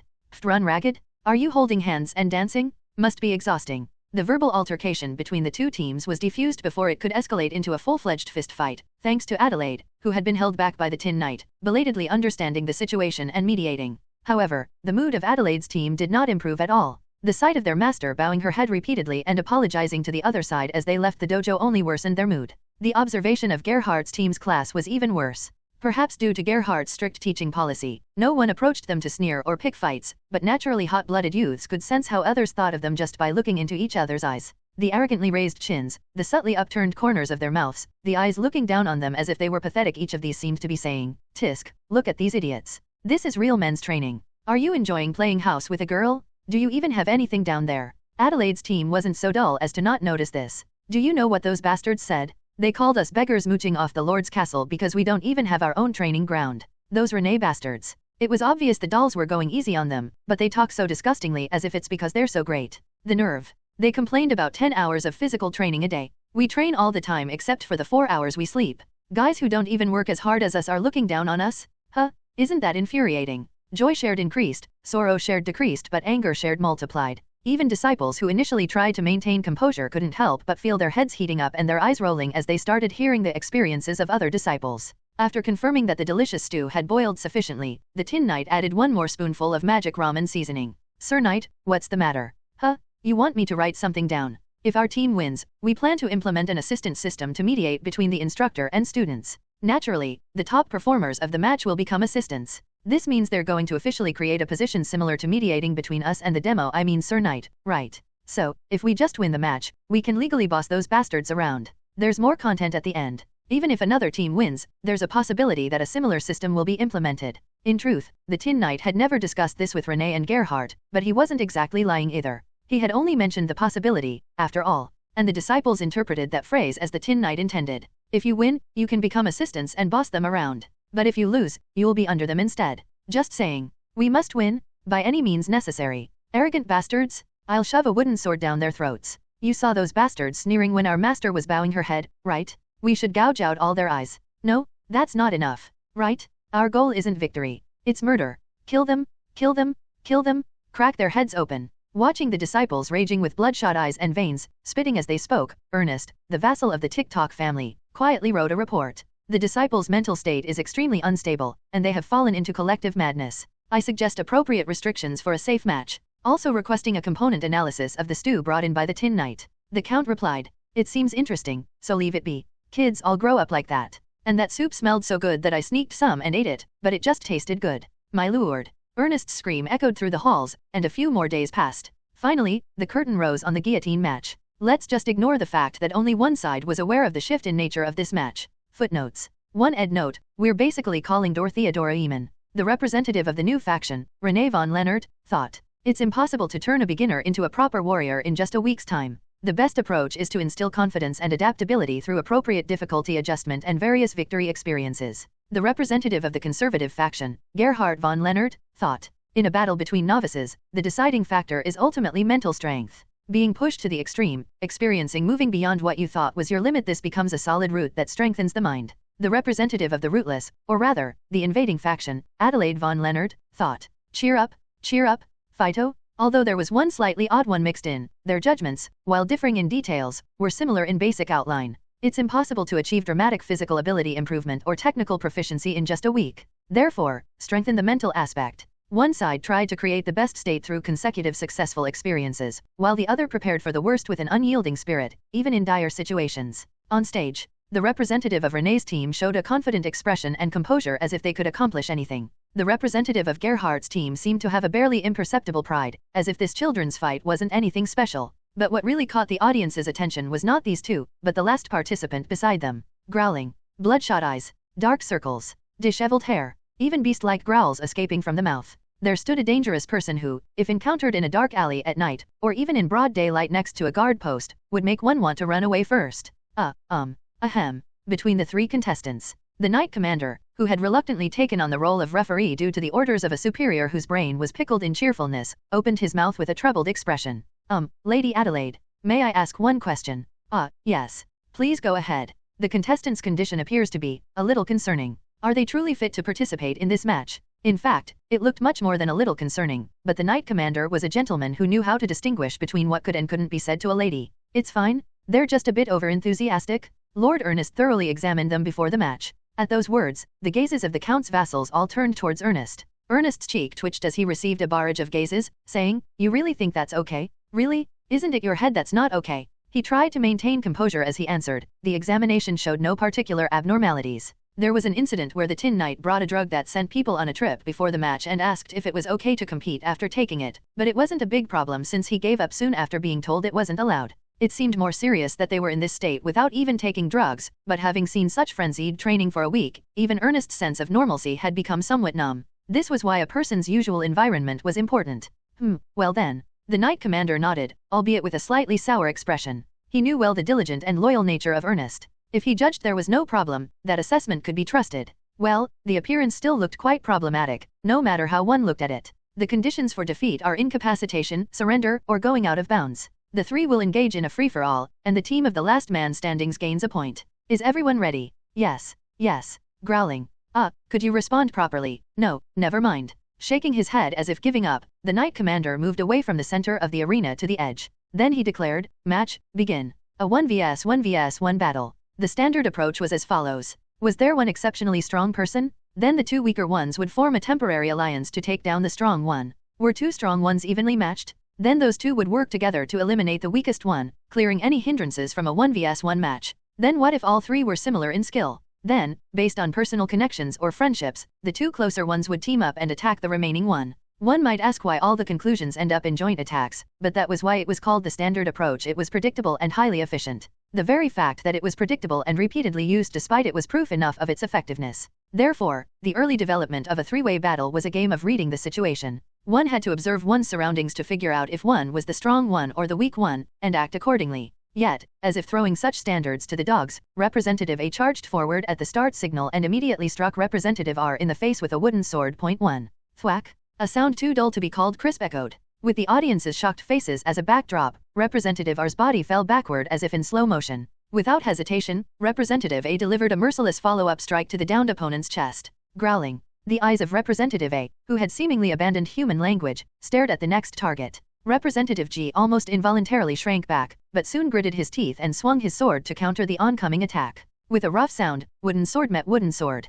Thwack, thwack, thud. At the moment of the third collision, the wooden sword slipped from Representative A's grasp. While their physical abilities and grip strength were similar, having used up strength to take down Representative R, Representative A's grip gave out first. Representative G's strike came down on Representative A's left shoulder, but Representative A had long since lost their ability to feel pain and shock. Grab. Huh. Representative A grabbed the wooden sword that had struck his shoulder with both hands, bent forward, and squatted down. Representative G reflexively held on tight to not lose the sword, but as one person's entire weight focused on a single wrist, his posture inevitably crumbled as his body tilted. And at that moment, Representative A sprang up like a spring and headbutted the opponent's chin. Ugh. Oh. Letting out an inhuman scream, Representative A repeatedly struck the opponent again and again. There was no swordsmanship. It wasn't martial arts, either. Just raw, unrelenting violence, a brawl in its purest form. Representative G tried to counterattack somehow, but the more he tried, the more ferocious Representative A's attacks became, as if fueled by anger. Representative G gave into despair, losing his fighting spirit.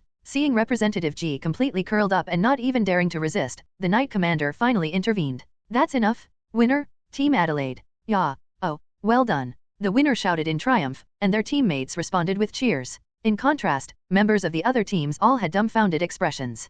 Sir, is that okay? To his subordinate's question, Renee answered, okay, what do you mean? Well, it seems too barbaric. Isn't this just a street brawl rather than a duel between martial artists? That's true, but it's not like there's any problem with that, is there? They didn't break any rules, and when you think about it, they just fought with everything they had. No, well, right? You don't have anything particular to say? I feel the same. Renee let out a hollow laugh, as if he couldn't believe it. If they had shown some mysterious swordsmanship or displayed extraordinary physical abilities, he might have had something to analyze, but winning like this left him with nothing to say. We'll have to win next time. Tell the player to be careful of the first surprise attack. Arg. At the scream echoing from the stage, Gerhardt's eyebrow twitched. There, a disciple Gerhardt had personally taught was crying out in agony with his hand bitten by teeth. The disciple struggled, desperately trying to shake off the opponent by hitting their head or pushing their face with his free hand, but as the opponent didn't let go and instead bit down harder, he finally shouted surrender. As the announcement of Adelaide team's second victory rang out, Gerhardt's subordinates all let out sighs. That's ridiculous. How could he be so weak? The opponent's head was completely exposed. If he had just kept attacking, he would have won in the end. Master, shouldn't we protest? What kind of unsightly display is this for a sacred duel to determine the dojo's representative? What an absolute disgrace. To the lamentations heard around him, Gerhardt answered with a grim face, are you telling me to smear filth on my face with my own hands right now? Pardon. We both knew from the start that Brad and I that this fight would become a battle of spirit rather than strength or technique. That's why I did my best to train my disciples' mindset, and the result is before our eyes. Are you telling me to deny that in such an ugly manner? But it's not the proper method, is it? A result is a result. Though he ground his teeth as if frustrated, Gerhardt didn't deny the outcome. After all, even the stubborn old man had his own philosophy. We still have 3 chances left. We just need to win. Although Adelaide's team had won 2 consecutive victories with unstoppable momentum, the flow changed from the third match. Thinking that if they lost 1 more point, the match would end right there, the representatives of the remaining 2 teams started to openly check the representative of Adelaide's team.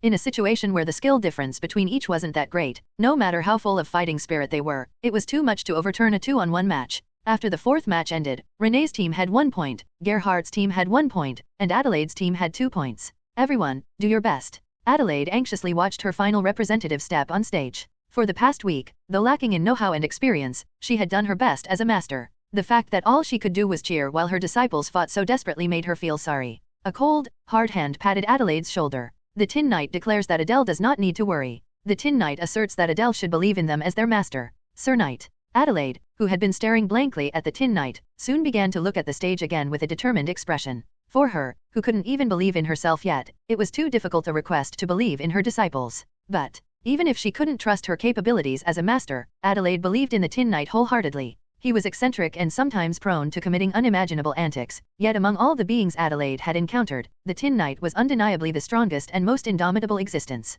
Match start. Representatives G and R exchanged glances. It was a silent agreement to take down Representative A first, then settle the match between themselves. This was also the pattern that had been repeated in the 3rd and 4th matches. So, you 2 combined aren't even comparable to our master, you bastards. Everyone present was shocked to see the young man, the last representative of Adelaide's team, single-handedly overwhelm the other 2 head-on. The Tin Knight says that in a fight between novices, the instigator always wins. The Tin Knight says that in a fight between novices, the most ruthless and toughest one wins. The Tin Knight asserts that 1 win can be secured with a surprise attack and 2 wins with fighting spirit. The Tin Knight asserts that if they can secure 2 wins with strategies unrelated to the cards, then essentially, the strength of the cards only matters for the remaining win. The Tin Knight claims that efficient resource allocation is a basic strategy in a points battle. Originally, Adelaide's team had only 7 members in total. Compared to the other teams who sent out their best players from over 20 or a dozen candidates, their talent pool was inevitably smaller. However, if there was a way to somehow secure 2 wins even with not so strong cards, in other words, if it was possible to secure 2 points with cards that only received minimal effort, then it would also be possible to pour all that energy into nurturing the most talented one among those disciples, providing intense motivation, using drugs to supplement sleep and recovery time, turning a week's worth of training into 10 days' worth. And the result of the single-minded gamble of investing all sorts of resources accumulated bit by bit like this into a single person, disregarding efficiency, was winner, Adelaide von Leonard's team. Victory smiling upon them. Footnotes. We did it. We did it. Yeah, we did it. We fucking did it. Ha ha ha. Wow, really, wow. Hey, Adelaide's team was in a festive mood. They rushed to the representative who showed brilliant skills at the end, showering him with praise, and hugged each other while cheering. However, where there were winners, there were also losers. The members of the other 2 teams all had unpleasant expressions. Bewilderment, frustration, anger, grief, various emotions quickly flashed across their faces. This was entirely natural, but in this case, the problem was that the number of winners was too small, and conversely, the losers were too many. Most of the people in the arena had scowling faces, while only a few were joyfully celebrating. The Knight Commander, who acted as the referee, squinted his eyes. The air is unsettling. The reason was simple. Although the match had somehow been decided, the losers couldn't accept it in their hearts. Well, some had come to accept it, but they seemed to be just a few. There were no noticeable complaints or criticisms of the winners, but that was all. Even if this match officially ended here, it didn't seem like the losers would sincerely acknowledge the winners and respect their authority. The Knight Commander pondered. If the conclusion of this match became ambiguous and caused another dispute, it would negatively affect the Count's authority who oversaw the match. As the representative in charge of TikTok's military power, he was about to step forward to change the atmosphere, even if somewhat forcefully, when at that moment, Count, I would like to make a request. An old man with faded golden hair, Gerhardt, stepped onto the stage and opened his mouth. While everyone was flustered, the Count, who had been watching the match from the best seat, asked back while still seated, a request. What kind of request? Before closing the curtain on this stage, I would like you to grant a small reprieve. The murmuring around increased. Asking not to end it when all the matches were over was a request loaded with many implications. The Count spoke ambiguously. Strange. Didn't you swear before the match that you would accept whatever result came out? I do not seek to deny the result. However, as things stand, my comrades and I will be leaving TikTok. Before that happens, there's one last thing I wish to do. And what is that? Gerhardt raised his arm, pointing towards where the Tin Knight was for all to see. That doll, no, that knight. I wish to have a match with him. Knight. Some people in the place widened their eyes at Gerhardt officially using that title. This stubborn and opinionated old man, who had expressed that magic dolls were nothing more than toys, referred to the opponent as a knight. That alone was surprising enough, but he even bowed his head to the Count to request a duel, so those who knew Gerhardt's character couldn't help but be astonished. Oh, ho. A smile of interest formed on the Count's lips, which had been ambiguous throughout. So it's not denying the match itself, but rather seeking an additional bout outside the official match. Lending the place isn't too difficult. However, shouldn't we hear the other side's opinion as well? At the Count's words, people's gazes turned towards the Tin Knight. But the Tin Knight had no mouth. Therefore, it was Adelaide's role to represent his will. Adelaide, who had been staring blankly at the Tin Knight, was startled by a voice that only she could hear. Wait a moment. Sir Knight, pray you serious? After listing words like impossible or unfeasible towards the knight for a while, she finally opened her mouth, seemingly unable to overcome the knight's stubbornness. Ahem.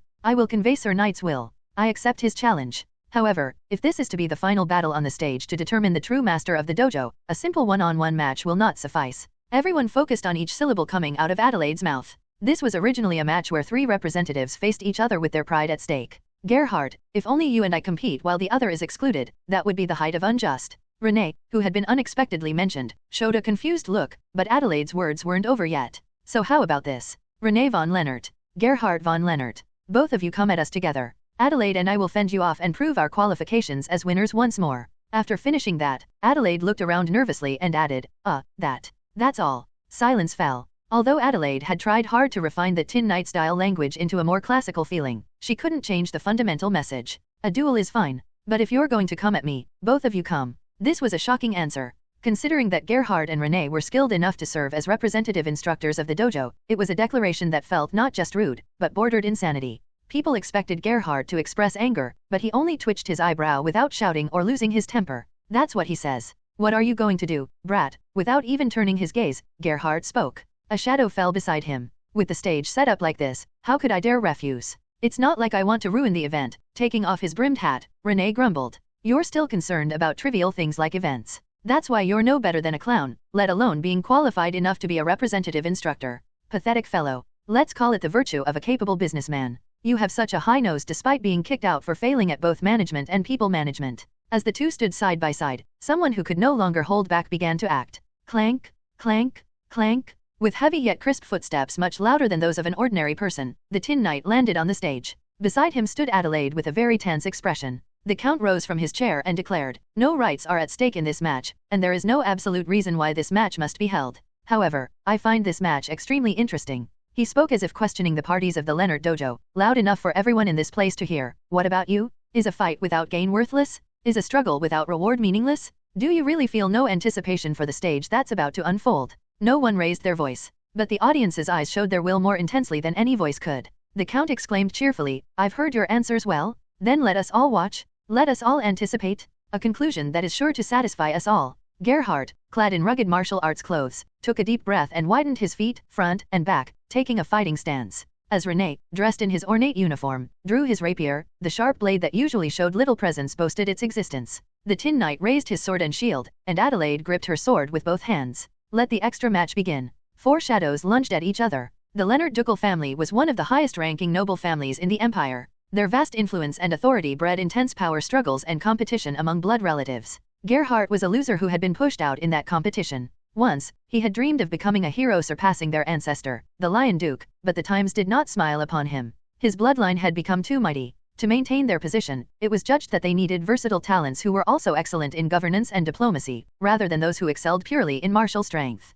Gerhardt's martial strength was excellent, but not enough to make up for his shortcomings in political skills and the art of employing people. He felt wronged. He thought that those who couldn't match him with pure strength were bringing strange things like management skills and reform to undermine his value. That was why he denied René and his methods, and gathered those who shared his views to request a rematch. Ultimately, he lost. Moreover, to an unexpected opponent, not even René. Although he tried to act calm for the sake of his face and pride, his heart was burning like a flame. He couldn't accept it. He refused to let everything end like this. At least, if nothing else. He wanted to pour out somewhere all that he had built up over a long time, his trained body, the skills accumulated through pain and endurance, everything he thought of as strength. And now, before Gerhardt's very eyes stood an opponent with strength that even he had to acknowledge. "Heya!" With a powerful battle cry, Gerhardt stepped forward. He thrust out a knife hand straight. It looked like a simple punch, but the power contained in it was enough to shatter stone. Whoosh! But the sound that this attack actually produced was far too light. Gerhardt's eyes widened. He deflected it. Minute angle adjustment. A subtle relaxation of the body at the moment of impact.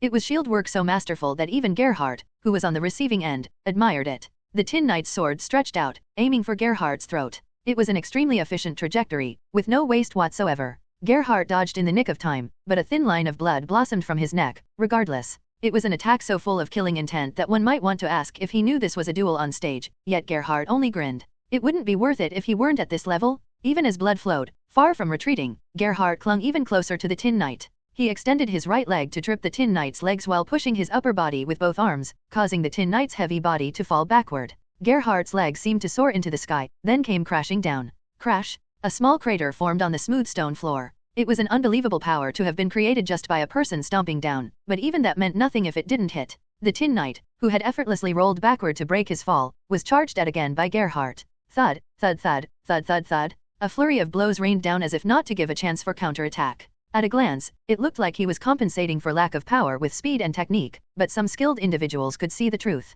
Each of the attacks thrust out at short intervals was actually a terrifying attack that could crush a person's skull. Although the Tin Knight's body wasn't made of flesh and blood, even that mattered little. Gerhardt was a man who could crumple even steel with his bare hands if he set his mind to it. That was why it was even more shocking for Gerhardt to see the shield completely unscathed, not even a scratch, despite him unleashing attacks with all his might. Why? Thud, crunch. What answered Gerhardt's question was the tingling pain felt in his wrist. At the moment Gerhardt's attack landed, the Tin Knight had twisted the shield ingeniously, bending Gerhardt's wrist. The moment the seemingly endless flurry of attacks was interrupted, the edge of the shield swung by the Tin Knight slammed into Gerhardt's chest. The impact forced the air out of his lungs, and his spit out of his mouth. Although he had gathered mana instantaneously to receive it, preventing his ribs from being crushed, his body momentarily froze from the shock. The moment Gerhardt stiffened his body to somehow avoid a fatal blow from the follow-up attack. Clang! The Tin Knight, ignoring Gerhardt, threw himself between Adelaide and René. Sir Knight. My, what impeccable timing. Seeing the Tin Knight block his path, René von Leonard inwardly broke out in a cold sweat.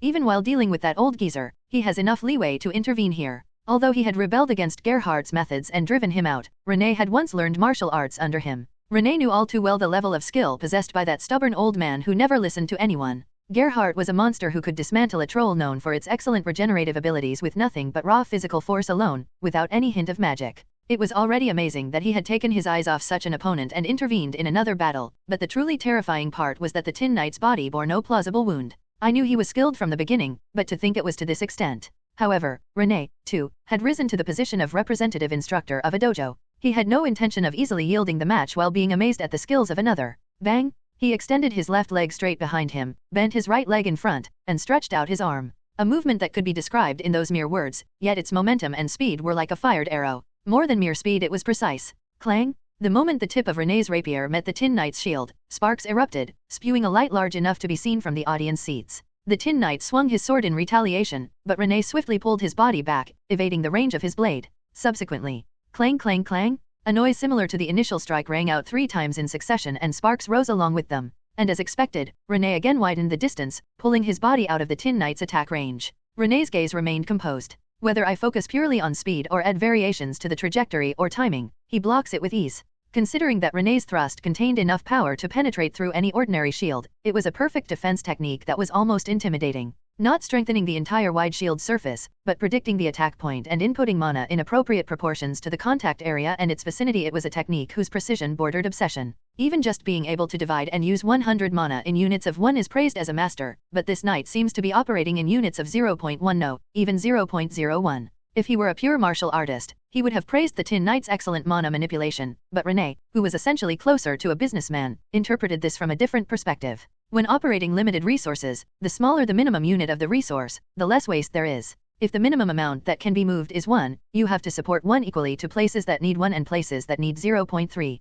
Is this efficiency the result of necessity? Did he have to fight in such a resource-poor situation? There were largely 2 situations that could be imagined. Either he had to fight under extreme mana constraints, or he had to face an endless tide of enemies. Renee was very curious about the Tin Knight's background, but he didn't have the luxury to continue those thoughts to the end. Whoosh! The Tin Knight's body seemed to sway slightly left and right, and the next moment, he was right in front of Renee's nose. Renee thrust out his rapier with an almost instinctive movement, but the Tin Knight lowered his body as if he had expected even that. The sword containing compressed mana carved into the Tin Knight's shoulder, but that was all. With a chilling pain, the blade grazed Renee's thigh. Renee tried to widen the distance swiftly, with a speed unbelievable for someone who had injured his leg, but the Tin Knight threw his body forward 1 step ahead, as if predicting the direction Renee would dodge. Are you ignoring me? What saved Renee was Gerhardt's sudden intervention, striking from the side. A kick came down from above at an oblique angle, colliding with the Tin Knight's shield and creating a shockwave. The Tin Knight's 2 feet sank into the ground up to his insteps. Renee's eyes flashed, and his rapier was enveloped in light.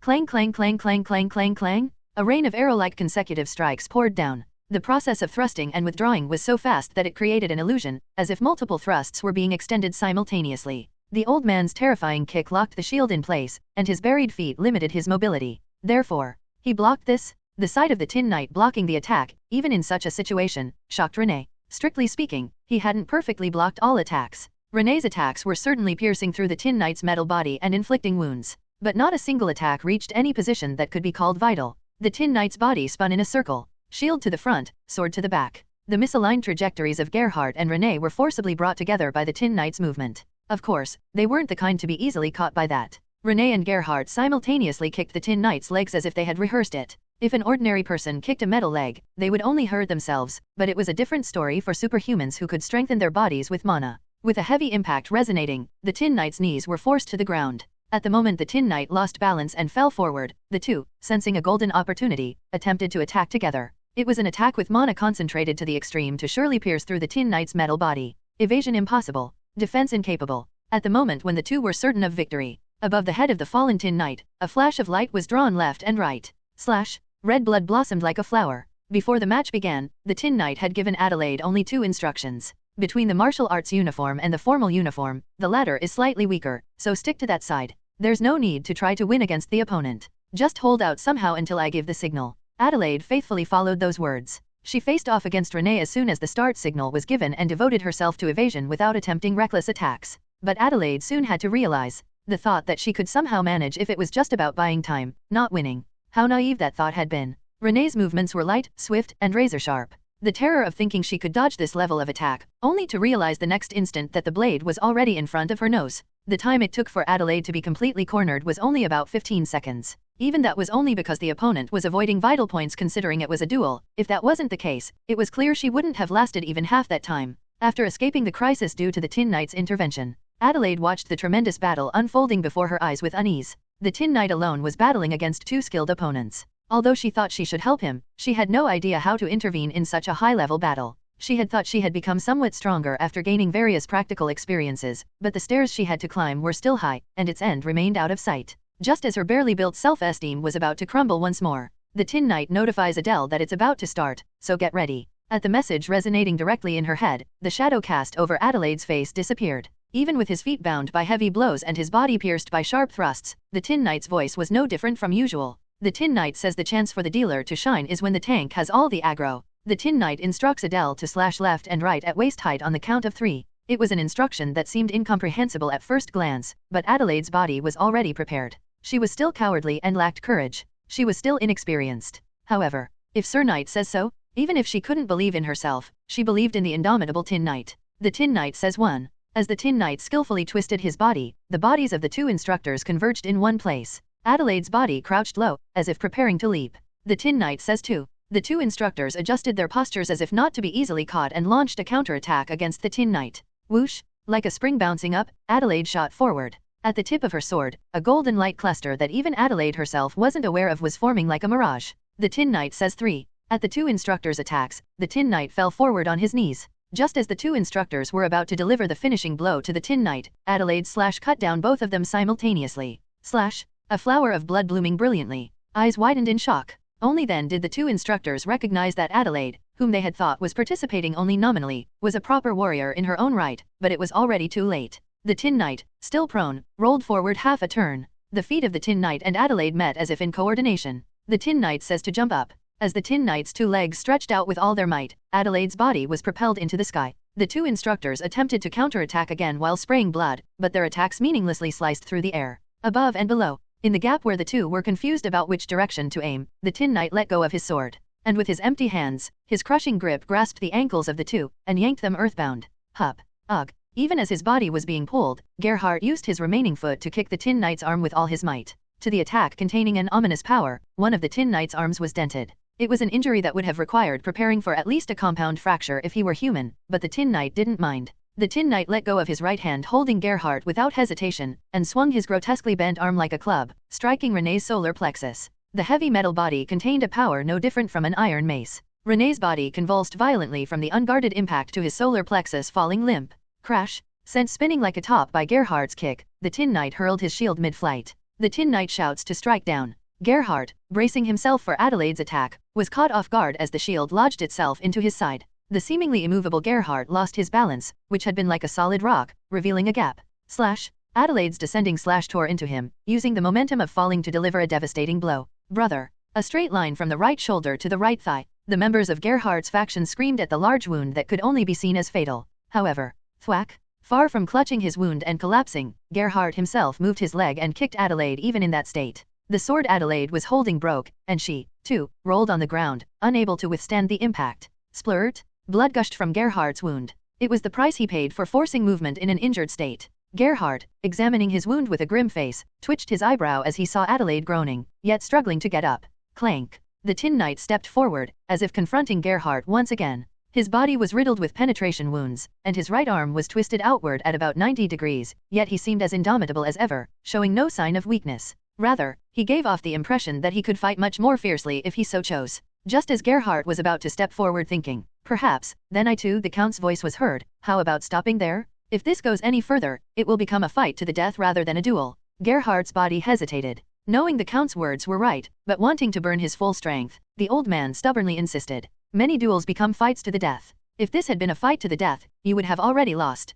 What do you mean? If that young lady had the mind for it, your head would be split open now. That's... Gerhardt swallowed his words. The visible bleeding was gruesome, but in fact, Gerhardt still had strength left. Although she briefly handled sword energy during the battle, Adelaide's technique remained immature. In many ways, it was insufficient to properly cut through Gerhardt's body, which was already sturdy due to the Lion Duke bloodline's unique constitution, enhanced further by years of training and mana reinforcement. However, that could change depending on how the attack was executed. Had she aimed for the head from the start, and not slashing but striking down, even Gerhardt wouldn't have been so unscathed. As Gerhardt hesitated, an annoying voice reached his ears. Cough, cough, phew. Well, I know you've always been stubborn and ugly in character, but let's be reasonable. Come on. The old man has no sense of cleanliness. Your mouth is still alive while lying on the floor. If a chunk of iron had hit you in the solar plexus, you wouldn't be saying that. As if he really didn't have the strength to get up, not just saying so, René rolled his eyes while sprawled on the floor. Gerhardt, who had been staring at him with annoyance, closed his eyes as if sighing.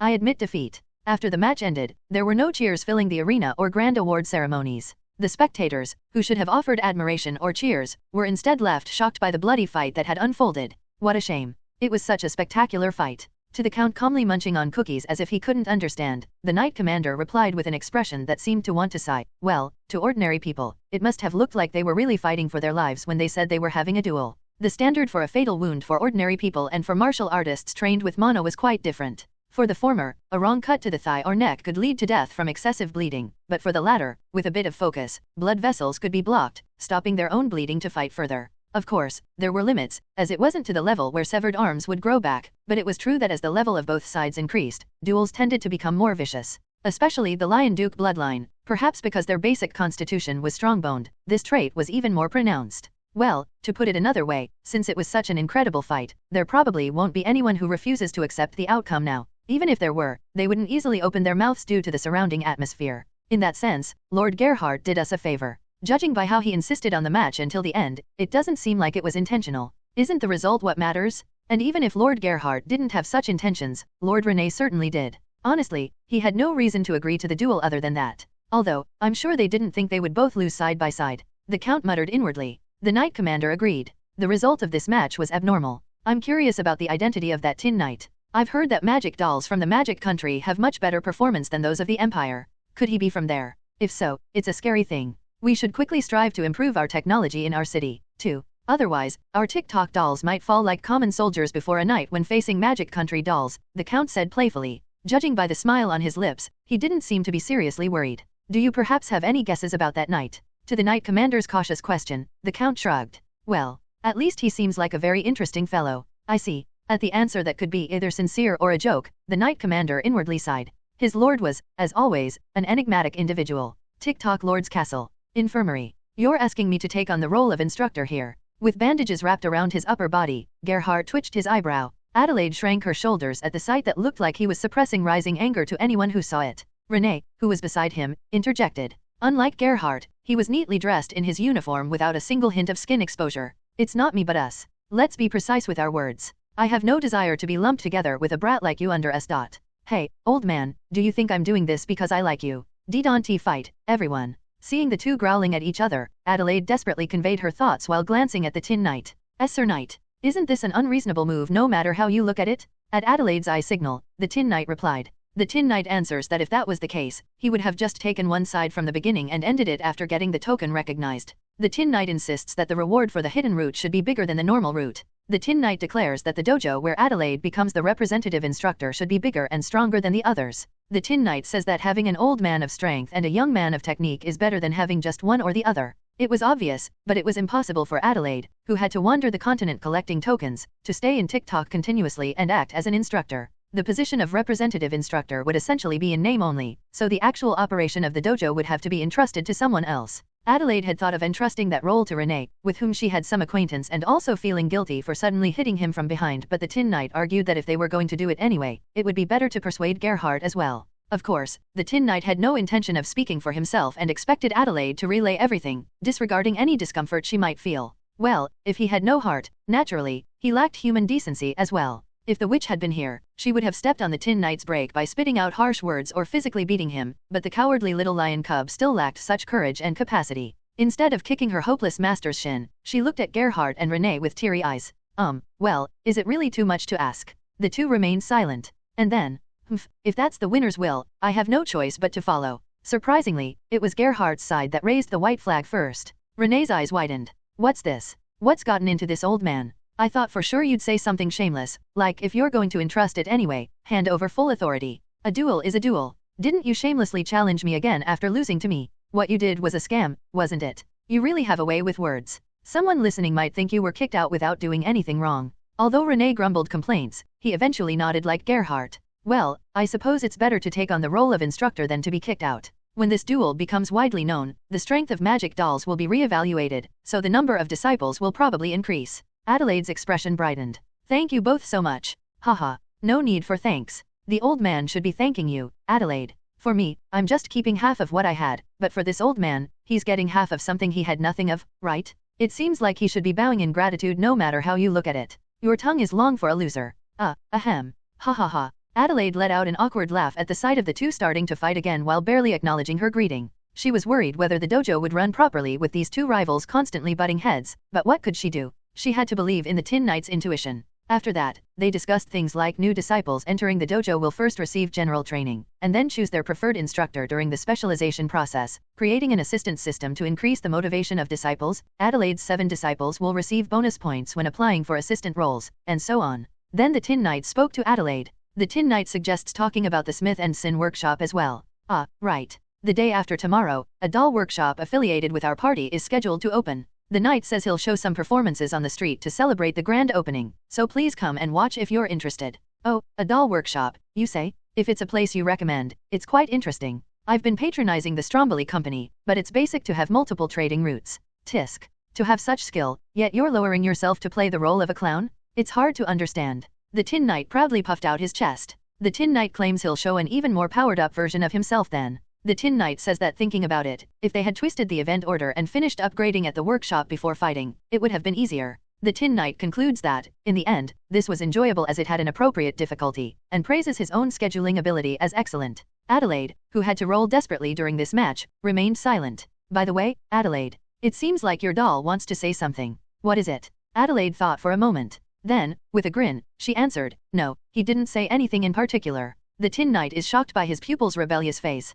After the arduous challenge in TikTok, she had grown a little more once again. During the week in TikTok. No, it was just symbolically called a week. It wasn't actually a week, but in any case. Dorothea and the Tin Knight resolved the incident related to the Smith & Sin doll workshop and achieved the Tin Knight's power-up. Adelaide and the Tin Knight resolved the conflict between the traditionalists and new factions over the Leonard Dojo and secured the position of representative instructor. To an outsider, it might look like the Tin Knight had mastered some kind of cloning technique, but that wasn't the case. He just moved around so quickly that it seemed like he was in multiple places at once. Welcome, Sir Tin. The Tin Knight greets Sophia cheerfully. The Tin Knight and Sophia's meetings usually took place at night. There was no particularly meaningful reason for this, it was just that physically, this was the only time the Tin Knight had plenty of spare time. One might think, what kind of nuisance is this in the middle of the night, but Sophia didn't seem particularly displeased or tired. Wondering if she might be sleeping during the day, the Tin Knight asked, and she answered, it's boring being tied to a pillar all the time, isn't it? So I tried various things in that state to pass the time.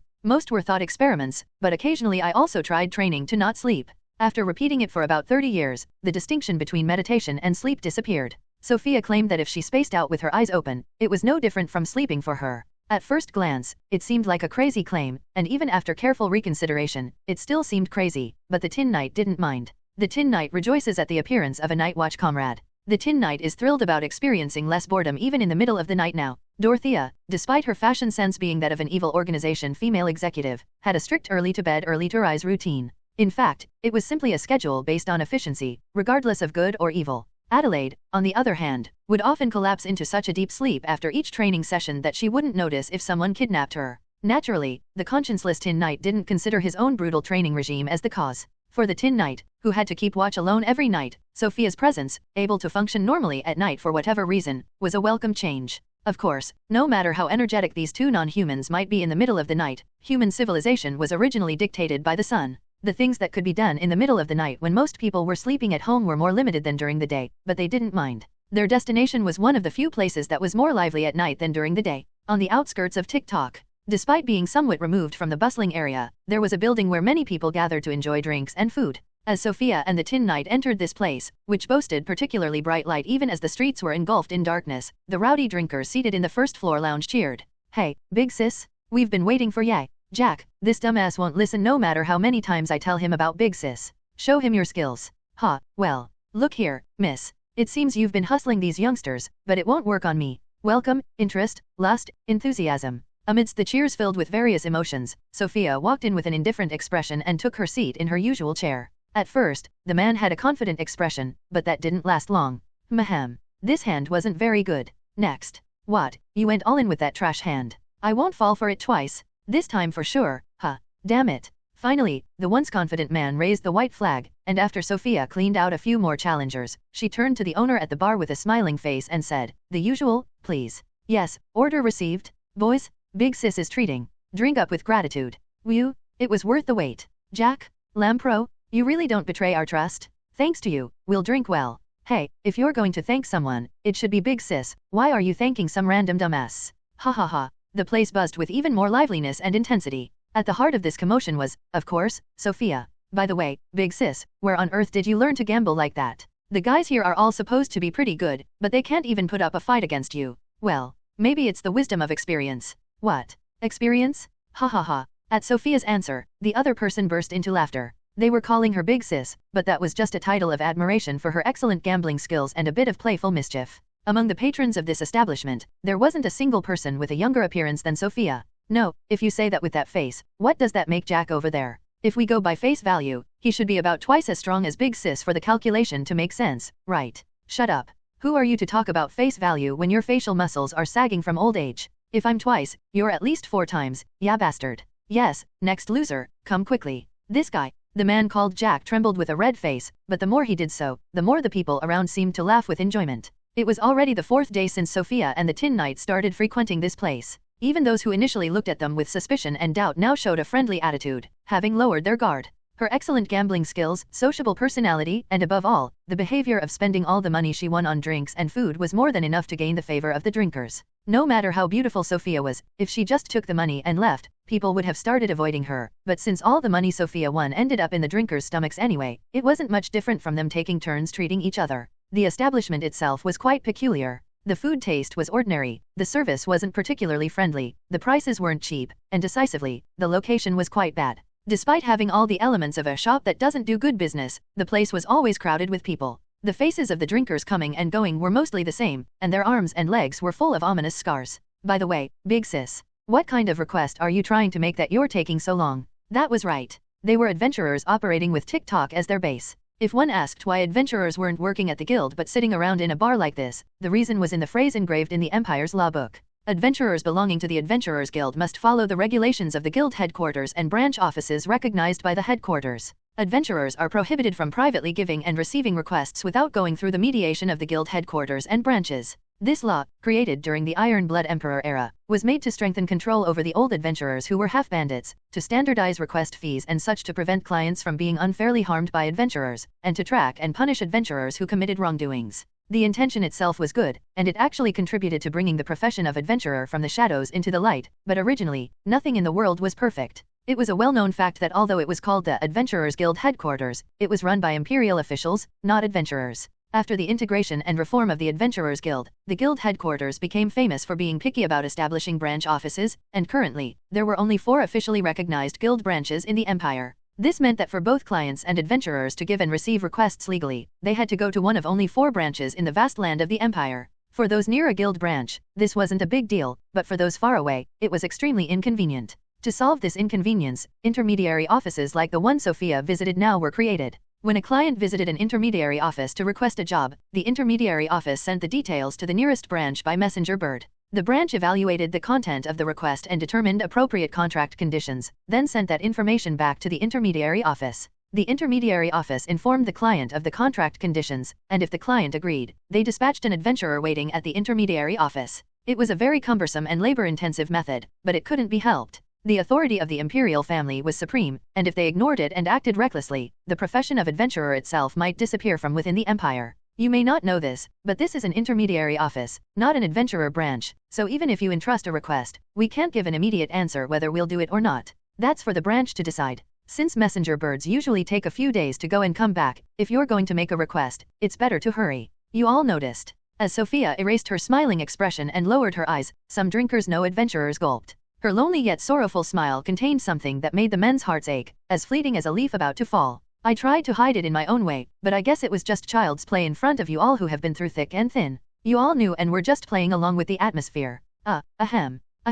Well, that's right. Born as a man, how could we pry into and expose a woman's worries? In fact, more than half of those present were tilting their heads thinking, Was that what it was? But originally, a man drunk on alcohol was a creature with pride and hot air flowing through his veins instead of red blood. There was no man who could say, I didn't know that, and just crawled out to watch some fun gambling and get a free meal. When the comrade drinking beside you was nodding with a solemn expression, if you showed even a little of that, you'd be the only one looking like a fool. Towards the adventurers whose numbers had been increasing day by day for the past 3 days, lured by the catchphrase a chance to see a skilled, beautiful gambling master. You can even get free drinks and food. Sophia said, actually, I've been worrying a lot. No, I'm still worrying. Whether it's really okay to entrust this request or not. We won't ask for detailed content, but is it that dangerous? Yes, it's dangerous. But more than dangerous, it's also unsettling. The fact that this request might be buried without being delivered to the right people. At Sophia's words, the adventurers started whispering one by one. If it was simply a dangerous request, they could understand, but for the request itself to be buried?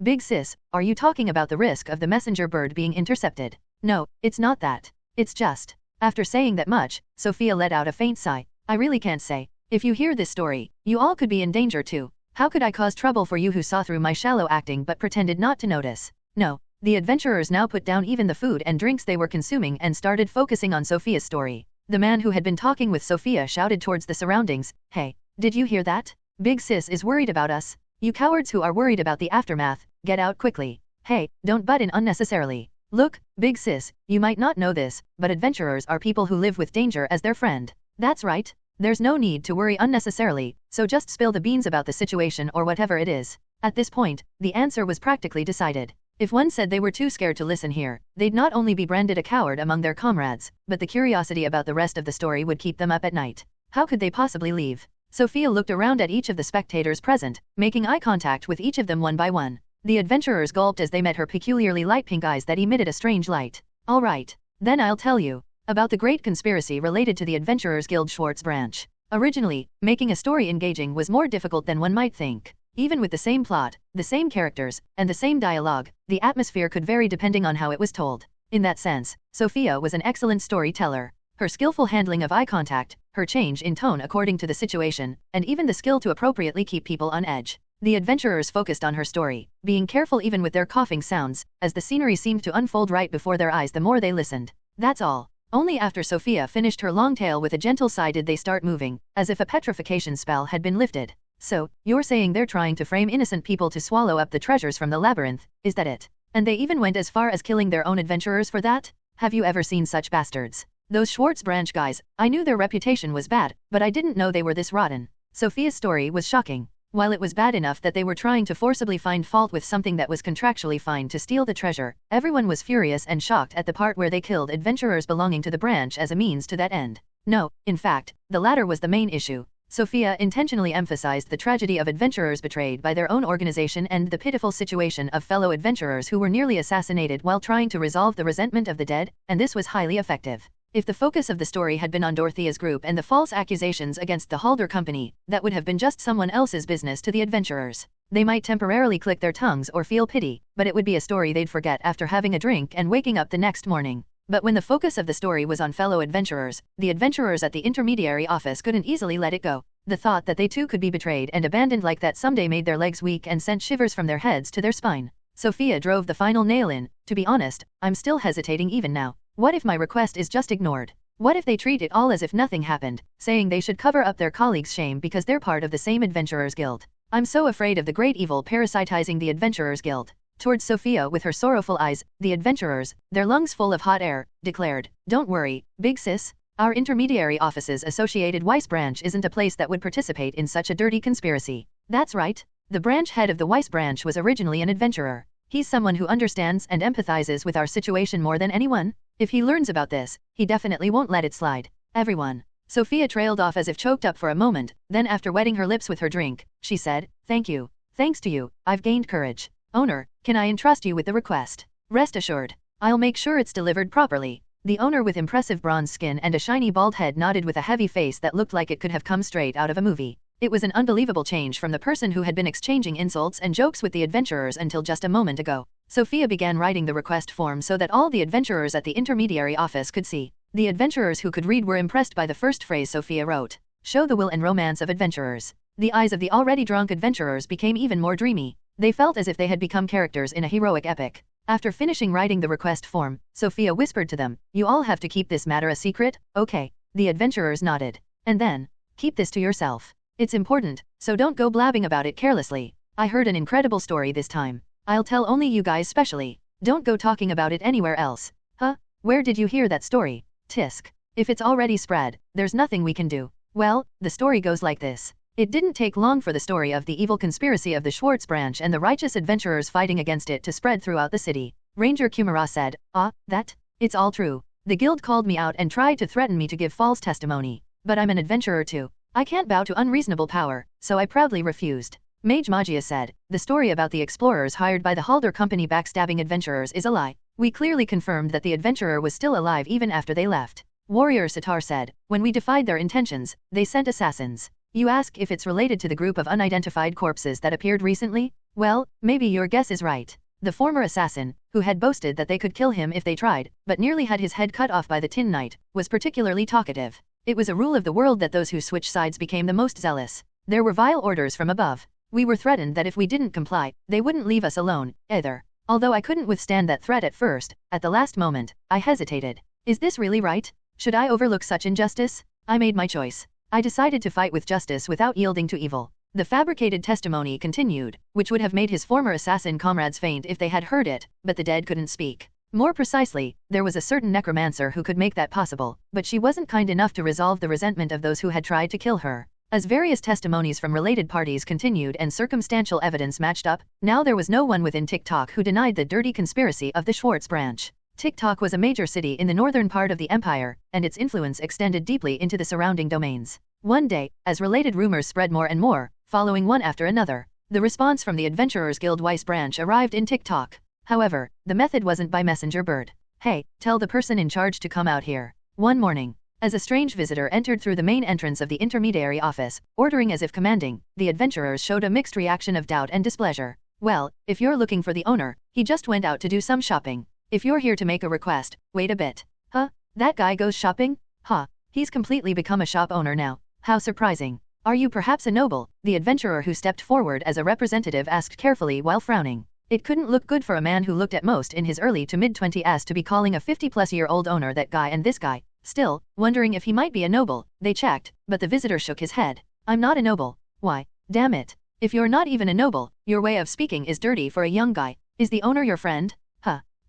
The visitor blinked for a moment as if he didn't understand what was being said, then started laughing loudly. Well, looks like the Baldy is good at managing people. Seems like he's well liked, too. He grumbled a lot when I first assigned him. What's this nonsense you're spouting now? Just as the adventurer was about to complain further, the main door opened, and the owner returned. The visitor brightened his face. Oh, Baldy? It's good to see you after a long time. What? Which bastard dares to? The owner, who frowned as soon as he heard the word Baldy, soon saw the visitor's face and dropped the luggage he was holding with a thud. Then, as if he couldn't believe what he was seeing, he muttered blankly, Brother, why are you here? Why else? Didn't you send an interesting request? The visitor said this and then took out a neatly rolled piece of paper from his bosom and unfolded it. It was the request form that Sophia had personally written and the owner had sent to the Weiss branch not long ago. The branch head of the Adventurers Guild, Weiss branch. One of only 3 gold rank adventurers within the guild. Incidentally, he also gained a new title of Young Guy with Dirty Speech. Peter, the leader of White Gold, smiled, showing his teeth. I want to meet the client, so prepare a place. Baldy. The meeting was prepared relatively quickly. The poor owner, who was being nagged at as Baldy, made desperate efforts, and the Tin Knight had become relatively free after finishing the duel with the Leonard instructors and the opening event of the Smith and Sin doll workshop. In the deepest reception room of the intermediary office, the lineup gathered for the meeting was as follows. The Tin Knight and Sophia, the bald owner and Peter, Kumara's party and the former assassin turned trumpeter. Leaving the adventurers trembling in the corner in anticipation of the appearance of a great senior in the industry, Peter opened his mouth. I observed the atmosphere around here all the way here, and you've made the situation quite interesting. The Schwartz Guild is an evil breed like no other in the world. So our righteous adventurers must help the poor and uphold justice. Sitting on a leather sofa, yet in a crooked posture with his legs crossed and chin resting on his hand, Peter stared at Sophia. Good cause, good structure, and witnesses, too. Above all, there are too many people who know the story. At this rate, if we don't move, we'll face criticism from those around us. You've managed to expand the situation this far in just about a week. You're quite talented. No, and your skills at incitement are excellent. Sophia tilted her head. Is that a compliment? It's a compliment. It's also a criticism. So it's both. Well, language is originally like that? Seeing Sophia nodding, Peter pouted, as if something didn't sit well with him. You're too relaxed. Did you perhaps expect me to come? Of course not. For the first time today I'm hearing of the personal information and name of Peter, sir. Oh, what kind of information? That he's a branch head from an adventurer background and respected by fellow adventurers. That he's famous for various achievements like subduing notorious wanted criminals or slaying monster crocodiles. But that not much is known about his actual personality or appearance because related people keep quiet about it. You know quite a bit. It's no fun, after all. There's not enough pleasure in teasing. This makes me lose motivation.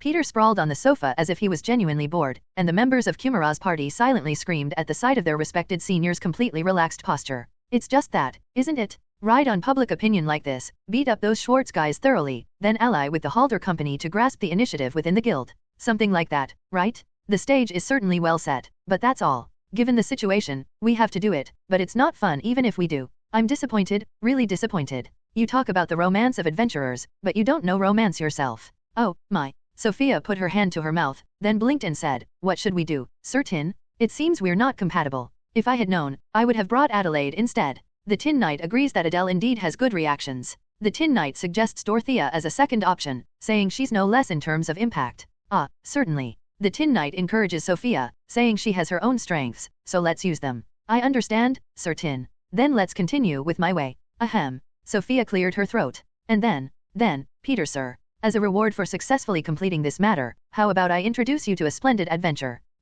Peter showed a reaction. An adventure. Good. It's a word that makes me feel good just hearing it. But it's difficult to find an adventure that can satisfy me, you know. An ancient fallen kingdom with almost no remaining records. Peter's ears perked up. A civilization that had a unique system from other kingdoms, but was thus discarded as heretical. Oh, a monster that even such a civilization couldn't completely deal with and had to seal away. Oh ho. A magic beast that uses blood as nourishment, possesses excellent regenerative abilities, and is known in legends to have powerful combat abilities. Oh, could it be? Is it that? Are you talking about the one that only appears in fairy tales and legends? Yes, that's right. Sophia's eyes glowed meaningfully. Let me tell you about the information on the legendary magic beast, the vampire, along with its detailed location. Peter sprang up. Good, I like it. I accept the request. I'll go kick that dem Schwartz brat hard, so don't forget the reward. Peter rushed out of the room just like that. It was a terrifying momentum that no one could stop. While everyone was dumbfounded, Sophia looked at the Tin Knight. How was that? The Tin Knight thought for a moment, then silently gave a thumbs U. Peter was by no means a thoughtless, moody rookie who acted on impulse. Although he often acted without thinking and was indeed moody, he was also a veteran who had been through thick and thin. Otherwise, it would have been impossible for him to reach the gold rank. There were two main reasons why such a Peter started moving immediately after hearing just a few words from Sophia. One was, as he said himself, that rumors about the guild had spread too much, putting him in a difficult position if he didn't show some movement in one way or another. And the other was Peter's own pride. To put it more simply, Peter believed in his own judgment. It wasn't a lie. Although there were parts she deliberately left unsaid, that woman really knows about vampires. While the public was widely aware of cases where adventurers cheated innocent clients, in fact, there were just as many bad clients. Those who grovel until the request was resolved, then flip their palms and didn't pay the proper compensation as soon as it was resolved, or those who asked to defeat a seemingly insignificant magic beast but when one went, there was actually a whole colony of them, or those who involved one in crimes without one's knowledge just by fulfilling the request to deal with all sorts of troublesome people. Having an eye for people was essential. Peter was certain that Sophia wasn't lying, and he also sensed that she knew a lot more dangerous information, that was, information that smelled of adventure. Well, he hadn't expected such a major drift as legendary magical beast which was herself, but he had no way of knowing that, but that was more because Sophia was strange rather than Peter being wrong, so it should be viewed with a merciful eye. Humming a tune, Peter began preparations to complete the request. It was a somewhat pitiful sight if one knew the truth, but at least he was happy, so that was fortunate. Meanwhile, if there was someone happy in the world, there was also someone unhappy. That was the way of the world. Unlike Peter, whose laughter wouldn't stop, the employees of the Schwartz branch couldn't laugh. How on earth did you handle this job? With the branch manager's shout, the stack of documents on the desk scattered into the air. While the employees summoned to the branch manager's office all shrank back and looked around nervously, the direct subordinate who felt an inexplicable sense of déjà vu in this situation opened his mouth as a representative. We're sorry. Sorry? Sorry? Yes, you should be sorry. You have to be. If you don't feel sorry after messing up the job like this, you're not human, you're a damn son of a bitch. The employees all had to resist the urge to show the branch manager a mirror as they saw him growling with his eyes rolled back. Well, they say you see what you want to see, and it seemed that since he had become a dog himself, he saw people as dogs too. The branch manager didn't notice the subtle gazes of his subordinates. In fact, it was questionable whether he would have cared even if he had noticed. The branch manager didn't have the luxury to worry about such things right now. How on earth did you handle the job? Incompetent fools? Pathetic fools. He couldn't understand the current situation at all. The Quasi-Knight level 4 sent for silencing had been completely annihilated. Strictly speaking, one guy was still alive, but that one guy had not only betrayed them and joined the enemy, but was also exposing all the dirty secrets of the Schwartz branch, so it was a situation worse than if he had died. In the northern part of the empire, the malicious, petty, and vile conspiracy of the Schwartz branch was being chewed on like dried squid legs as a drinking snack, and even in the social circles near the capital, stories about this were gradually spreading. On top of that, White Gold of the Weiss branch, far from fighting together against the crisis of the guild's reputation falling, was scratching at his insides telling him to quickly reveal the truth, and the other branch managers had entered a spectator stance as if they were just there to watch the show and eat the rice cakes. As the guild that should have united its strength entered a state of civil war, the Halder company started legal battles saying, "That's right," and other companies that had been cautious in the face of the Adventurers Guild's prestige, realizing that they only had to deal with the Schwartz branch and not the entire guild, were swarming in like a pack of wolves. The Great Lord of the North, Count TikTok, has handed a request to the Adventurers Guild headquarters asking to reveal the purpose of infiltrating an armed group with malicious intent into TikTok. There's no particular reaction from the headquarters yet, but we don't know how they'll respond if public opinion in the north intensifies. Don't worry about the headquarters. What Great Lord? He's just the boss of a toy alley in a toy city famous for toys. It seems that the silver rank adventurer Kumara and his party are sending letters to adventurers they have past connections with, informing them of the circumstances of this incident. Issue a warning not to be swayed by rumors. No, just capture them. They might be the culprits of this incident for communicating with the traitors. Adventurers are leaving the branch one by one. The number of bronze rank and below adventurers who find it burdensome to move their activity area is relatively small, but the atmosphere among the silver rank adventurers, who originally had connections with Kumara's side and have relatively high economic power, is not good. If we don't deal with this quickly, only the chaff and youngsters will be left in our branch. Due to the company union stopping the supply of various goods, we're running out of stock of various necessities. Damn it all. Bang, thud thud thud. As the branch manager kicked the desk hard, various objects on it rolled onto the floor. Incompetent fools. Pathetic fools. Don't just chirp here, solve this somehow, you parasites. Objectively speaking, this incident was not without the branch manager's own responsibility. It was the branch manager who escalated this to such an extent when it could have been resolved by negotiating nicely with the Halder company and receiving the treasure. It was also the branch manager who kicked out or relegated to unimportant positions any employee who didn't please him even slightly, and promoted flatterers or those who offered bribes to important positions, driving the overall health of the organization into the ground. Usually, using the prestige of the Adventurers Guild as a shield had been enough, but once they fell into a situation where that shield didn't work, the organization itself fell into chaos. It was to the extent that the Weiss branch was rather confused, wondering why they were reacting like this when they had only thrown a light jab. Ha, ha. After driving out the employees as if chasing them away, the branch manager, left alone, rummaged through the shelf to soothe his burning stomach. Finally finding a bottle of wine he wanted, he turned around and, eek, he screamed and collapsed, facing a strange person who had somehow appeared behind him. Crash. The contents of the broken wine bottle soaked his pants, but the branch manager couldn't think of wiping it off.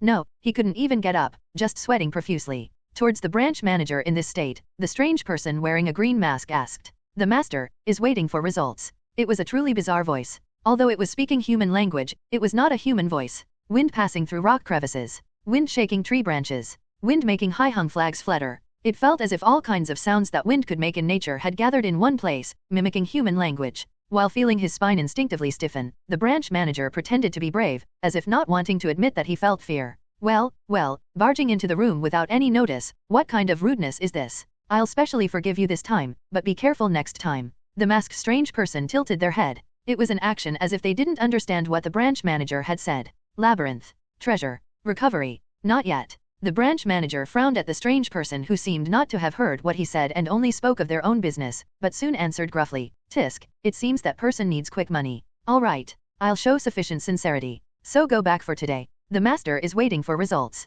The master wants the treasure from the labyrinth. Hey, I said I understand. I said I'll send money generously, didn't I? You are really stupid. At the suddenly fluent speech, the branch manager's body trembled. The color of the mask had changed at some point. The overall color scheme was still green, but the part corresponding to the mouth was painted over in blue. The type of sound had also changed to something that seemed to mix water sounds from nature rather than wind. Stupid human. Greedy human. Incompetent human. What the master wants is not mere wealth. Don't treat him the same as a materialist like you. It's disgusting. What are you saying? The branch manager tried to grab the strange person's collar in anger, but his intention was not fulfilled. Several streams of water that had somehow sprung up from under the branch manager's feet were wrapping around his entire body like ropes. Ugh, gack. The branch manager tried to loosen the water streams tightening around his neck, but it was meaningless. No matter how much he tried to grab the rope around his neck, it only distorted the shape of the rope with splashing sounds, but the pressure choking his neck didn't decrease at all. Just before the branch manager was about to lose consciousness, a gust of wind blew and disrupted the water rope choking his neck.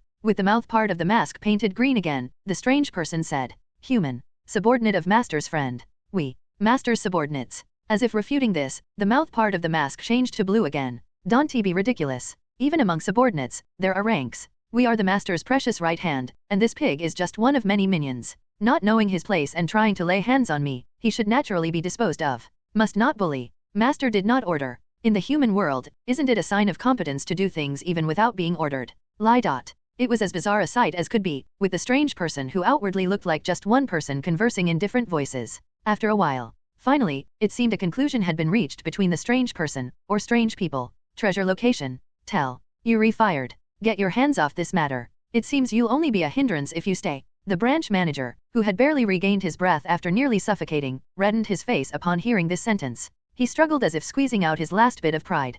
This matter will not be overlooked. Our family is the center of the imperial faction. We are the most loyal of loyal subjects supporting Her Majesty, no matter how much that person. The branch manager's words stopped. As if his tongue root had suddenly become paralyzed, it wouldn't move at all. No, not just his tongue, but his entire body was in that state. Only then did the branch manager realize what he had done. A mask split exactly in half between green and blue was staring at him indifferently. Human. Violated the contract. Didn't your family explain well not to babble carelessly about the master? The fear of suffocation that he thought had receded once came back to him again. This time, even struggling was impossible. Don't know treasure location. Troublesome. Can't he be helped? Honestly, this isn't our fault, is it? It's the fault of the friend who put such an incompetent person in this position. No. Was he pushed to this lowly position because he's incompetent? Ahaha. Leaving behind echoing mockery in his ears, the strange person's form scattered and disappeared. The next day, the corpse of the branch manager, stiffened from rigor mortis, was discovered, and the Schwartz branch was turned upside down. 2 days later, the Adventurers Guild headquarters announced the Schwartz branch manager's suicide by poison. People whispered that the branch manager had made an extreme choice due to the pressure from rumors circulating in the world, or that the Adventurers Guild had initiated a tail-cutting operation. 3 days later, the Empire's guardian Duke Leonard made a statement saying, "There are bastards sprinkling filth on the garden that His Majesty the Emperor has neatly arranged." The Duke did not specifically mention what that garden was, but people understood it to refer to the Adventurers Guild. 4 days later, a major personnel reform began at the Guild headquarters and the Schwartz branch. However, as both the Stenheim family that had been dominating the Guild headquarters and the Philene family that newly occupied the core were people of the Empress side, there were many voices questioning its effectiveness. 5 days later, an official apology from the Adventurers Guild was delivered to the Halder Company. Also, the new Schwartz branch manager officially purchased all the treasures that had become the root cause of this incident through official procedures. 6 days later, the new branch manager declared that he would use the purchased treasures for those who had suffered due to the former branch manager's misconduct, and introduced many welfare systems. Many adventurers who had left or were about to leave the Schwartz branch returned once again.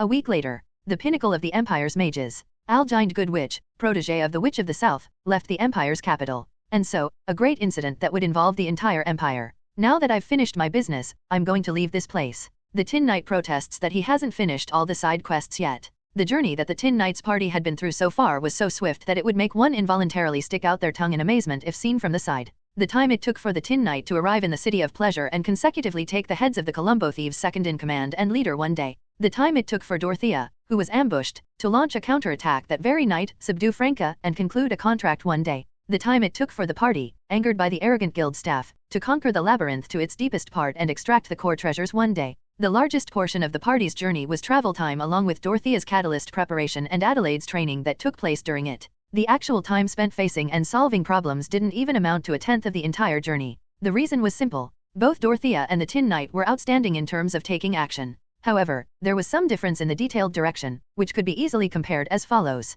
If there was a need to fulfill 3 out of 10 additional goals to challenge the core goal A, Dorothea was the type to rush straight to the core goal the moment it became achieved 3/10. On the contrary, the Tin Knight was the type to challenge the core goal only after neatly completing achieved 10/10, even if it wasn't essential. And due to this difference in musicality, the two were engaged in a fierce debate which from the outside looked like Dorothea's monologue. What was the original purpose of coming here? It was to strengthen you, right? And that's done. You also got Adele's token along the way. Then we should set off for the next destination. The Tin Knight insists that there's still a minigame left to clear the dojo mission with Adele. The Tin Knight argues that since they've somehow passed the 6th level, the 7th level is just within reach if they do a bit more. The Tin Knight passionately argues that they can't just throw away Adele's blood, sweat, and tears into thin air like this. Adelaide, who was listening from the side, timidly said, "No, it's fine if you throw them away. Rather, I wish you would," but the Tin Knight didn't listen. "Ha," Dorothea snorted. With her arms crossed and chin slightly raised while doing so, combined with her unique fashion sense, she looked every bit like a female executive from an evil organization.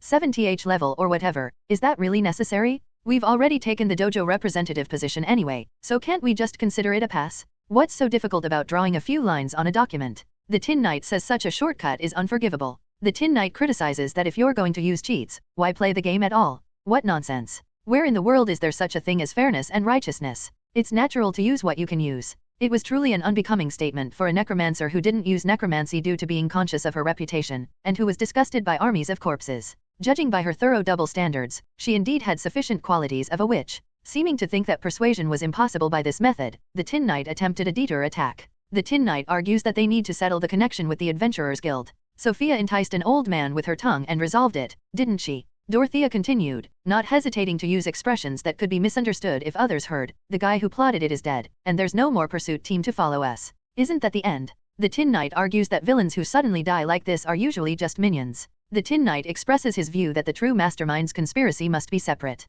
Ha! Dorothea shook her head and said, "How should I know?" The Tin Knight opens his non-existent mouth in shock. The world is full of conspiracies, scams, and secrets, anyway. Trying to dig them all up one by one is foolish. How is it different from scooping a bucket of water from a lake, looking into it, and saying, "I've uncovered the truth"? What do you gain from that? Self-satisfaction. Sophia, who was listening from the side, said with a rare hurt expression, "That sounds like a sponsor asking why do research with no immediate benefit," but Dorothea didn't listen. It seemed the master and servant were both well versed in the skill of ignoring the words of others. Let's say there is a grand conspiracy. Let's say we go back down to the south and harass the soul of that branch head or whatever. What if what he knows isn't satisfactory? Even if he does know something, what if it's someone so high up that it's troublesome to touch? Have you thought about how annoying the preliminary work would be to crush that guy? Dorothea only said it was annoying, not that she couldn't do it. The Tin Knight says that even excluding that, there's still the promise with Peter. The Tin Knight argues that a request isn't over until the reward is paid. That's just an excuse. You're just hoping that if it's revealed that Sophia is a vampire, you might be able to fight that gold-rank adventurer, aren't you?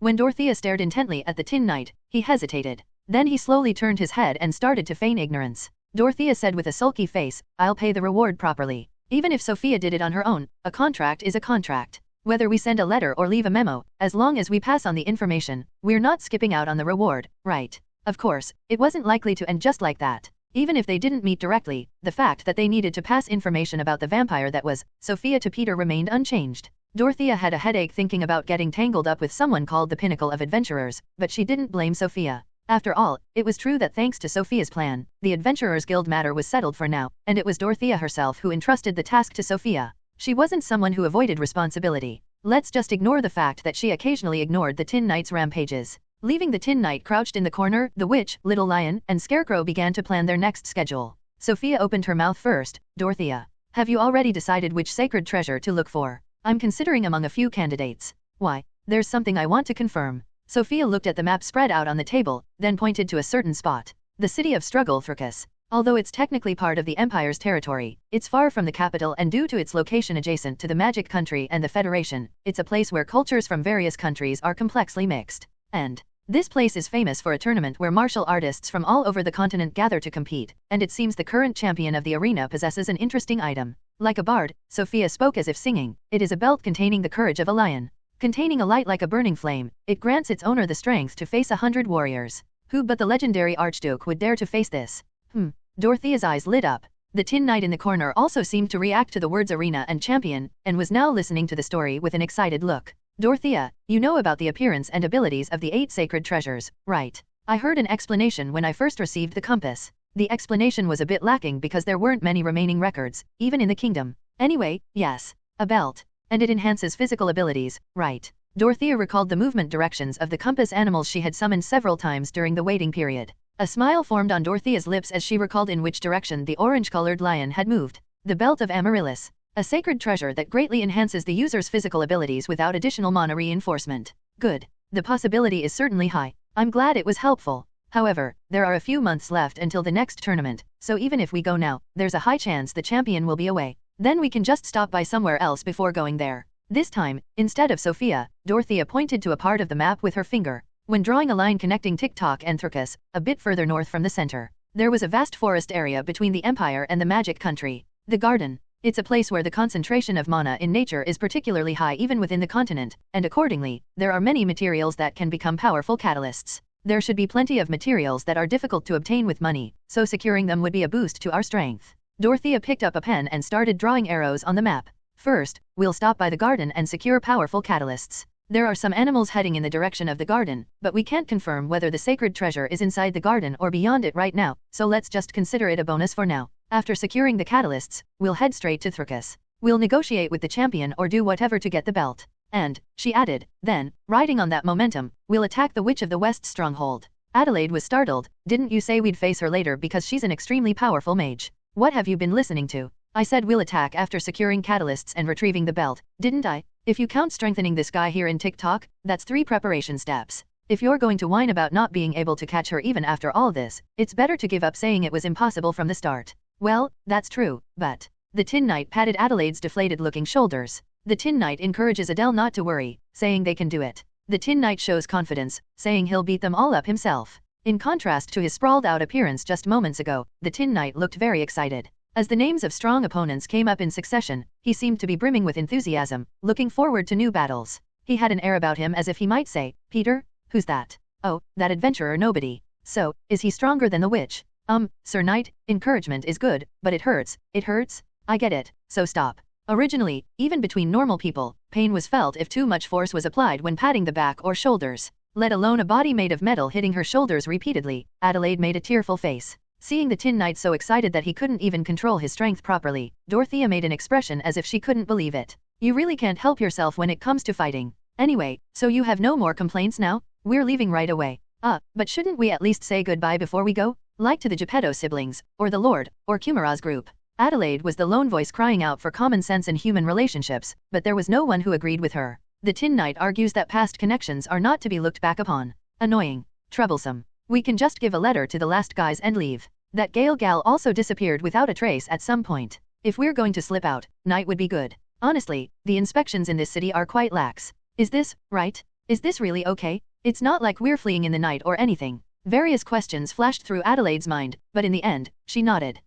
Then I'll quickly go to the store. It's hard to find things like candy except in big cities like this. Despite everything, Adelaide had been sufficiently influenced by the group. We're from the Halder Company? Are Dorothea and her companions here? What? They've already checked out. I came looking for representative instructor Adelaide. We received a message from a woman named Giselle asking about her recent situation. What? She left at night. Ha ha ha, I'm here. Now, where did that Sophia girl go? Quickly, the reward for the request, huh? Not here. You say to go find 3 youngsters. This is TikTok, a city with quite an exotic landscape. A girl with impressively snow-white hair surveyed the street scene of TikTok. Around her were dozens of soldiers and mages who clearly seemed to be elites. One of them addressed the girl. The target seems to be staying at an inn in the bustling area. Shall we bring them? The girl shook her head. I heard that the one keeping the target is the apprentice of the Witch of the East. Even if we're to be hostile, it would be courteous to at least greet them first. Guide me, I obey your command. The girl, Algind Good Witch, and her followers headed towards the inn.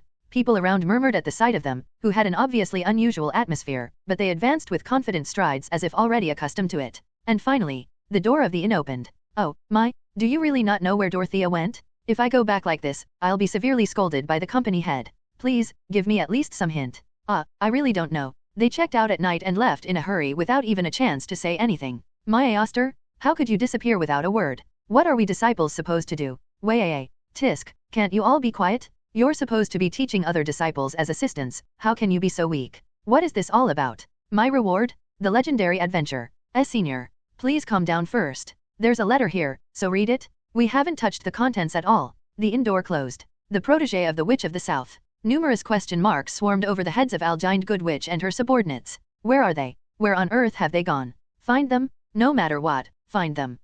Count? Do you really not know where the Witch of the East's apprentice and her party went? No, the cookies are fine. Well, surely there must have been travel inspections, so I don't understand how you don't know anything. The tea is fine too. No, I'm really desperate.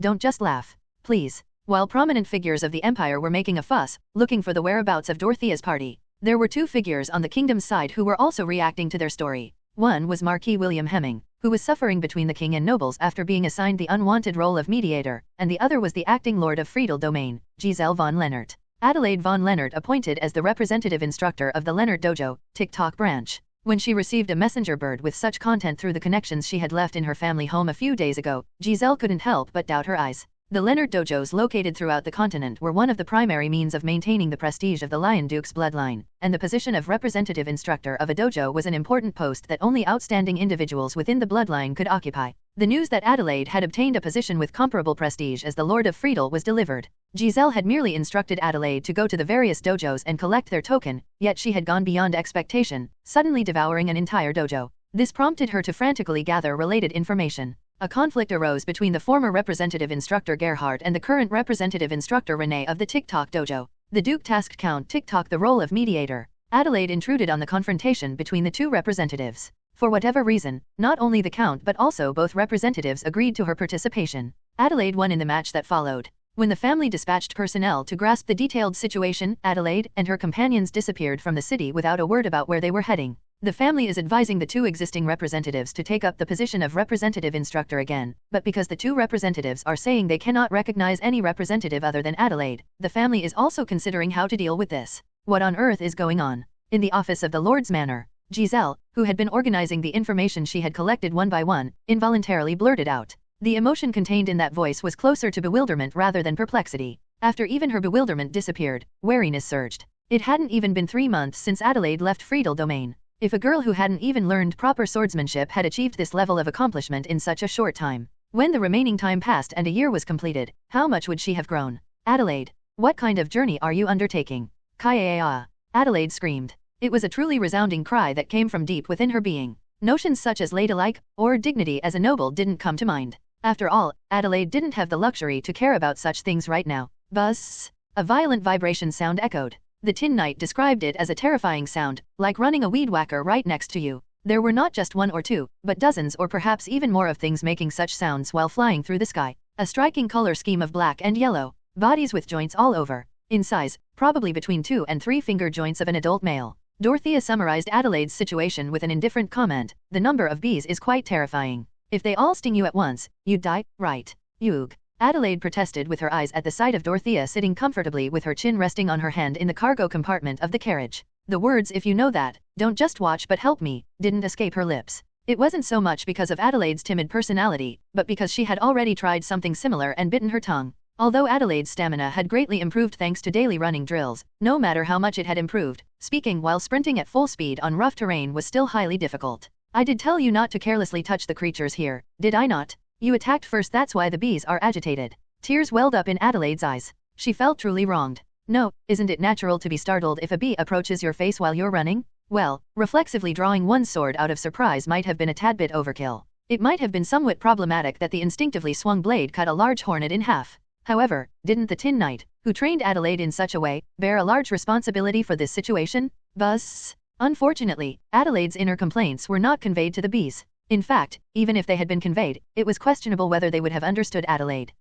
Really? Seeing Adelaide's eyes gradually filling with tears, Dorothea finally sighed. Although she rarely intervened in the Tin Knight's training, she couldn't just leave things as they were this time. Dorothea lifted the tarp covering the side of the cargo carriage and shouted towards the coachman's seat, "Sophia, take over the reins for a bit, I have something for that guy to do." Mixed with the rough wind, a leisurely voice answered, "I've never handled a carriage before, though." Dorothea snapped back, "I put you there to learn at least that because you're usually useless? What have you been doing for over 2 days? I understood it in theory, but actually using the body is separate." At the response of the vampire scarecrow, who was utterly useless below the shoulders, a crack echoed from Dorothea's forehead. "Hey, forget it, just throw her out of the carriage? Use her as bait. Oh, my. The Tin Knight says we should cherish our companions," as if admonishing. "You're the one who pushes Adelaide around the most here, you tin can." Ha, ha. Somehow out of breath despite not having run, Dorothea irritably scratched her head, then took out a handful of bone powder from the pouch at her waist and scattered it on the floor of the cargo carriage. As black mana reminiscent of obsidian leaked out from around Dorothea's body, the bone powder that received that mana transformed into a bone mouse. Click. Dorothea handed over something like a dried up shell and a small bone fragment to the mouse, ordering, "Take these to the coachman's seat." The bone mouse faithfully followed its master's order. Holding the bone fragment and shell in its mouth, the bone mouse skillfully bounced up the walls of the cargo compartment. Since the route from the cargo compartment to the coachman's seat of the running carriage was limited, it seemed to plan to go up to the ceiling first and then cross over. We really need to modify it so the coachman's seat and cargo compartment are directly connected. While Dorothea was grumbling complaints, the bone mouse arrived at the coachman's seat. As Dorothea in the cargo compartment drew up mana once again, the two objects the mouse was holding trembled and swelled in size. The shell into a round eyeball. The bone fragment into a right hand bone. The eyeball floating in the air soon gazed at the front of the carriage, and the hand bone grasped the reins of the horses. Looking at the eyeball and hand bone moving the carriage instead of himself, the Tin Knight admired. The Tin Knight says, why didn't Dorothea use such a wonderful technique if she had it? Shut up. Is there any need to make everyone who sees it run away in terror? It can't be maintained for long anyway, so hurry up and save Adele. The Tin Knight shouts hero appearance. From the coachman's seat of the running carriage, the Tin Knight leaped into action without hesitation. Balancing with movements so light it didn't seem possible for a body made of metal, he adjusted his speed and stuck close to Adelaide's side. Grab, whoosh! The Tin Knight, who lifted Adelaide and threw her into the cargo compartment where Dorothea was, immediately began circulating mana throughout his entire body. The movement of mana flowing through thick circuits was smooth without any unnecessary parts, but this was the level he had already reached when fighting the two instructors. To surpass the level where he overwhelmed the White Knight at the opening event, he needed to go one step further. The Tin Knight split the mana that had been like a single stream, spreading it to the restored detailed circuits. As the Tin Knight's metal body emitted a faint glow, a vibration sound similar to the bees began to leak from the shield the Tin Knight was holding. Adelaide, who was trying to calm her rough breathing, widened her eyes at the sight of the Tin Knight's shield. Dozens of tiny sword energies about the size of a fingernail were rotating like wheels, endlessly racing across the surface of the shield.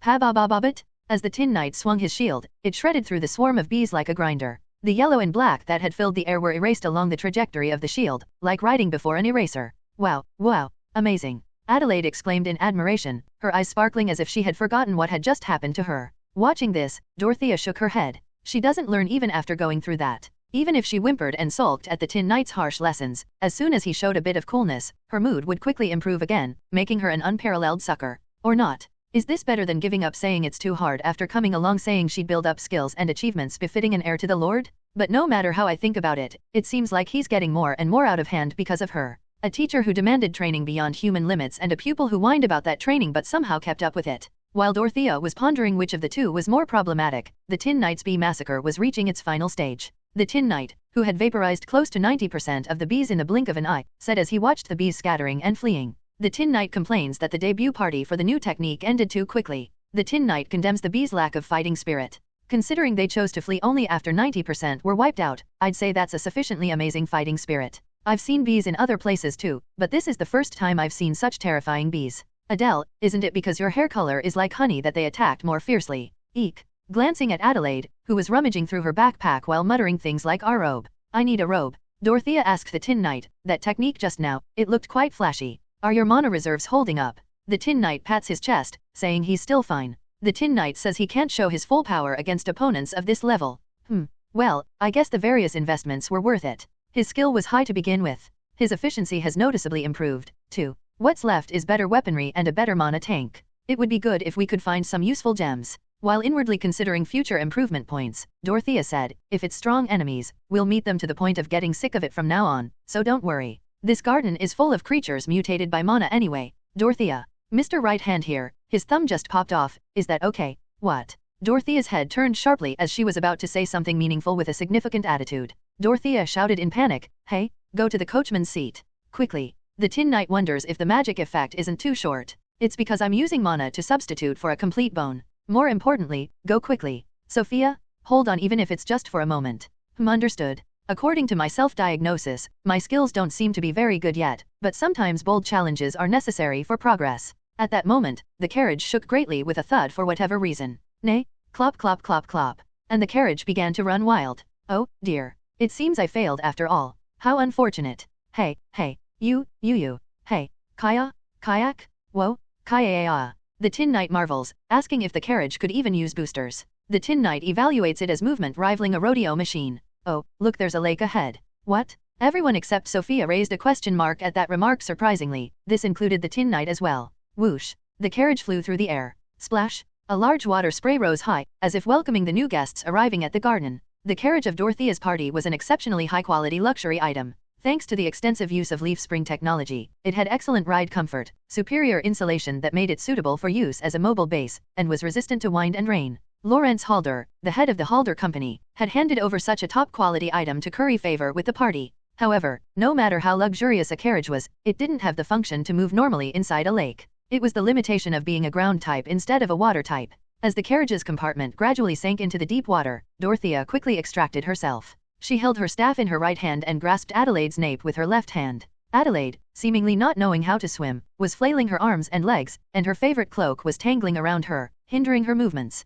While Dorothea was somehow swimming upwards carrying dead weight that was more of a penalty than a help for swimming, ominous shadows gathered around her as if to encircle her. The body size was about as big as an adult's palm, the teeth were sharp spine-like things were protruding all over the body, and the colors were varied. If one were to give an ox quiz asking, will this fish bite humans or not, 9 out of 10 people would answer that it would bite, judging by its appearance. Moreover, the number of fish, or rather fish heads, was swarming. Dorothea's experience of rolling and tumbling under a nasty teacher rang alarm bells to prepare for immediate combat. Faithfully following her cultivated intuition, Dorothea prepared to activate the defense magic engraved on her staff when, splash, near the water's surface, something like a heavy shockwave spread out. Dorothea judged that it was an impact, as if something heavy had fallen. Naturally, her judgment was correct. The Tin Knight welcomes the event-based forced battle. The Tin Knight. He, the only one in the group who had remained outside, had jumped into the lake. Dorothea's gaze met the blue will-o-wisp-like eyes of the Tin Knight. The Tin Knight tells Dorothea to go up so as to not get involved. Dorothea faithfully followed those words.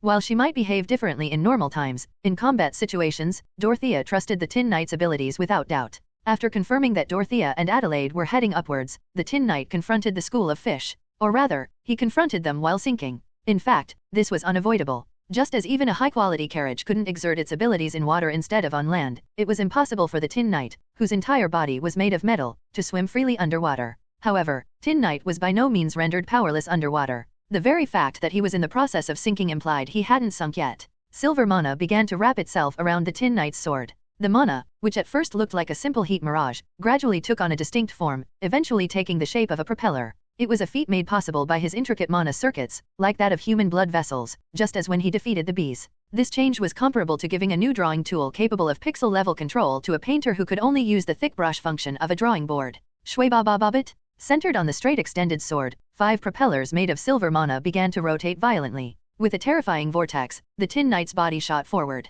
The Tin Knight shouts that his drill is the drill that will pierce this very lake. The line was playful, but the result was far from a joke. Quajijijik? The fish caught in the vortex created by the Tin Knight were cut into several pieces, scattering their flesh. There wasn't even a need to directly swing the sword to hit the fish. The sword, embracing the vortex itself, had the power to violently suck in everything around it. After instantly dyeing the middle of the blue lake red, the Tin Knight deactivated the sword energy drill, or rather, propeller. No matter how much his mana efficiency had improved, after fighting the swarm of bees and pulling off such a feat, his remaining mana reserves were approaching the bottom. It wasn't to the point where he couldn't fight, but he had to leave mana to use when returning to the ground. The Tin Knight looked around in the water. At the bottom of the lake, he could see the damaged, sunken carriage. Surprisingly, the horses were nowhere to be seen. It wasn't that they had become fish food in that short time, but it seemed they hadn't fallen into the lake in the first place. Considering that the carriage and horses were connected with various tools, it was truly remarkable. If asked what was remarkable, however, it would be Sophia's driving skills. In terms of a car, it was like disassembling the wheels and engine while sitting in the driver's seat and driving at full speed.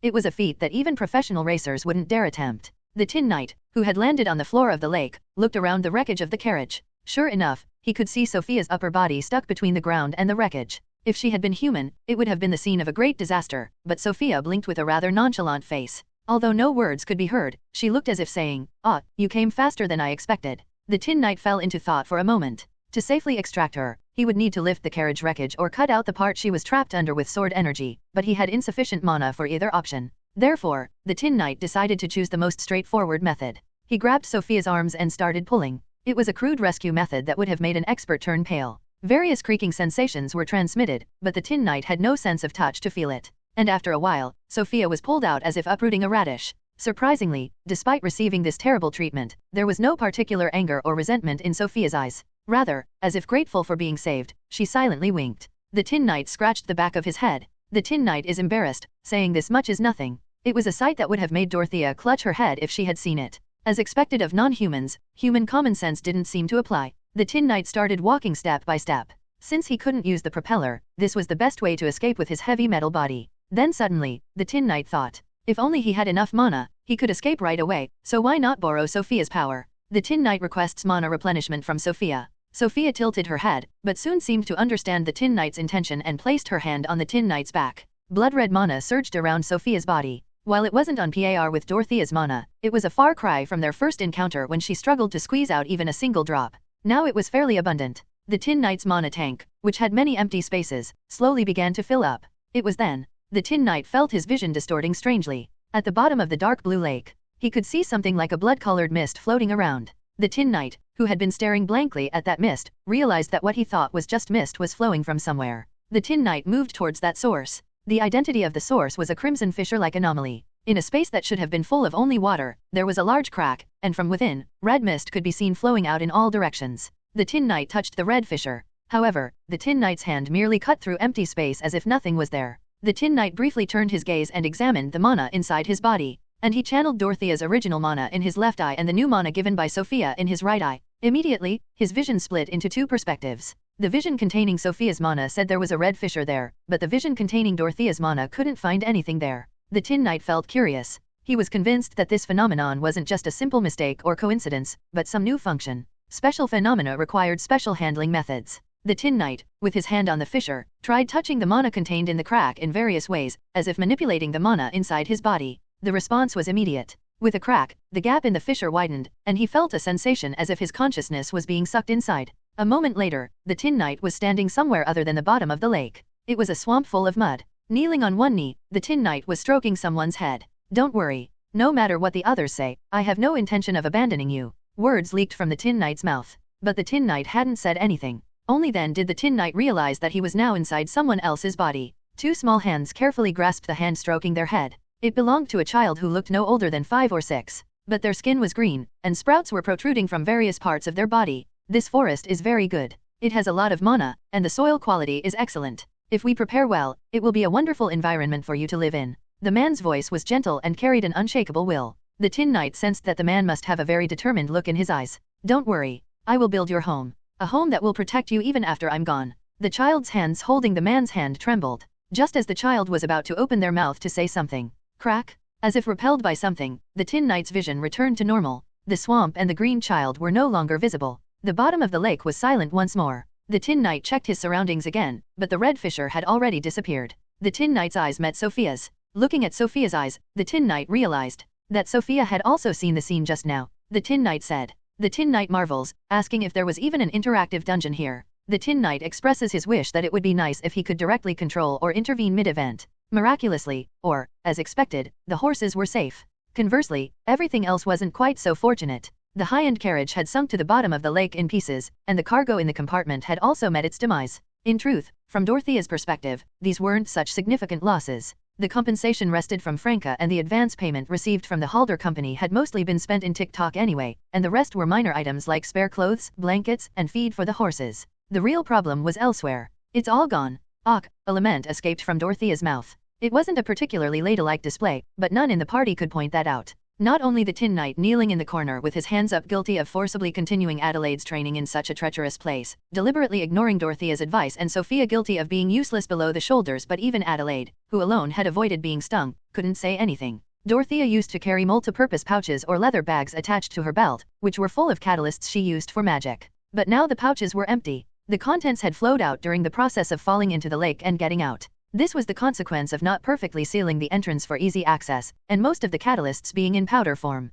All that was left was a wooden staff for defensive magic and a chain ring for soul negotiation. The Tin Knight says not to be so discouraged, since they came here to get catalysts anyway. The Tin Knight argues that it's good to clean out your inventory before putting in new items. "Shut up if you can't say anything useful." After screaming at the Tin Knight, Dorothea slumped to the ground. It seemed she lacked even the energy to beat him up as usual. "Miss Witch, please eat this and, cheer up. It's a bit wet, but still edible." As if to comfort Dorothea, Adelaide held out some candy she had rummaged out of her bag. Unlike Dorothea, who had lost her assets, Adelaide's damage was somewhat manageable. It was the result of the Tin Knight's abuse, no foresight shining through, making her run while carrying a backpack to increase training load. Didn't the bees go even more crazy because you were running with that thing on your back?" It seemed like it was indeed abuse, after all. "Anyway, shouldn't we do something about our clothes first? It might be fine for me and Sir Tin, but you two might catch a cold if you stay like this," Sophia said to Dorothea and Adelaide. Perhaps due to her weak constitution, her raised arms were trembling slightly, but her face remained calm, creating a truly unbalanced appearance. As Sophia pointed out, the group's appearance was truly fitting of the phrase like drowned rats. In Sophia's case, her wet clothes clung to her body, fully displaying her alluring curves, and in Adelaide's case, although slightly better thanks to her leather armor, she was still quite exposed in various places. Among the three, Dorothea had the least external change. Since her female executive fashion was already striking to begin with, getting additionally wet didn't significantly increase its toxicity. Although some men's evaluations might beg to differ, that wasn't important right now. Normally, Dorothea would have used magic to blow away the moisture or do something, but now that the catalysts had dissolved, there was no way other than drying physically. It was truly infuriating to hear such words from one of the culprits, but since Sophia's point itself wasn't wrong, Dorothea begrudgingly agreed with a sour expression. Gathering firewood to make a bonfire and various beauties starting to take off their clothes. And so, a service time pleasing to the viewer's eyes began. Not. Tin can. You said you saw the carriage wreckage. Go retrieve usable things like blankets. The Tin Knight says someone needs to guard the surroundings. Just go. If things get dicey, we can sacrifice Sophia and escape. Oh, my. The Tin Knight points out that excessive self-consciousness is not good. The Tin Knight argues that usually when the guard is sent away like this, something always happens in the meantime. That could be true. Dorothea readily agreed. But you yourself are an incident waiting to happen. If an incident is going to happen anyway, isn't one better than two? The Tin Knight is shocked. As if she had said all she needed to say, Dorothea waved her hand and shooed away the Tin Knight. Feeling wronged by the witch who was mistreating him despite having done nothing particularly wrong, let's just ignore the fact that others might disagree. The Tin Knight trudged into the lake. The Tin Knight rejoices at finding a large fish. The Tin Knight announces Underwater Battle Season 2. The Tin Knight declares tonight's dinner to be grilled fish. Of course, it didn't take even 3 minutes for that resentment to disappear. He was truly a madman not worth worrying about. A few hours later, the party, having somewhat reorganized, gathered around the bonfire. While the fish caught by the Tin Knight was being nicely grilled, the biggest topic of conversation was, of course, the strange phenomenon experienced by the Tin Knight and Sophia at the bottom of the lake. Dorothea glanced at the Tin Knight, who was enthusiastically spinning a skewer, and said, "So, when this guy used your mana, a vision appeared. It's unclear whether the vision unfolded like a mirage in the surrounding area, or if it was just visible to Sir Tin and myself." Dorothea seemed to fall into thought for a moment, then frowned. The Chalice of Tubros. It grants the power of prophetic dreams to those who drink its contents when filled. Sophia, you absorbed the entire cup, but you said you've never had anything like a prophetic dream, right? Yes. Is it because the cup itself has integrated with Sophia, so the effect of the sacred treasure has changed? A power that allows the one who receives the mana to glimpse scenes of the future. I agree that mana is a condition, but I doubt whether it was a scene of the future. To me, it felt more like something from the past. The appearance of this forest before it grew so large. The act of pouring a drink into the cup and drinking it has been transformed into receiving mana, and the future has changed to the past? Isn't that a bit of a stretch, no matter how you look at it? Not being trapped by fixed ideas is also important in scholarship. You need to be trapped a bit. Why did you absorb that thing in the first place, really? While complaining, Dorothea suddenly held out her hand to Sophia. Hand it over. Sophia tilted her head, then clapped her hands. Is this about necromancy catalysts? I don't mind giving you a few bones, but they'll disappear soon after detaching from my body, so you won't be able to store them, you know. The Tin Knight marvels at the wicked idea of using a companion as a resource. What nonsense are you spouting? I'm telling you to hand over your mana. Adelaide, why are you panicking and distancing yourself too? Dorothea fumed, grumbling things like, why did I have to meet a necromancer as a teacher, and no wonder she didn't let me learn about other schools until I grew up. Dorothea said again in an irritated voice. We need to experiment to see if your mana really has special power, Sophia. So hand over your mana. I see. Nodding calmly, as if saying, I understand, Sophia grasped Dorothea's hand and began transferring her mana. A blood-red energy shimmered, covering one of Dorothea's finger joints. And then it stopped with a plop. What? Why did you stop halfway? I gave you all of it though. No, what am I supposed to do with such a tiny amount? Dorothea tried to somehow move the pitiful amount of mana towards her eyes, but before it could even reach her wrist, the red light disappeared without a trace. It was like adding a spoonful of ink to an enormous lake.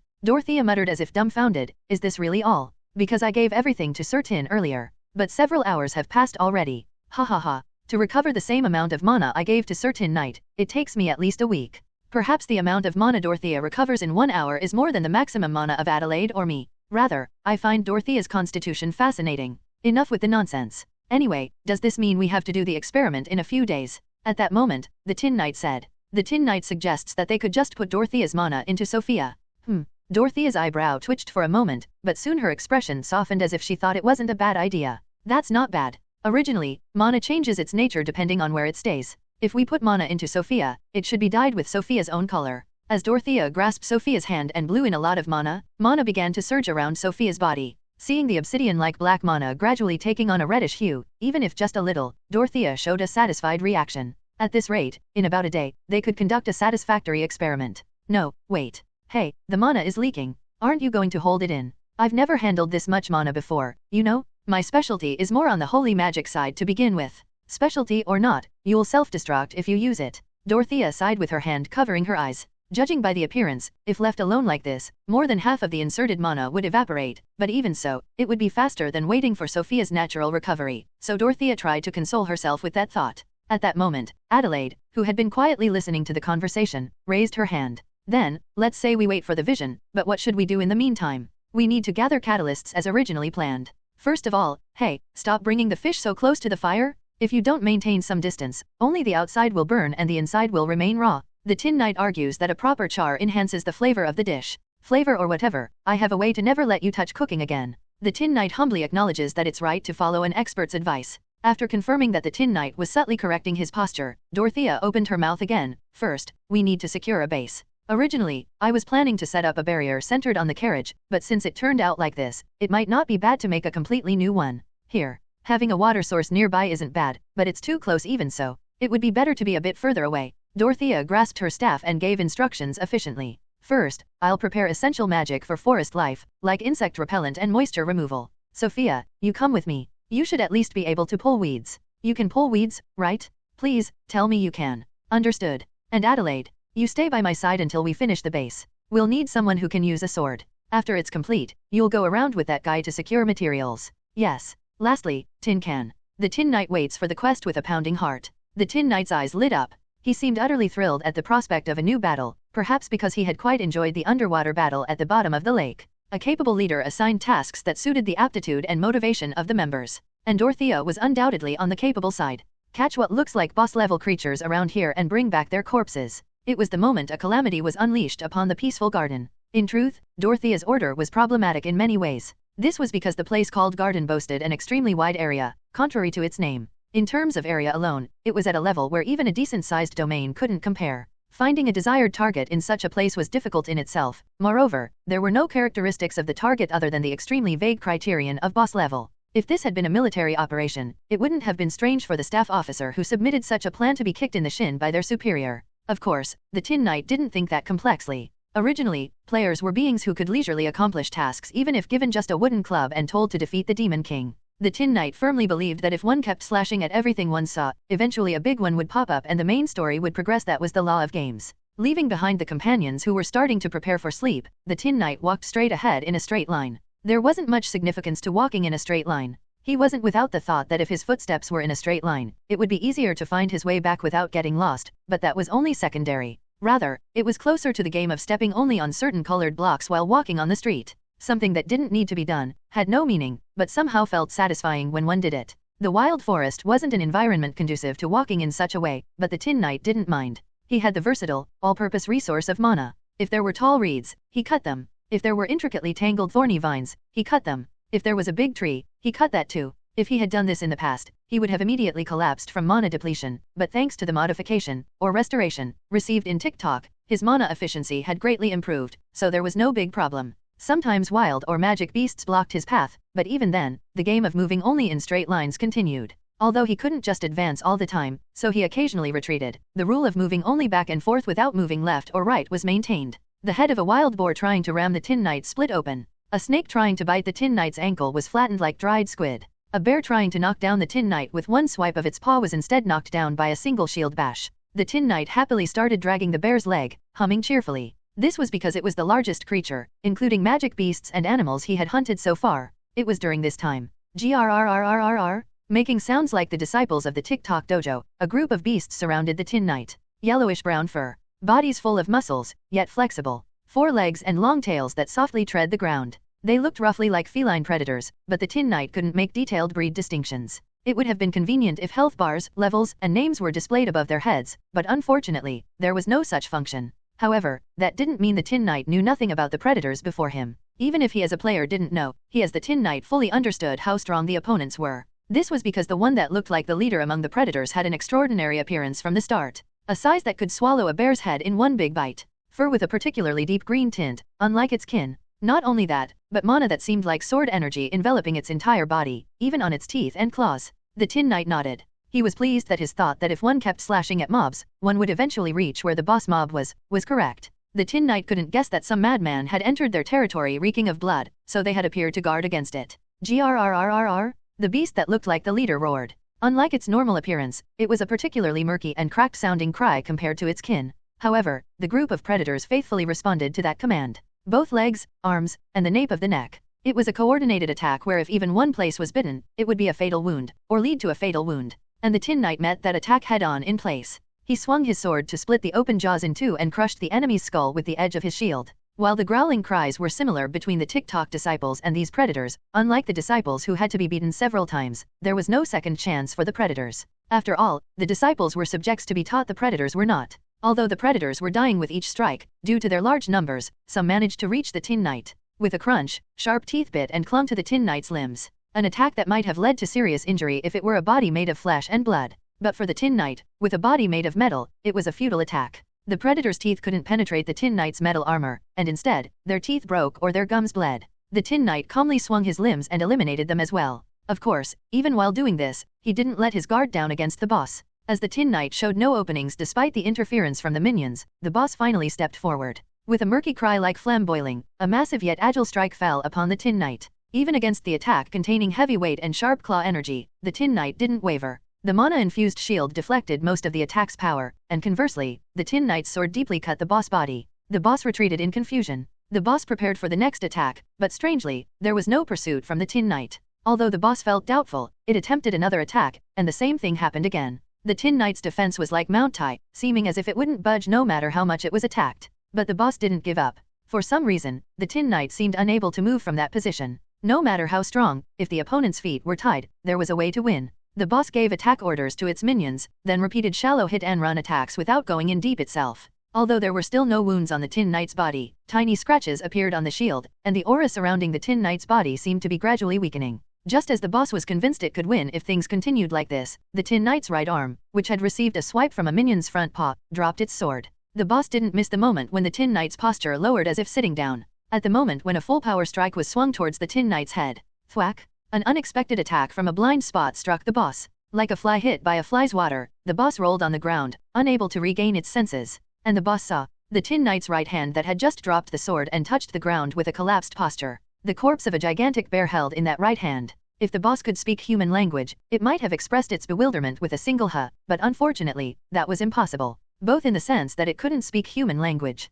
and in the sense that the Tin Knight wouldn't give it a chance to say anything else. Kuong! Grasping the bear's legs with both hands, the Tin Knight slammed it down towards the boss with all his might. The simple weight and momentum alone were not to be underestimated, but on top of that, he infused his swing with mana, so the corpse itself was already like a giant iron mace. With one strike, the boss limbs were broken, with two strikes, its chest was crushed, and with three strikes, its head was smashed. After confirming the boss death, the Tin Knight casually threw away the bear corpse he was holding and newly equipped, the boss corpse. Seeing the boss corpse equipped on the Tin Knight, the predators seemed frightened and began to flee hastily. The Tin Knight didn't chase after them. He looked down at his feet, and nodded. He was satisfied that he hadn't broken the straight line rule of moving only back and forth without moving left or right. Dragging the new boss monster's body, the Tin Knight resumed moving straight ahead. However, things in the world didn't always go so smoothly. Another formidable opponent blocked the Tin Knight's path. Something that was neither grass, nor tree, nor predator. That was right. It was a huge rock. A rock that seemed to be about 5 times the size of the Tin Knight.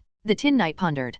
Common sense would suggest that it would be wise to go around the side or at least climb over the top of the rock. But the Tin Knight didn't want to do that. A game once started should be seen through to the end. As if to prove that nothing could stop his straight advance, the Tin Knight began to gather strength in the boss corpse he was holding. Thwack! Awakened by the chill creeping over her entire body, Dorothea unconsciously woke from her sleep. As she removed the blanket wrapped around her body, fallen leaves that had piled up on top of it scattered. Despite trying to keep warm in her own way, it seemed it wasn't enough to overcome the chilly night air. Although they had somehow managed to gather materials needed for insect repellent magic before going to sleep, the group hadn't been able to obtain catalysts necessary for magic to drive away cold and moisture. They thought they could somehow endure one night since they had spare clothes and blankets recovered by the Tin Knight, but when they actually tried to sleep, the bedding was more uncomfortable than imagined. I feel like I used to sleep just fine in worse situations than this in the past. I guess I'm not used to it after sleeping in the carriage continuously recently. Judging that forcing herself to sleep like this would result in a terrible physical condition the next day, Dorothea got up. Turning her head to the side, she saw Adelaide and Sophia huddled together like one lump. More precisely, Adelaide was curled up like a cat on top of Sophia, who was laid out on the ground, trying to sleep. "What are you two doing?" To Dorothea's incredulous question, Sophia, the cushion laid out on the ground, answered, "It seems Adelaide was having trouble sleeping because of the cold. She was rolling around on the ground with a pained expression going ugh, so I unconsciously reached out my hand and before I knew it, it became like this. The important part isn't explained at all. And you, can you keep watch in that state?" "Of course I can. If I just put my mind to it, I can." "Oh? I can't get up." "You really are useless in various ways." Dorothea shook her head. "Well, it is cold, so Adelaide must have clung to something warm nearby." "Huh?" Dorothea suddenly recalled a question and asked, "By the way, do you even have body heat?" "It's a bit cool, but I have enough." "A vampire. There's no rule that vampires must not have body heat, you know." "Well, I guess that's true, but..." Dorothea suddenly thought about Sophia. Sunlight didn't affect her. Flowing water didn't mean much. Even if one pierced her heart or cut off her head, she didn't die but revived just fine. Somehow, it seemed like she had overcome all the weaknesses of vampires that Dorothea knew about. Moreover, even the act of blood-sucking, which should be essential for vampires, she had barely requested after just tasting a little to recover minimal strength from her extremely weakened state due to long sealing. At this rate, rather than a vampire, she seemed more like a separate higher being that had improved upon those weaknesses. "Dorothea, would you mind removing Adelaide from me? Despite appearances, her clinging strength is strong, so I can't move at all." It seemed to be just her imagination, after all. What kind of higher being can't even remove one small child who has climbed on top of them? Ignoring Sophia, who was calmly requesting rescue, saying, "Various parts of my body are starting to go numb after being pressed down for several hours," Dorothea once again checked her surroundings and spotted the Tin Knight trudging towards them from far away. Seeing him seemingly dragging something along, she initially thought he had brought a new corpse as instructed, but soon she couldn't help but tilt her head. What is that? Something that was probably a mammal, was being held in the Tin Knight's hand. If asked why it was a guess and not a certainty, it was because it was so mashed and pulped here and there that it was difficult to recognize the original form. It was to the extent that one couldn't distinguish what was bone, what was fur, and what was internal organs. Moreover, the Tin Knight's body was covered in blood and dust, and the mana that had been fully charged was at a critically low level. The Tin Knight announces the sad news that he couldn't win. The Tin Knight bitterly admits that he still has many shortcomings. Seeing his noticeably dejected appearance unlike usual, Dorothea was a bit flustered.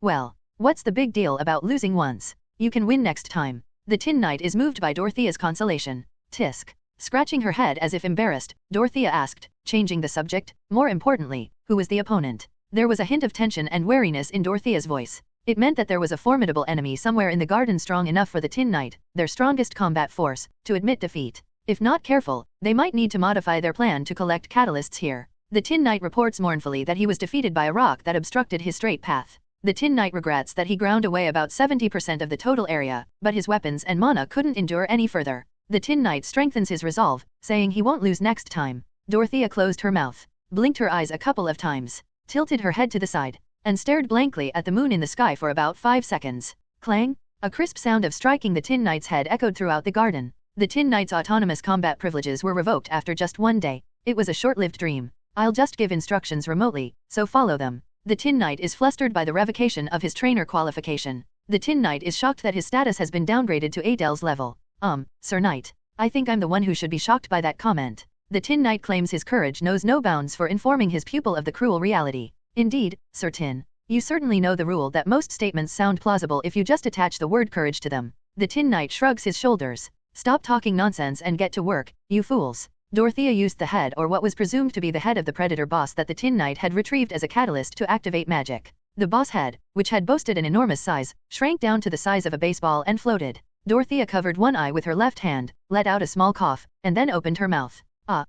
Good. It seems the voice transmission is working well. The field of vision is also fairly good. Dorothea's voice and the voice leaking from the mini-boss head overlapped in the air. The Tin Knight marveled at the boss head that had settled smugly on his shoulder with a plop. The Tin Knight praises the zombie drone system. The Tin Knight expresses doubt about whether it really needs to ride on his shoulder. Shut up. It's already tricky enough with just sight sharing and voice transmission. It would be too chaotic to add remote control on top of that. After grumbling quietly, Dorothea removed the hand covering her eye. Simultaneously, the head on the Tin Knight's shoulder also went limp. Dorothea admonished the Tin Knight several times as if telling him to keep it in mind. Don't turn corpses into mush. Don't waste mana unnecessarily. I'll check periodically. Be prepared if you do anything foolish. The Tin Knight emphasizes the autonomy of the field. Should we just forget about hunting and just pull weeds before we leave? The Tin Knight changes his tune, saying we should respect the leader's decision. Thinking that if he irritated Dorothea any further, a real hunting ban might be declared, the Tin Knight quickly left the scene. Watching his retreating figure with a distrustful gaze, Dorothea shook her head. Although she used the expression of surveillance to intimidate the Tin Knight, in fact, she had no intention of interfering with his actions one by one. Besides that, Dorothea had many other tasks to attend to. Collecting tree sap, gathering and processing various herbs, grinding animal bones into powder and more. Normally, Dorothea would have done all these tasks herself from start to finish, but now that all her existing catalysts had been wiped out, she was in a situation where she needed even the smallest bit of help. Adele, we need to extract sap, so make a deep cut on that tree. Yes? Is this enough? Sophia, gather some grass exactly like this. Understood. Adele, clear away these thorny vines. Yes? I'll cut them down. Sophia, aren't you done yet? No, how can it take over 10 minutes to pull one blade of grass? I'm carefully extracting it with the roots. It's a pity I don't have a brush to dust off the soil from the roots.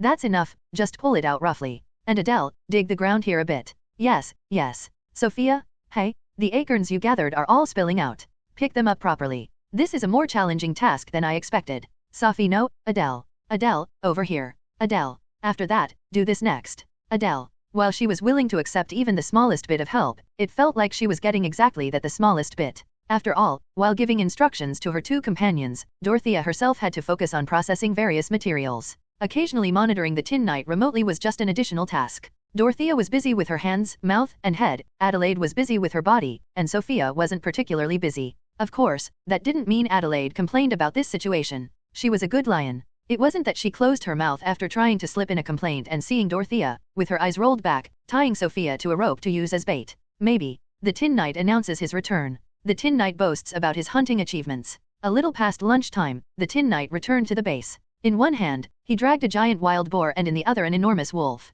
Whether Dorothea's nagging had an effect or not, they looked much more intact than the previous predator corpse. Sophia, hanging upside down, looked at the sight and spoke. It was bizarre in a different sense that her complexion didn't change at all, even though blood should have rushed to her head. By the way, Sir Tin, these animals, did you hunt them yourself while they were just standing still? The Tin Knight informs that as he was walking around, these guys attacked him first. I see. Did they try to run away while fighting or anything? The Tin Knight says that among the minions, there were some that ran away, but none among the boss-level ones. That's strange. Dorothea interjected and asked, what's strange about that? Well, they're wild animals, aren't they? So what about that? Is there any reason for them to risk fighting? Dorothea was about to retort, asking what she meant by that, but suddenly her expression changed as if she had realized something. Adelaide, with a question mark floating beside her head, asked, isn't it because they're magic beasts? Most creatures called magic beasts aren't that different from ordinary animals. They're stronger and have special abilities, yes, but their behavior patterns don't change dramatically. Hanging in midair, Sophia continued with eloquent speech.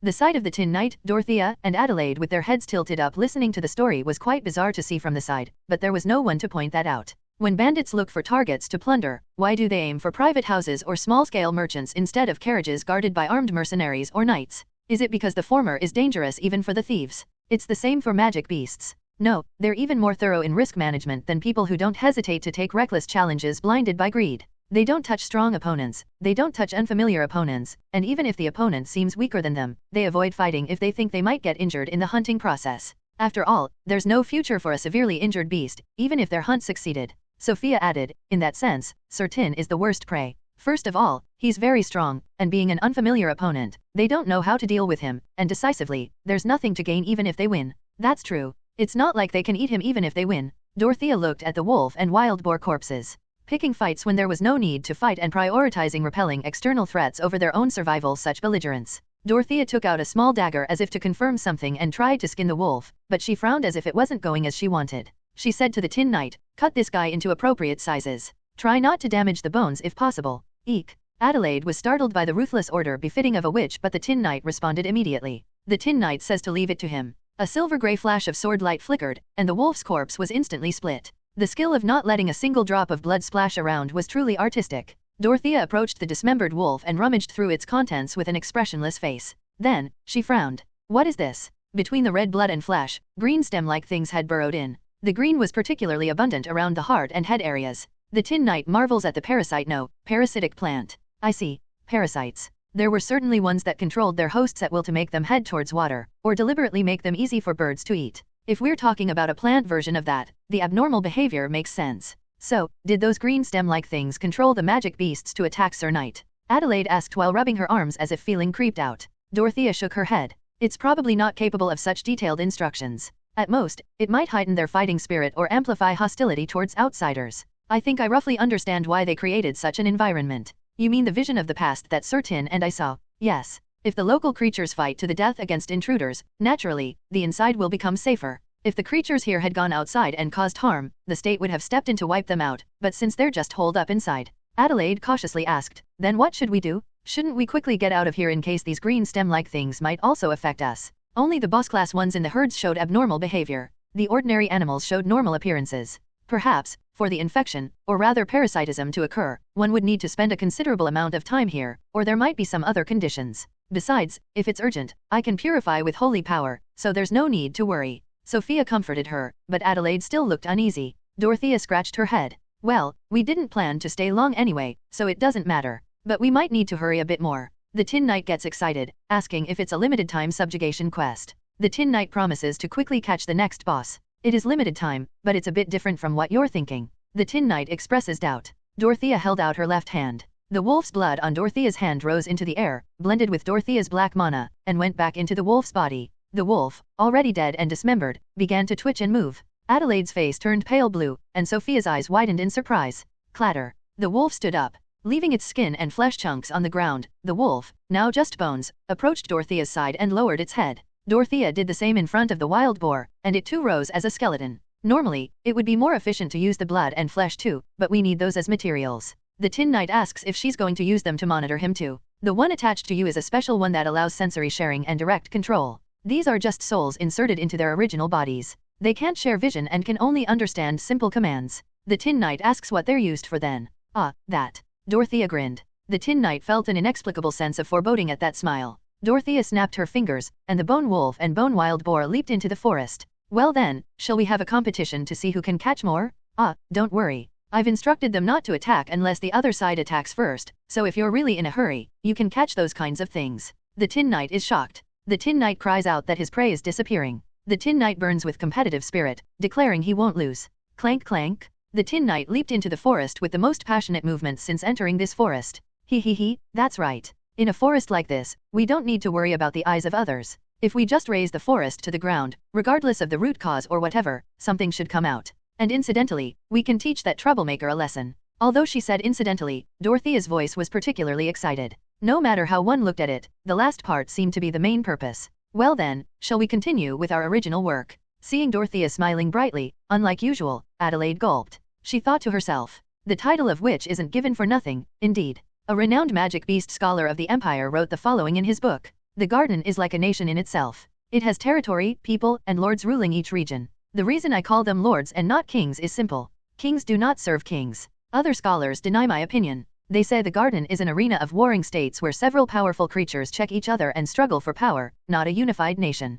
They say the leaders of the packs are masters who reign over their own areas, and there is no higher being ruling over them. I know the people of the garden. I have confirmed the lords of the garden. I have clearly witnessed all of this with my own two eyes. The only thing I haven't directly witnessed and can only infer is one thing, the existence of the monarch. By the time this book circulates, I will have embarked on a new journey to the garden, and I will return to announce the true ruler who governs the garden. Unfortunately, the magic beast scholar never got to prove his theory. The military, seeing the scholar roaming around near the border each time with dozens, sometimes over 100 people, requested the higher UPS to stop that person before they unnecessarily provoke the magic state. The upper echelons of the empire accepted this request and issued a polite recommendation to the scholar, and when the scholar didn't listen, they cut off his funding entirely. If he had given up at this point, the scholar's remaining years might have been relatively comfortable, but his passion refused to die out. He finally forced through an exploration of the garden with some of his disciples and became a meal for a young wolf. Now, about 20 years have passed since then. The wolf that had eaten the scholar was enjoying a sunbath, sprawled out on a large rock.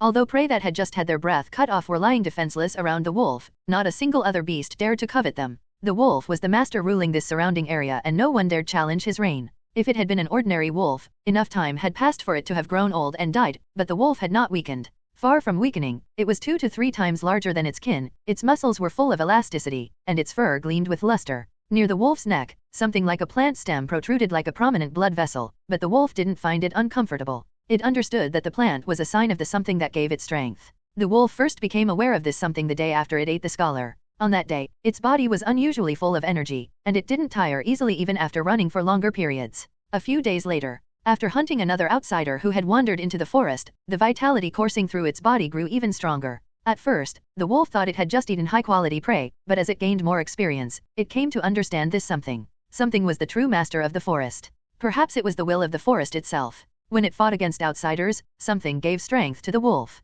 It became stronger, larger, and more resilient to injury and weakness. It even became able to handle the power called mana, which it originally couldn't have handled. The wolf revered something. It knew that it wasn't the only one receiving the favor of something, but it didn't feel disappointed about that. It simply looked forward to fighting more outsiders and receiving more grace. Perhaps that was why, even when a subordinate reported the intrusion of outsiders while it was leisurely resting, the wolf was pleased rather than annoyed. It was another opportunity to defeat new outsiders, to crave their blood and flesh, and to receive grace. Awoo! With a magnificent howl, the wolf leaped towards the front line where its pack was said to be engaging in battle. Arriving at the front line with wind-like movement, the wolf soon felt puzzled. Although it had rushed here hearing that outsiders had invaded, what was actually fighting with its subordinates were other animals of the forest. Those could be called outsiders too, but they weren't the prey the wolf had expected. Seeing a few cheetahs with yellow fur loitering around, the wolf growled lowly. If the wolf's feelings were to be expressed in human language, it could be summarized as, "Can't that bastard manage his own subordinates properly? Tisk tisk, pathetic fellow." The leader of the nearby cheetah pack was one of the individuals receiving the forest's grace, just like the wolf. Something didn't want the individuals receiving grace to fight each other, so they had been keeping a cool distance until now, but the other side had crossed the line. Moreover, since a few of its allies seemed to have already been taken down, lying limp on the ground, the wolf couldn't ignore this situation, even if it wanted to. It was a scene that scholars would have marveled at as quite human-like thinking if they had seen it. Growling. Just as the alpha wolf was about to leap to deal with the fools who dared to invade its territory. Shiver. An ominous and evil energy spread like a ripple in ring-like shapes, enveloping the forest. The moment the black mana made contact, the movements of the cheetah pack fighting with the subordinates suddenly became more violent. Not only that, but the corpses of the subordinates lying on the ground twitched and then slowly rose up.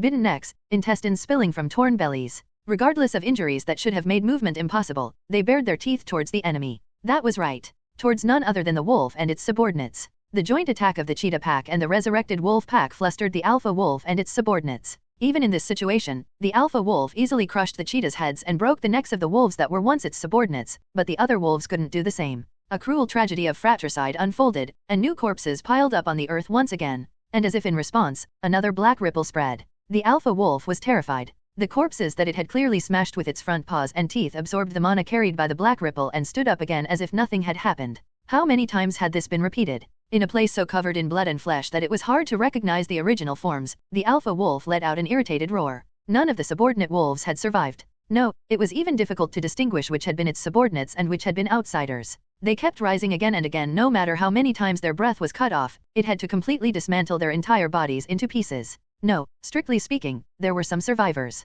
The alpha wolf scanned its surroundings with yellow eyes. It could see some of its kin who hadn't participated in the fight and were hiding in corners, watching the alpha wolf's mood. For some reason, this strange outsider didn't attack those who didn't fight back, and the wolves who noticed this didn't join the fight and just watched the alpha's battle. In fact, this was unavoidable, and also wise. While it might be different for the alpha wolf who had received the forest's grace and possessed special power, from the perspective of wild animals, there was no rhyme or reason to fight such unknown beings. The judgment to not join the fight at all was correct, as fighting would only result in futile death and increase the number of enemies. However, the alpha wolf had no intention of understanding this. Crunch. One of the surviving wolves was hit by the alpha wolf's front paw and rolled onto the ground. The claws enhanced by mana were enough to cut the skin like paper and scatter its contents. Grind, crunch. After mauling the corpse more than necessary, the alpha wolf tore off and ate its meat. It couldn't bring itself to eat the corpses touched by the black mana, as they felt ominous, so this would have to do. After filling its stomach and looking around, it found that the surviving subordinates had all fled. The alpha wolf didn't care. It was strong and could make a new pack anytime. For that, it now needed to resolve the crisis that had befallen the forest. The alpha wolf began to sprint through the forest. Its target was the source of the black energy that had been continuously spreading at regular intervals. An evil power that made the dead move and didn't even allow rest. Something scary and dirty that was repulsive even to touch was clearly there. The state of the forest was miserable. Blood was splattered everywhere, and groups of dead animals were wandering here and there in the forest. Only a few special animals that had been chosen like the alpha wolf had survived. There seemed to be quite a few cowards who had given up fighting, but they were of no help in the current situation, anyway. As it advanced like this, the alpha wolf suddenly lowered its body and concealed its presence. This was because the source of the evil power finally came into view. A black human, tapping a strangely twisted tree on the ground at regular intervals, opened its mouth. Remote control is inconvenient like this, having to constantly supply additional mana. A human with golden hair said, "You've been repeating this for hours now, are you okay with mana?" "Well, about half left." "Wow, you still have half left." A human with green hair opened its mouth, "But, if we transmit mana to certain in this way, wouldn't it solve the supply problem?" "It's possible because corpses moved by necromancy have the property of absorbing mana of the same attribute, but it's usually impossible. If you sprinkle water on a dry cloth it absorbs, but if you sprinkle water on an iron plate, it just flows off." "Right. I see. It's not that easily solved." The alpha wolf didn't understand what conversation the humans were having. Although its intelligence had increased somewhat after receiving the forest's grace, understanding human language was a separate issue. The alpha wolf quietly suppressed its presence and observed the prey and the surrounding environment. What caught the alpha wolf's attention were two mounds piled up around the humans. What made up the mounds were the corpses of animals. Among the animals in the forest, particularly large, strong, and long-lived individuals. That was right. They were individuals who had received grace, like the alpha wolf. Even as the alpha wolf observed its surroundings, the mounds continued to grow higher and larger. This was because groups of dead animals kept bringing new graced individuals in their mouths. It was difficult to understand why they were trying to pile corpses on the right mound, leaving the relatively lower left mound alone, but the alpha wolf decided to ignore that. What was important now wasn't which side the dead animals were being piled on. The alpha wolf was enraged and excited. This situation was undoubtedly a greater crisis than any the forest had ever experienced. If it resolved this, the forest would surely bestow an even greater blessing upon the alpha wolf. The observation was over. Although it contained an ominous energy, the black human didn't look that strong. The golden human looked a bit stronger, but even so, it was no match for the wolf. The green human wasn't even worth paying attention to. That was nothing more than a bag stuffed with straw. The alpha wolf tensed its body. Leap. Strike down. It intended to cut off their breath in one go with its front paws that could even split rocks. Its strong and flexible limbs shot through the air, cutting the wind. The Tin Knight rejoices at finding a new target. And something even stronger and more agile than the alpha wolf suddenly intervened. The alpha wolf couldn't react to it. Just after something seemed to flash before its eyes, the alpha wolf's head was already flying through the air. As it soared high into the sky and fell towards the ground, the alpha wolf saw, using long vines as ropes, tying the neck of one large animal, and with the remaining vine after tying that neck, tying the neck of another animal. The side of the Tin Knight dragging along a dozen or so necks tied together like stringing fish. The Tin Knight pulled the dried pollock boss knot he had brought and placed it on top. The right mound, which had been higher until just now, became the same height as the left mound. The Tin Knight placed the body and head of the alpha wolf, which he had just hunted, on top of the left mound, and proudly puffed out his chest. The Tin Knight declares his victory. Adelaide von Lennart recalled a scene from a novel she had read in the past. Upon vanquishing the Lord of the Lake, we were full of hope. Having overcome such a powerful magic beast, we thought there would be no more enemies that could block our path. Even the infamous Forest of Death would be nothing before our blue Westwind. It was all a mere illusion. The Lord of the Lake was not a tyrant ruling over the entire forest, but merely a local pack leader. No matter how many we defeated, new enemies kept coming. Rocks, lakes, trees, there was nothing we could trust with peace of mind. Even every morsel of food was something to be cautious of. Ah, humans. How powerless we are before nature. A fictional adventure chronicle vividly describing the difficulties and hardships faced by first-class adventurers exploring a forest cursed by a witch. Adelaide clearly remembered the protagonists struggling to survive amidst endless waves of attacks and unknown threats with unidentifiable causes. And now, a scene very similar to that in the novel was unfolding before Adelaide's eyes. The Tin Knight shouts to hand over your head right now. The Tin Knight argues that your head would fit nicely on a pike. For a full day and night, 24 hours. A ghost knight of slaughter, who endlessly roamed the forest without a moment's rest except for brief mana replenishments, mercilessly beheaded the strong and collecting their corpses. Phew. It's surprisingly tiring to release those whose vision I shared intermittently. But if we let random people witness this, it could be a big problem.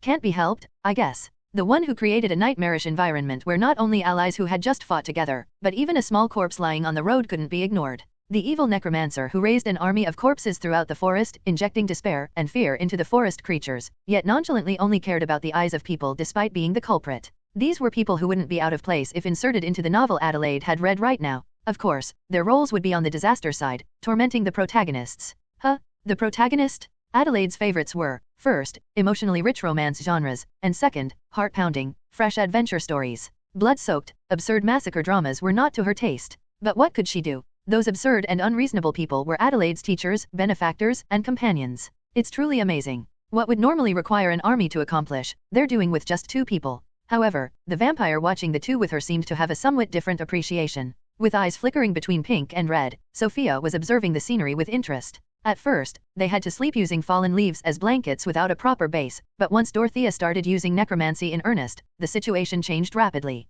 Instead of bumpy gravel fields, a wide and flat clearing appeared, tents made from animal furs were erected, and several clean rocks were placed around the open space to serve as tables. Various materials were laid out on the rocks undergoing processing, with bones alone being used whole in some cases, ground in others, burned in some, and soaked in liquid with some herbs in others. The processes were diverse. Necromancers are worthless beings. The lowest, most disgusting, and weakest among mages. That's what I read in a book, but I wonder how the author would react if shown this scene. That sounds like something that would make Miss Witch very angry if she heard it. But it's also a general theory. Even in my era, alchemists were the most welcomed in the civilian world, and wizards were the most valued on the battlefield. Well, there were still quite a few aspiring necromancers despite that. It's relatively easy to get started, and due to the notorious reputation of the Queen of the Dead, many were drawn in admiring her. Should we say like teacher, like student? Wow, Adelaide marveled. Although Dorothea often scolded her, saying she never did anything properly, Adelaide respected Sophia's scholarship and culture. Due to being sealed for a long time, she was somewhat lacking in modern knowledge, but her inherent intelligence wasn't something that easily disappeared.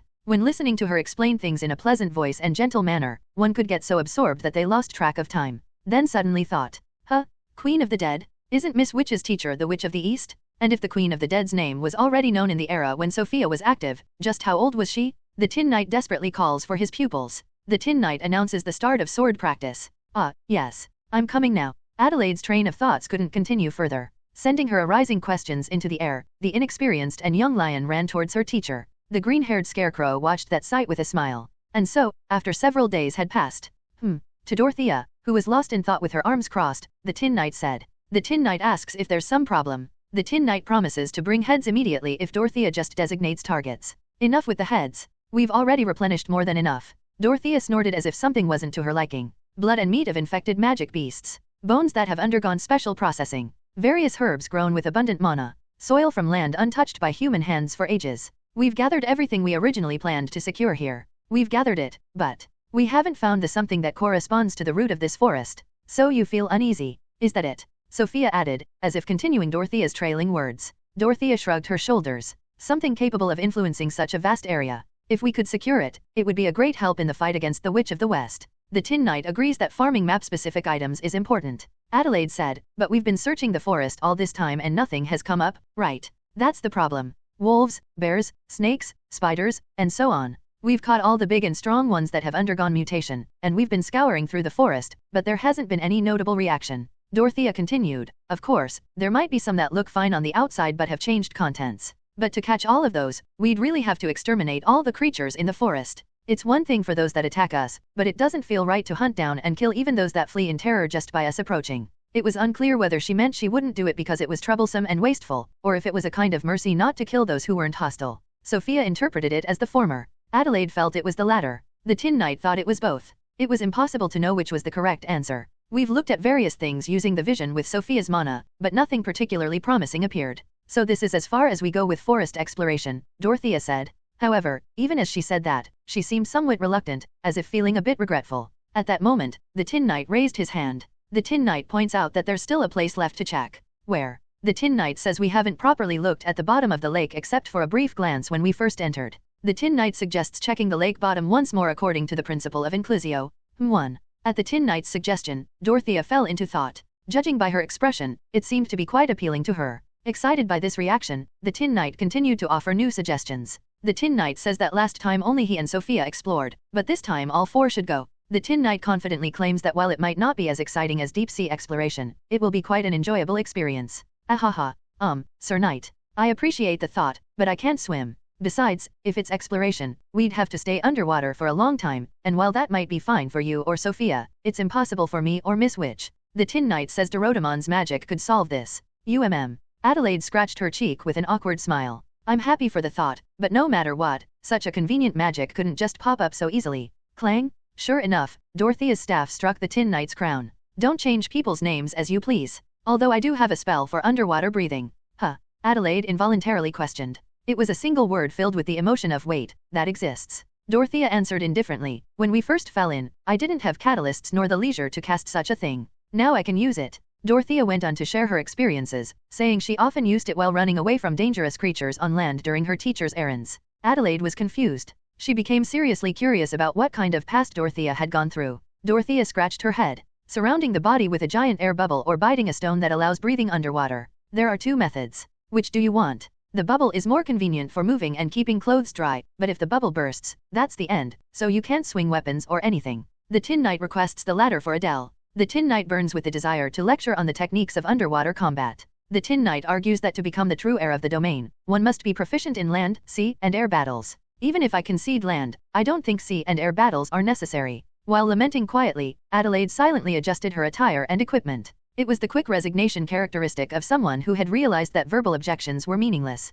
Dorothea thoroughly sealed the recollected materials to prevent them from getting wet again, and still worried, she stored spare materials at the base before heading to the lake. Giant air bubbles surrounded Dorothea and Sophia. Adelaide had a small, pebble-like object in her mouth. The Tin Knight, without any of these, sank into the lake, and fish began to gather around stealthily. And then the Tin Knight's order came down. The Tin Knight shouts to start by lightly slicing about 10 fish. Adelaide felt like objecting whether the Tin Knight's standard of light was the same as hers, but with a stone in her mouth, that was impossible. Enduring limbs that didn't move as she wanted and the resistance of the water, Adelaide desperately fought against the fish. After glancing at that sight, Dorothea approached Sophia. The giant air bubbles naturally merged as if they had always been that way, creating a space for the two to converse. Let's leave the fighting to them. We should focus on exploration. Give me your mana. Understood. Ignoring Dorothea's outstretched hand, Sophia placed her hand on top of Dorothea's head. Dorothea's eyebrow twitched, and the atmosphere surrounding her body turned ominous. What are you doing? Well, you need to put mana in your eyes to see the effect anyway, right?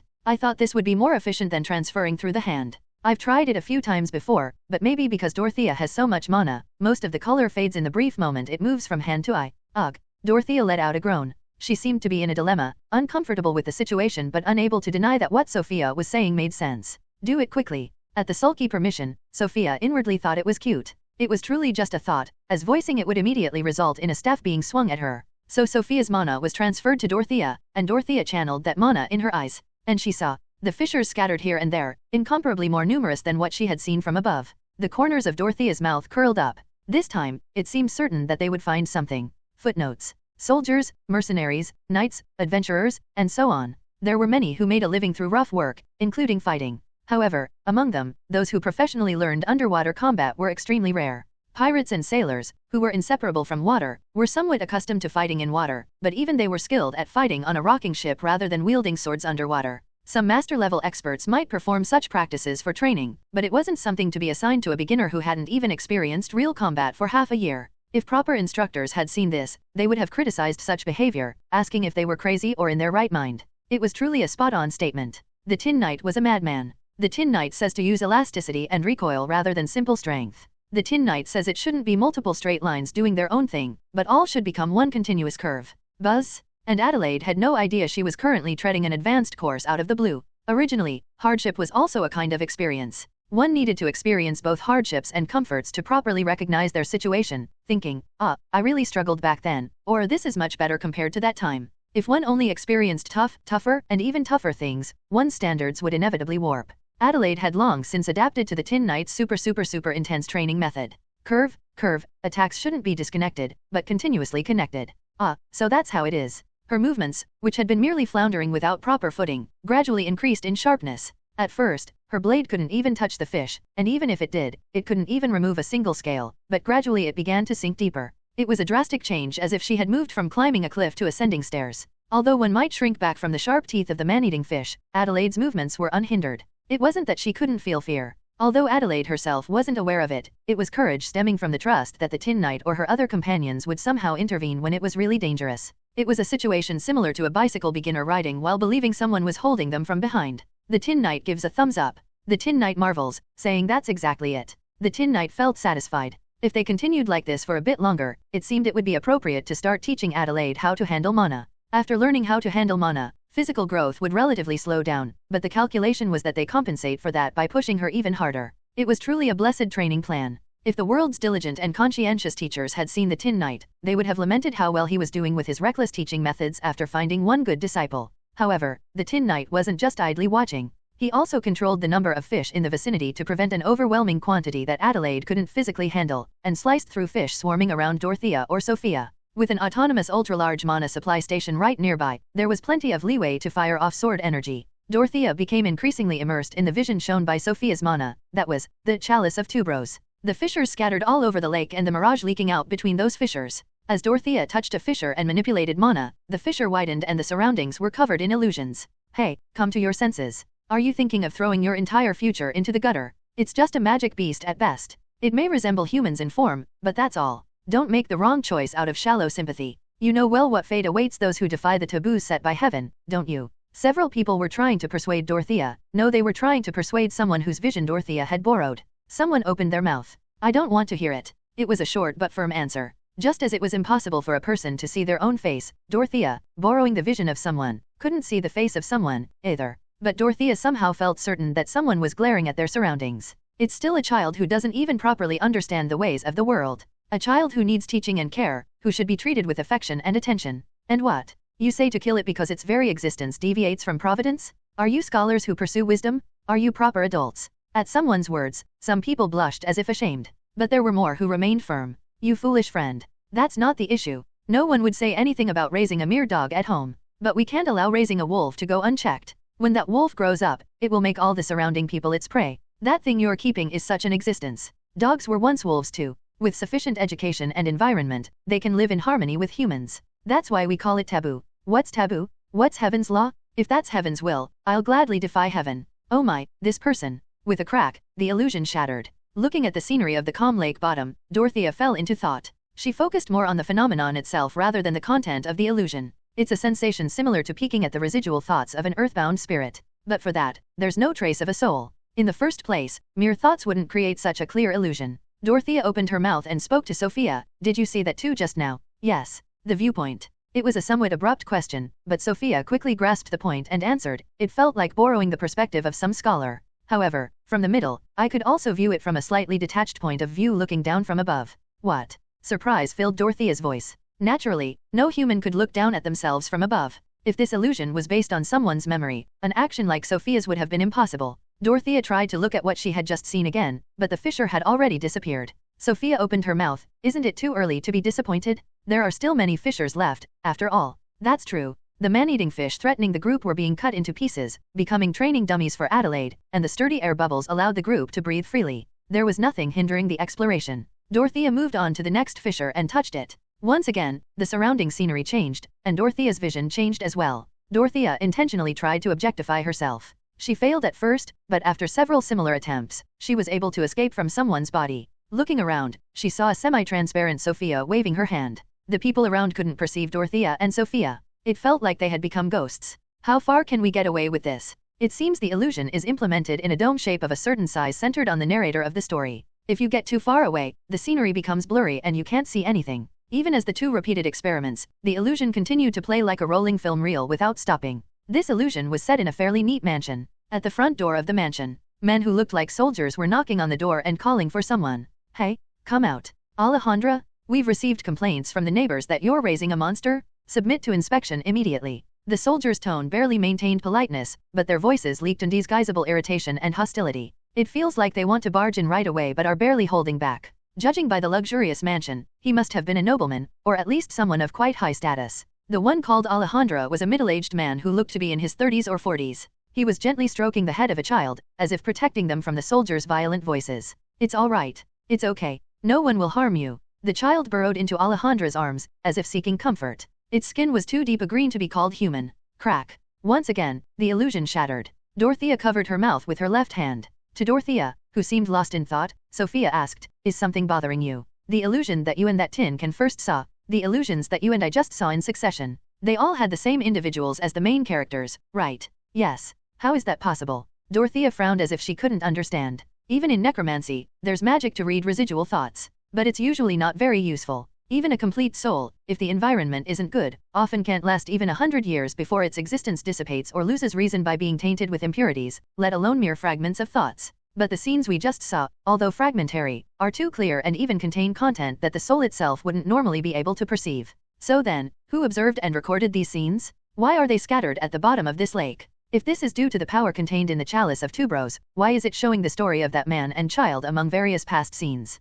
At Dorothea's words, Sophia gave a bitter smile. She thought it was so like Dorothea to try to understand the cause and structure of the phenomenon itself rather than reacting to the content of the illusions or the stories of the characters. She answered simply, "Isn't it because it's a dream?" Dorothea frowned. "Are you trying to play word games now?" "No, I'm being serious. After all, isn't that what prophetic dreams are like?" Like teaching a clever but inexperienced student, Sophia continued her explanation in a gentle voice. "First of all, it's meaningless to consider the viewpoint in a dream. In dreams, people can become anyone else, and can also view themselves objectively. If this phenomenon is derived from the dream power possessed by the chalice of Tubros, it wouldn't be strange for it to have similar characteristics." Dorothea was silent for a moment, but soon nodded as if understanding. "Go on." "And prophecy originally can only know about oneself or things related to oneself. There's no seeing the future of strangers who have no connection to oneself. One's own future, a huge event that will affect oneself, or the future of someone who has come into contact with oneself. These are the kinds of things one can see. In other words, you could say, you see it because it's worth seeing."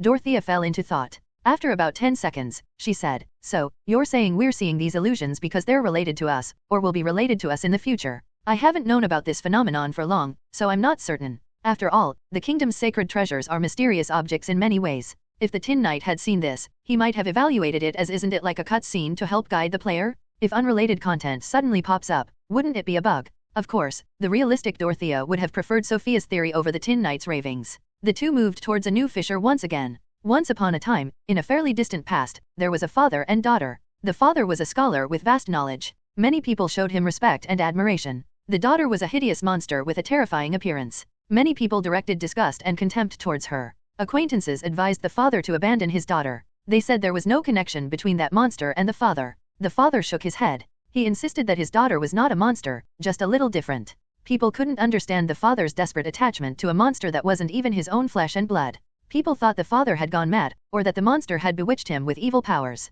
Some thought there was merit in the father's words, but they didn't dare voice it. A monster was a monster. Heaven had decreed it so. No matter how wise the father was, no matter how excellent his character, as long as he violated the taboo set by heaven, he was but a mere sinner. The father tried to persuade people using everything at his disposal, but people, fearing of being treated the same way, distanced themselves. The fear and disgust directed at the daughter began to spread to the father as well. The pressure from the surroundings intensified day by day. Looks of respect turned into sneers filled with contempt. The father finally had to admit that his daughter couldn't live among humans. The father began preparing many things so that his daughter could live alone. By the time the mountain-like fortune showed its bottom, the preparations were finally complete. The father and daughter fled together to a place untouched by human feet. Using tools commissioned from skilled witches, they created a new sanctuary, so that no one could approach, so that no one could harm them. The plan succeeded. The father and daughter achieved peace, a peace that they didn't know how long would last. Finally, I can see the end. Dorothea exhaled deeply. Fissures were scattered all over the lake bottom, and their perspectives varied.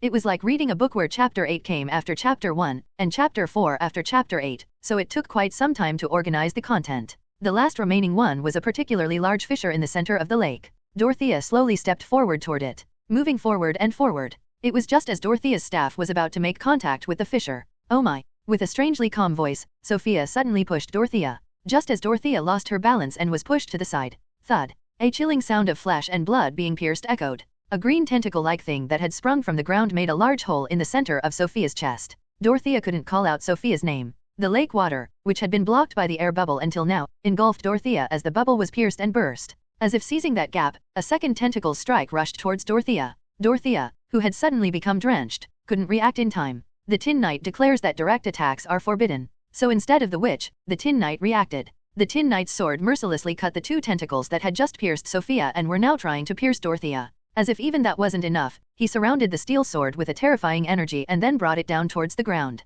Swoosh! A huge crack appeared at the lake's bottom, and something like green fluid that leaked out from between that crack mixed with the lake water and spread like paint. The Tin Knight showed a momentum as if he was about to launch a follow-up attack for a moment, but upon seeing Sophia and Dorothea floating underwater, he withdrew his sword. Firmly grasping Dorothea's waist with his right arm and Sophia's with his left, the Tin Knight called out to Adelaide. The Tin Knight tells Adele to hold on tight. Adelaide, whose eyes had widened, unable to adapt to the sudden change in the situation, followed the Tin Knight's instructions almost instinctively. She clung tightly to the Tin Knight's neck. Bang! The Tin Knight's legs pushed strongly against the ground. As if running on flat ground, the Tin Knight dashed across the lake's bottom. Mana overflowed from the Tin Knight's entire body. Being careful not to blow away the companions touching his body, the Tin Knight spewed mana wildly towards the rear, using that propulsion to sprint. The Tin Knight requests additional mana. Although she couldn't even open her eyes properly, let alone breathe, due to the speed that was more like being fired than running, Dorothea fulfilled her role. As Dorothea's mana flowed into the Tin Knight, his movements accelerated even more.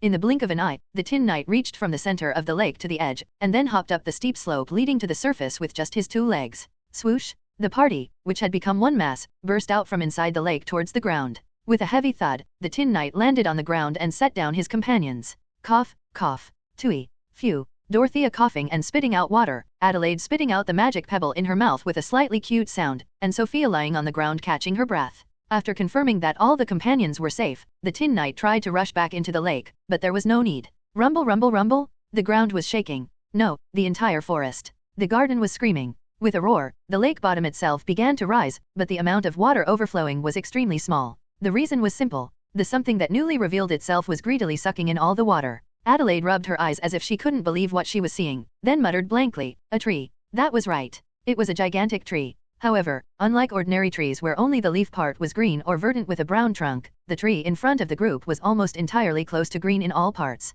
Moreover, only some of its roots were buried in the ground. The remaining roots were writhing like snakes. It seemed that these were the tentacles that had just pierced Sophia. It was such a bizarre sight. It was such a hideous sight. It was such a threatening sight. And, it's beautiful. It was so beautiful. Adelaide stared blankly at the tree. Her fear was only momentary. The more she looked, the harder it was to come to her senses due to the beauty the tree possessed. Just looking at it made her feel ecstatic and at peace. Her tense body naturally relaxed, and the strength left her hand holding the sword. It wasn't just Adelaide who was intoxicated by its beauty. Various animals that had been hiding in the forest rushed out one after another towards the tree. The tree swung its tentacles, piercing the animals running towards it, sucking their blood. The animals died with faces expressing happiness. At the top of the tree, several fruits began to form. They were deep red fruits, like pomegranates. Adelaide thought even those fruits were pretty. Enveloped in a soft, sweet feeling, Adelaide walked towards the tree. And then Dorothea mercilessly struck the back of her head with her staff. Whack! Ouch! Adelaide clutched her head and fell to her knees. Tears welled up in her eyes from the pain.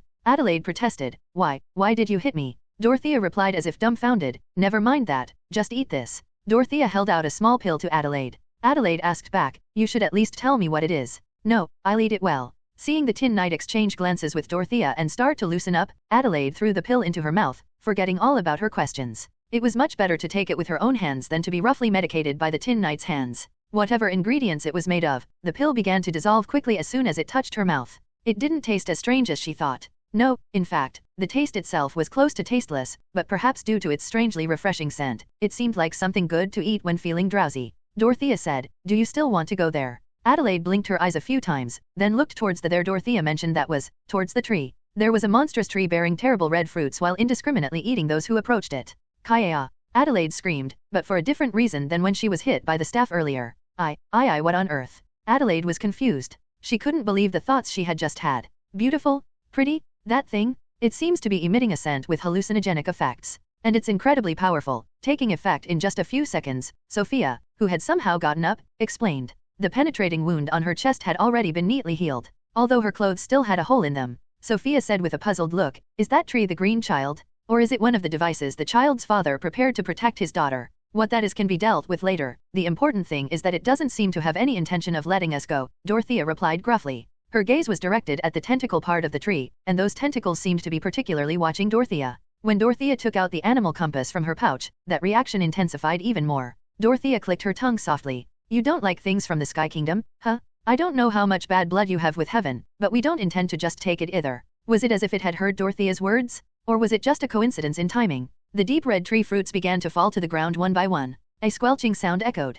Covered in liquid that was hard to tell whether it was blood or fruit juice, the creatures inside the fruits revealed themselves. There was a deer with numerous tentacles sprouting from its back. There was a wolf dripping something like plant sap from its mouth. There was a snake whose entire body had become like translucent leaves, its insides clearly visible. Monsters that seemed like a wild mix of animals and plants appeared around the group, revealing their killing intent. 10, 20, 30. As more and more animals voluntarily let themselves be eaten by the tree, the number of fruits growing on the tree increased as well. Faced with this overwhelming quantity, Dorothea struck the ground with the end of her staff. As black mana spread through the forest, about to summon an undead army, that was when it happened. A wave-like sound, similar to singing but difficult to perceive properly with human ears, cancelled out Dorothea's mana. Dorothea's eyebrow twitched. The Tin Knight asks what's not working well. The necromancy is being interfered with. I think I could manage if I directly exert force up close, but remote control like we've been doing until now is impossible. The Tin Knight says it's fine to increase the number of corpses for sacrifice, but he needs to deal with the boss, so he'll leave the mob handling to Adele. Huh? Yes. I'll do my best. Although Adelaide looked a bit dumbfounded, when given a clear role, she gathered her determination as if she had never been confused. Then I suppose I should do some work, too. Sophia stepped forward. Her entire body was enveloped in a light cluster like white flames. As Sophia extended her hand, the white flames settled on the Tin Knight's and Adelaide's swords. The Tin Knight is satisfied with the holy attribute enchantment. Fufu. I'm glad if you like it. Although she was smiling, Sophia's complexion was extremely pale. Sizzle. Moreover, the burning smell rising sharply from various parts of her body seemed to indicate an enormous backlash even at a glance. Even compared to the penetrating wound from earlier which had healed quickly, this one was regenerating much more slowly. Dorothea frowned. Why on earth would a vampire make holy magic their specialty? What about you, Dorothea? With your overflowing mana, you would have been much stronger if you had chosen a different school. No, I can't help it if this is what I learned. I didn't particularly acquire this after becoming a vampire, either. While exchanging brief words, the two didn't let down their guard against their surroundings. Adelaide, for her part, took deep breaths repeatedly and grasped her sword with both hands. After confirming that the three had formed a formation, the Tin Knight took a battle stance and shouted. The Tin Knight declares the field boss raid. In fact, since entering the garden, Adelaide hadn't shown much of a performance. She could fight reasonably well against ordinary wild animals or magic beasts, but she couldn't defeat individuals that the Tin Knight and Dorothea, who was influenced by him, evaluated as boss level. The reason was simple. It was because her attack power was insufficient. When dealing with people, most attacks with a sword would be effective, so there was no need to struggle with lack of attack power, but among the strong in the garden, there were many who considered slashes no more than scratches. Her exceptional evasion ability and agility didn't disappear, so she didn't lose easily, but Adelaide also lacked the ability to deliver a decisive blow, so stalling her opponent was her limit. And this time, the monsters born from the fruits each possessed strength at or just below boss level. Honestly, they were enemies Adelaide couldn't handle. So, whoosh. That was, until white energy settled on Adelaide's sword. With an indescribable roar, a wolf dripping green fluid from its mouth pounced. Adelaide, using her left foot as an axis, rotated her body and quickly brushed past the wolf's side. As the momentum of the rotation aligned with the trajectory of the sword, a white sword light diagonally slashed the wolf's flank. Splurt! Blood erupted from the wound and the wolf's body split. It was a terrifying power that cut through not only fur and flesh, but even bone. The one most surprised by this chilling sharpness was none other than Adelaide herself. Wow, wow, wow. Adelaide marveled. Originally, she would have had to aim for the eyes or stab at the mouth to barely manage, but now she could just casually slash and cut through as she pleased, opening up a whole new world. It was also the joy of a newbie liberated from unintended restrictions after being forced into them day after day. If the Tin Knight had known, he might have lamented, "You shouldn't get hooked on equipment and buffs so soon," but he himself was in a state of battle frenzy, so it wouldn't be very convincing. Adelaide, transformed from an evasion-type tank to an evasion-type dealer, sprinted across the battlefield as if in high spirits, and her trajectory was strewn with blood. Behind her, the wolf first cut by Adelaide twitched its body. Although it was already a fatal wound, the wolf didn't lose its life. No, far from losing its life, sprouts blooming from various parts of the wolf's wounds intertwined, showing signs of trying to restore the injury. You think I'll just watch that? But unfortunately for the wolf, there was a vicious and ruthless witch here. Dorothea took out a small glass bottle from her pouch and sprinkled the liquid inside on the wolf. This liquid, which was barely a mouthful of water in amount, absorbed Dorothea's mana and rapidly increased in volume, thoroughly soaking the wolf's entire body. The reaction was dramatic. The wolf's body touched by the mysterious liquid simply melted away, instantly leaving only bones. As Dorothea struck the ground with her staff, the wolf's bones reassembled in midair to become a skeletal wolf, and the liquid turned into mist, beginning to fill the surrounding area. It was a mist composed of a curse full of resentment from dead creatures and extreme poison made from materials gathered in this forest. The legs of a deer touched by the mist trembled. A snake, startled, burrowed into the ground to avoid the mist, but the poisonous energy seeped into the ground, polluting it. Even the grass quickly withered and twisted or simply melted into liquid. All the creatures in the surrounding area began to writhe in instinctive fear, screaming. Perhaps thanks to the mana and plant power they contained, few individuals died, but once Adelaide knocked them down, even that resistance became meaningless. Enemies who suffered fatal wounds from Adelaide and then touched the mist soon became just bones, becoming new undead under Dorothea's command. Little by little, the overwhelming difference in numbers began to be filled. Sophia marveled, "It's terrifying. I think I can understand why Dorothea's teacher was so feared. You'd better stop judging my teacher based on me. That person is a real monster. Besides, this isn't that easy to use." While giving instructions to the undead, Dorothea grumbled, "First of all, I can't distinguish between friend and foe. The tin can isn't a living body to begin with, and it doesn't affect me much as the source of mana, but other than that, it involves all allies, too. At least, that's how it originally was supposed to be." She gazed at Adelaide with her blue eyes. Even while fighting in the mist full of poison and curses, Adelaide didn't show signs of suffering. The white haze emanating from the sword Adelaide was holding holy power that looked like a light cluster or white flame was protecting Adelaide from the poisonous energy. Usually, there were many inconveniences due to the repulsion between holy power and necromancy, but now this characteristic was actually helping. Ironically, Sophia, who took damage from the holy power she used herself, seemed to improve her condition after being enveloped in Dorothea's black mist, perhaps due to her race. It was a party where it was impossible to tell whether their combinations synergized or not. While the trio of Dorothea, Adelaide, and Sophia were engaged in an occupancy battle against the overwhelming numbers of enemies, the Tin Knight was confronting the tree, which could be called the enemy's main body.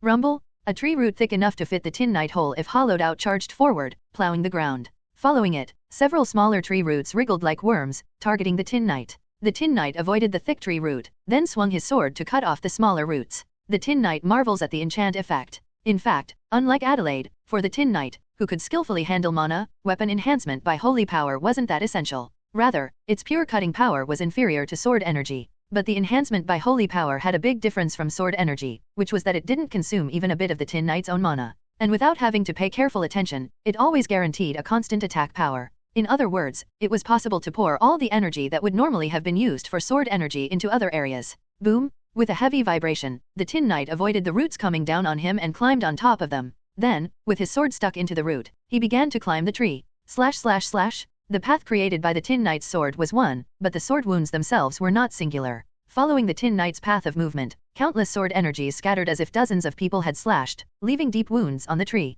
Spewing green fluid like blood, the tree emitted a wave. It looked almost like a painful scream. The tree tried to call out the magic beasts around it, but the magic beasts caught in the fight with Dorothea's trio had no capacity to support the tree. Even when it tried to call forth new magic beasts, the supply of materials to use as nutrients was insufficient. All the material had fled due to Dorothea's black mist neutralizing the hallucinogenic substance emitted by the tree. A massive energy stirred inside the tree. When no more nutrients could be absorbed from the outside, the tree used the nutrients inside its own body to give birth to new magic beasts. The fruits that had been open at the top of the tree exploded, and the magic beasts inside pounced towards the Tin Knight. Instead of pulling out his sword to fight them, the Tin Knight raised his shield, covering his body with the shield by extending his left arm forward. Around the Tin Knight, who hunched his shoulders and neck, a faint mana flow began to leak out. As the Tin Knight accelerated further in that state, the silver mana drew a long tail. Thud thud thud thud. The magic beasts blocking the Tin Knight's path couldn't pierce through the streamlined mana and were flung in all directions. Or rather, they were flung away to put it nicely, but in reality, they looked as if they had been hit by a truck. Like a large snake coiling around its prey, the Tin Knight ran diagonally up the side of the tree, literally grinding its surface. The tree tried to regenerate its body somehow, but even that wasn't easy. The sword wounds left by the Tin Knight were surprisingly deep and sharp, and Sophia's holy power burned the tree like real flames, gradually increasing in scale. When it managed to calm the fire with the nutrients and mana left in its body, this time the black mist burrowed in as if seizing the gap where the two energies were exhausted, causing the tree to rot. Adelaide's movements, slaughtering the ground-based magic beasts, were getting faster and faster as if she had grasped the knack during the fight. The undead army controlled by Dorothea was growing in number, and Sophia was watching from the side as if she had done all she could. Whoosh! The Tin Knight, who had ground up the entire side of the tree, finally reached the top part. The Tin Knight, who had barely pulled out his blade, poured mana into the sword imbued with holy power. Sophia's holy power and Dorothea's mana. The two energies showed an explosive reaction as if repelling each other. Unable to withstand the singularity of energy, cracks began to appear one by one in the sword held by the Tin Knight. However, the Tin Knight cared not. One step ahead of the sword breaking, he struck down hard on the top of the tree, the part that would correspond to the crown of a person's head. Crack! A slash combining black and white light swept through the tree. It seems to be over. Right after Sophia muttered those words. Thud. The bear-shaped magic beast confronting Adelaide collapsed. No, not just that, but other magic beasts also lost strength one by one, sitting down or tilting to the side as they breathed their last. Dorothea and Adelaide, with their swords and staff lowered, gazed in the direction Sophia was looking. The tree, which had been emitting mana with an intense pressure, was now enveloped in silence. The dizzying sweet scent and the faintly glowing radiance had all but disappeared. And then, crack! A crack appeared in the upper part of the tree. At first, so small it couldn't be seen with the eye. After taking a breath, it was large enough to be seen if one concentrated. By the time a voice of amazement was raised, it was clearly visible even from afar. Half of the tree, which had been gradually tilting with creaking sounds, eventually collided with the ground with a tremendous noise. With a clank, the Tin Knight leapt down from the tree and landed near the trio. The Tin Knight declares the raid is over. Yes, it seems to be truly over. Dorothea gazed at the tree. Although the split tree still exuded immense mana, there was no sense of will or intelligence to wield it. Adelaide, her body stained with the blood of magic beasts in various places, spoke in a puzzled voice. What was it in the end? Why did it attack us? And what exactly is this tree? I don't understand any of it. Sophia answered. Well, now that we've defeated it, there's no way to confirm. Oh. Sophia trailed off. She narrowed her pink eyes, then corrected her previous statement. No, it seems something still remains. Following Sophia's guidance, the group moved forward. The tree split in half. Seeing what was between the roots buried in the ground and the trunk that had grown above ground, Adelaide blinked in surprise. A house. That was right. It was a house. Although only a ruin remained due to the long passage of time, there was clearly an artificially constructed structure there. Broken walls. A collapsed roof. 2 corpses lying fallen, overlapping each other in the center. There was no one alive there. There was no sign of the main body of the monster that had threatened the group. This was already the home of those who had died. While everyone was at a loss for words at the unexpected scene, Sophia grasped the hands of her companions. Transmitting wine-colored mana to the group, she said, let's check. What is this place? What exactly happened to the father and daughter who had barely reached their own paradise? 1, 2, 3. Red mana settled into the eyes of the group. They reached out towards the fissures that had appeared above the 2 corpses. Once upon a time, in a past not so distant, yet not so near, in a deep forest untouched by human feet, there lived a kind father and a cute daughter. Although the 2 had to lose many things before arriving here, now it was all right. Here, there were no people who cursed them. Here, there were no people who glared at them. The small but cozy cabin was a peaceful paradise that the 2 had barely managed to obtain. Feeling the warmth they had gained, the daughter was happy. And just as much, the daughter felt sorry. The daughter knew that she was a monster. Although the father told her many times that she was simply different from others, everyone except the father called her a monster. To protect her, the father had to give up everything. Feeling so sorry about this, the daughter wept silently. Although she was still weak and lacking and couldn't do anything in return now, she vowed that when she grew up, she would definitely make her father happy. To such a daughter, the trees of the forest spoke. Child, child, child born of the shade, dryad born from trees, living in harmony with the forest. Unlike your kin, who have been tainted by evil, there is no wickedness in your heart. Unlike those who were driven out of this place in ancient times, your heart is full of kindness. We wish there were more children like you. We wish more children like you would live among us. Please accept our gift. There were always luscious fruits around the cabin where the father and daughter lived, and no creature living in the forest sought to harm them. It was truly a strange phenomenon, but the father simply thought that the tools received from the witches were more effective than expected, not realizing it was the result of the forest showing favor to his daughter. For quite a long time, happy days passed by, and as if to say that this happiness was too much, misfortune arrived. The father fell ill. The daughter diligently nursed her father, but his condition did not improve. The daughter, who was not human, became healthier just by being in the forest, but the human father did not have such ability. To save the father, human medicine was needed. The daughter made a firm resolution and left the forest. Although the trees tried to dissuade her, saying it was dangerous, it was unavoidable to save her father. Tightly covering her green skin with cloth, the daughter slipped into the streets of humans. In exchange for precious herbs and fruits gathered from the forest, the daughter was able to obtain medicine for her father. Sometimes there were those who suspected the daughter, but after smelling the sweet fragrance emanating from her body, everyone's eyes became hazy, and they showed kindness to her. Having successfully obtained the medicine, the daughter left the streets and headed towards the forest. Thinking that this would save her father, the daughter's steps gradually quickened. She never noticed someone was following her. The first thing the daughter discovered upon arriving at the cabin was the sight of her father, trembling, preparing to go out. Knowing that his daughter had gone outside the forest, he was trying to force his ailing body to move. Seeing his daughter return home, the father embraced her with emotion. The daughter felt troubled by her father's recklessness, but also felt a lump in her throat at his thoughtfulness. The 2 embraced each other, quietly shedding tears. It was then that the trees of the forest screamed. They warned the daughter that she needed to flee quickly. Only then did the daughter realize something was wrong, but it was too late. Squelch. A sharp sword pierced through both their chests. Red and green blood mixed flowing together. The father's eyes widened in horror. He tried to convey something to his daughter until the very last moment, but the blood that welled up and overflowed blocked his last words. Embracing her father's gradually cooling body, the daughter collapsed to her knees. The sudden intruder, without leaving a single word, beheaded the daughter. The daughter's head, floating in the air, with wide open eyes, confirmed the appearance of the intruder. The intruder was clad in white light, wearing pure priestly robes. The beautiful emerald blade was stained with the blood of the father and daughter. As if it was filthy, the priest made an unpleasant expression. That fact blackened the daughter's heart. Towards the daughter who, with only her head remaining, was shedding bloody tears unable to even meet death, the intruder approached. He raised the emerald sword and struck down upon the daughter's head. Again and again, thoroughly, as if to erase even the slightest possibility of survival. Only after the daughter's head had been mashed beyond recognition did the intruder in priestly robes withdraw his sword. After the intruder left, only the corpses of the father and daughter remained in the cabin. As if lamenting this sight, the forest howled. The daughter, who had already lost her head, no longer had the intelligence to give rational commands. The tree spirit who had lost her father and been brutally murdered no longer possessed the same purity and goodness as before. Grudge, resentment, venomous hatred, anger, revenge, lamentation. All those emotions, all that despair, settled in the blood and brain matter and seeped into the ground, so that no one could approach, so that no one could harm them. A desperate revenge against the emerald sky, against the humans who had taken her father. The plants embraced the will left in that blood. They overlapped their bodies with each other, wrapping the cabin where the bodies of the father and daughter rested with their own. Eventually, they transformed into one giant tree. A king ruling the forest was born. That's too cruel, Adelaide murmured softly, covering her mouth. Dorothea had an uncomfortable expression, and Sophia also closed her eyes in mourning. Even the Tin Knight, perhaps feeling it inappropriate to act as usual in the current situation, scratched the back of his head, making creaking sounds. After exhaling a short breath, Dorothea opened her mouth. So, the ruler of the garden. In other words, the enemy we just fought and defeated wasn't the father who built this house, nor the daughter called a monster, but the plants that absorbed the residual thoughts and went berserk, right? Sophia nodded. That seems to be the case. The animals influenced by the forest moving according to an extremely simple command of just repel outsiders without a clear command structure would also be due to this influence. After all, the being called the king wasn't in a state capable of complex thought.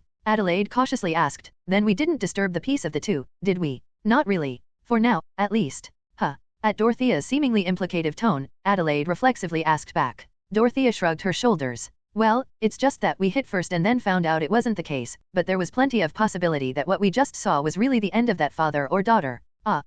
Adelaide's face turned pale. For someone as sensitive as her, just the fact that she had almost become an accomplice to the culprit who appeared in the flashback seemed to be a tremendous shock. Towards such an Adelaide, Dorothea snorted. Have you finally realized that who you're traveling with isn't some party of righteous heroes, but a witch and her gang? Ugh, yug. Watching Dorothea and Adelaide, the Tin Knight subtly turned his head to the side and asked Sophia. The Tin Knight asks if that's possibly meant to be comforting. That's right. If we had to interpret it, could it be something like I'm the one responsible, so don't worry about it? How cute. The Tin Knight marvels that he thought only Dorothea's fashion sense was old-fashioned, but her personality is just as old school. Hey, you two, shut up before I bury you both in the ground. Don't interpret things on your own. Dorothea got irritated. Although her face didn't explicitly turn red, her hands were trembling. Even Adelaide looked up at Dorothea with a strangely moved expression saying, so that's what it meant. But when Dorothea glared at her with terrifying eyes, shadowing her face, Adelaide let out an eek, and distanced herself. The Tin Knight asks what about the culprit who appeared in the vision? Well, do you two know? As if trying to avoid Dorothea's glare, Adelaide quickly responded to the Tin Knight's question. Dorothea and Sophia briefly exchanged glances before answering. Since they used holy magic, they must be from the kingdom of heaven, right? Probably. Well, there are odd ones like Sophia too, so I can't say for certain. Either they descended from the heavens on a mission, or they're eagerly accumulating merits to be sent up to the heavens. I think it's one of those two. A question mark appeared over Adelaide's head. The Tin Knight said. The Tin Knight requests a simple and clear 3-line summary. Even if you say that, I don't know much either. At best, all I know is that they're related to important people in various countries. They live in a kingdom above the sky, and occasionally they find outstanding holy magic users on the ground and take them to them up there. Other than that, they possess tremendous power and authority. They enforce various disciplines as rules, and punish those who don't follow them. They're troublesome people. Originally, even trying to know details about heaven itself is one of the taboos, so there's almost no related information. The Tin Knight answers that if they're not pretending not to know while actually knowing, that's enough. The Tin Knight declares that they seem like some ominous masterminds, so we can just fight them later, right? No, I particularly don't want to fight such monsters. Although Dorothea coldly cut off the Tin Knight's words, her tone was strangely indifferent. She swung her left wrist counterclockwise twice, summoning a birdcage. As the waves emanating from the birdcage with a dong spread around, several souls floated up and revealed themselves. Instead of offering contracts to them as usual, Dorothea swung her wrist clockwise twice, returning the birdcage to a ring.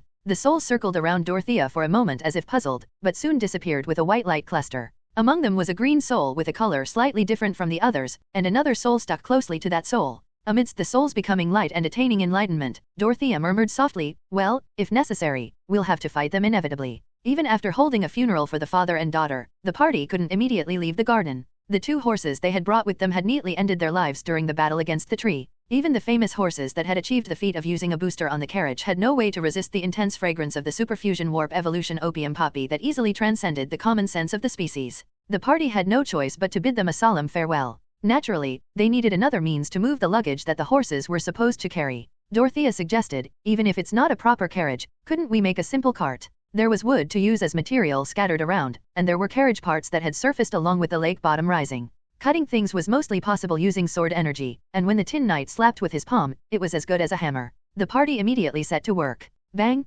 bang, bang, crack, immediately failed. Hey, Tin Can, can't you control your strength? The Tin Knight says his hand slipped. The Tin Knight argues that skill proficiency originally increases through repeated failures. The Tin Knight prides himself that now that he knows the knack, there will be no more failures for him next time. Do you know how many times you've said that? You've already broken 3 wheels. Get out of here. The Tin Knight's crafting ability was at a level that could only be described as disastrous. That rough and ready handiness that had been used to cook camping meals with the meat of beaten-up thieves was fully demonstrated this time as well. Along with the carriage parts that were somewhat usable, Dorothea's plan was mercilessly shattered. Adelaide suggested, in a novel I read, there was a part where the protagonists tamed forest animals and made them friends. Since this place is vast, wouldn't there be animals that could substitute for horses? The question of whether it wouldn't be better to have undead move the luggage instead was meaningless. The witch strongly opposed, saying that while it might be fine in a secluded forest out of sight, if they did such a thing when moving into urban areas, they would immediately be branded as an evil organization. It was a truly futile resistance given that the party's alignment was already close to chaos, but the witch also had the strongest voice in the party.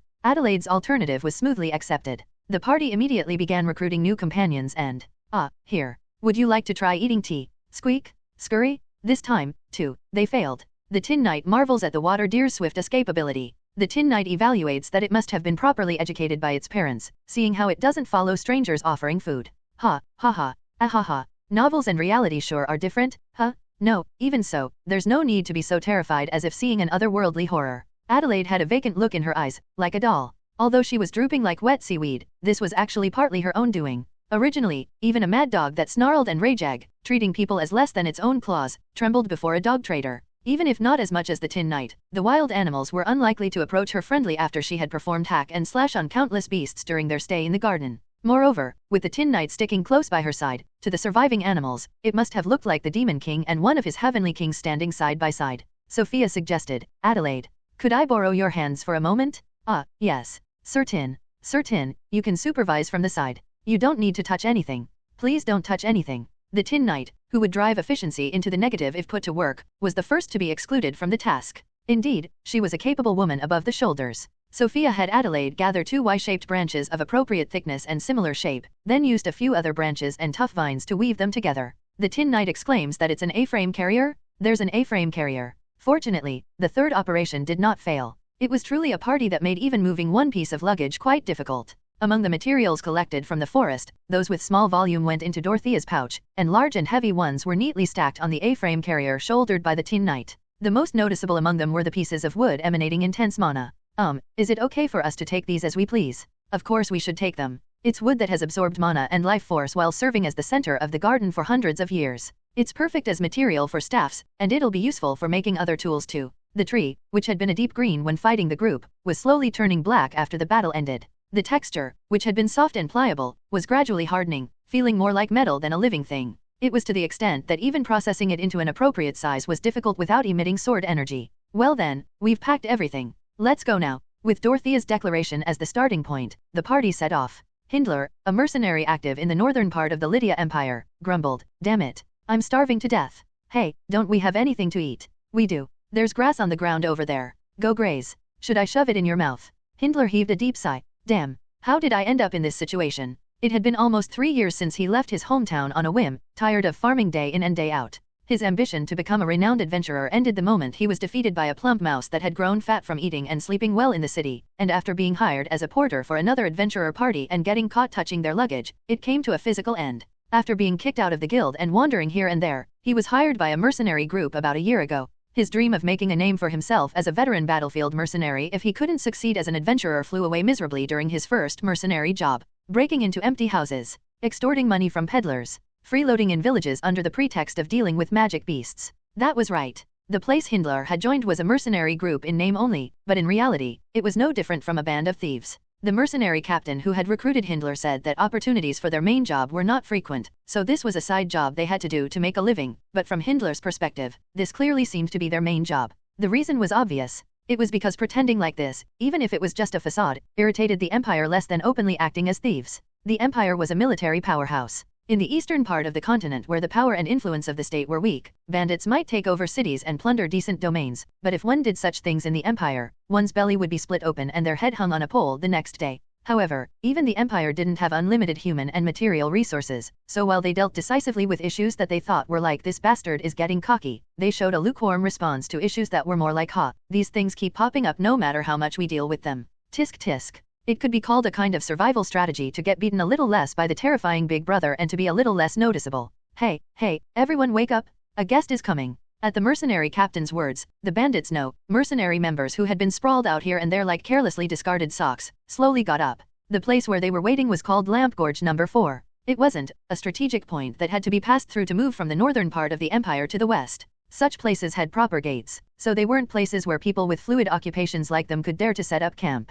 But there was still a road passable by carriages here, and occasionally, travelers did pass by, and those travelers were the main customers of their mercenary group. Looking at the travelers approaching from far away, the members whispered, 3 women and 1 man. Isn't that a porter rather than a knight? What's with all that luggage he's carrying? He's wearing armor, isn't he? Wow, damn. What's with that black woman in the middle? Look at her figure. Hindler frowned and carefully observed the travelers. They were members with unique characteristics one by one. The most eye-catching and the one who fit the description of beauty was the woman in black clothes, but the other 2 weren't far behind in terms of looks. If pressed, it was an area where evaluation would differ according to preference. It was puzzling why such fair-skinned people were walking like that without even a carriage. But what actually caught Hindler's attention wasn't the women, but the knight. It wasn't because Hindler had any special preferences. What he focused on was the luggage the knight was carrying. That's not a weight an ordinary person could handle. Although it was difficult to know his exact height because he was wearing armor, the knight looked to be at least 180 centimeters tall. And the height of the luggage the knight was carrying was at least twice as tall as the knight himself. Moreover, judging by the many wooden blocks piled up, it didn't seem to be light luggage either. The mercenary captain also seemed to recognize that the opponents were not ordinary, letting out a thoughtful sound. Feeling an ominous premonition, Hindler hoped the captain would call for a business suspension, but the others seemed to think differently. Captain. The members gazed at the captain with intense eyes. They all looked shabby and haggard from not eating properly. While it sounded plausible to say they were doing side jobs skillfully within a range that didn't irritate the empire, such delicate jobs didn't come by easily. The day before yesterday, they had to let a merchant group surrounded by an escort battalion pass by. Yesterday they had to pretend not to see a group of knights and mages in visibly luxurious attire, and yesterday they tried to do business with a madman whose eyes were rolling, but failed without even getting to speak because the madman moved too quickly. The mercenary group itself wasn't that large, so they were barely hanging on by hunting or gathering, but if they didn't show some results soon, dissatisfaction was about to explode. In the end, the captain made the decision Hindler didn't want. Hey there, ladies. The bandit mercenary group blocked the path of the group. They were just short of 10 people, but since the opponents were only 4, there was no problem surrounding them. The mercenary captain said with a glib expression, the road ahead is dangerous with many bandits and magic beasts. If you're okay with it, how about we escort you? The mercenary captain's words about many magic beasts were true. Originally, the criteria for magic beasts were quite vague. Even a dog with a red mouth from heartily eating a whole chicken could be classified as a magic beast if someone shouted, "There's a vicious beast craving blood here." The statement about many bandits was also true. In this world, travelers were people who could change their occupation to bandits at any time. The difference between merchants and bandits was whether they paid money or brandished a knife when obtaining goods. In fact, the mercenary group themselves were half bandits, so there was no need to look far. Since he didn't tell a single lie, the mercenary captain was truly an honest person. He continued speaking, full of kindness and consideration, "You look like travelers. How sad would your parents be if you met with a terrible fate while wandering around without proper escorts? We'll escort you to prevent such a tragedy." Of course, since they weren't charity workers, the escort would require an appropriate fee, but this was a minor issue. Whether it was magic beasts or bandits, the possibility of them actually attacking was slim, but this, too, was unimportant. No matter when I see it, the method is always so crude. Listening to the mercenary captain's business spiel, Hindler made a sour expression. It wasn't that he felt particularly guilty about this escort fee collection. He thought it was a roundabout method, but he considered it unavoidable since without even such a pretext, they would be inevitably subjugated as a bandit group if they tried to extort money. However, the silent knight beside them was very concerning. It was full-body armor that didn't show even a bit of bare skin, so it looked difficult to penetrate without using sword energy. And if someone could use sword energy, there would be no reason to roll around in such an ambiguous mercenary group in the first place. In terms of adventurers, they would be silver rank, and could be treated as a knight in any decent domain, so why would they be doing such inefficient fee collection in a place like this? Yeah, if you come with us, we'll protect you safely, okay, or we could even carry you. Don't your legs hurt? However, it seemed Hindler was the only one worried about what if a fight breaks out. Most of his companions were busy appreciating the beauty of the potential customers while grinning. It was truly exemplary behavior of street ruffians. Hindler had to suppress the urge to ask, "Can any of you even withstand one blow if that knight draws his sword?" Since that was about the average level of the mercenary group, saying such pointed words would only make him look tactless. The beautiful woman in black clothes at the front looked them up and down. It wasn't exactly a kind gaze, but perhaps due to her uniquely cold atmosphere, even that felt like a painting. In short, it was eye candy. This guy is enough for an escort. It was a firm rejection. Of course, the mercenary captain didn't back down easily either. Haha. Well, that knight there does seem quite skilled. But he's alone, isn't he? And carrying such heavy luggage too, it seems he'd be short-handed to protect several people. At a glance, it seemed like a simple concern, but the implication behind it was quite threatening. What the captain said applied not just to bandits, but to their mercenary group as well. It would be a shame to get hurt trying to save money. Why don't you just hire us? We'll give you a cheap rate. They say the body is more precious than money. That's true. The beautiful woman in black clothes smirked. Seeing the atmosphere seemingly resolving better than expected, the mercenary group also smiled. The beauty said, "Is it that dangerous ahead? Enough to need an escort." That's right.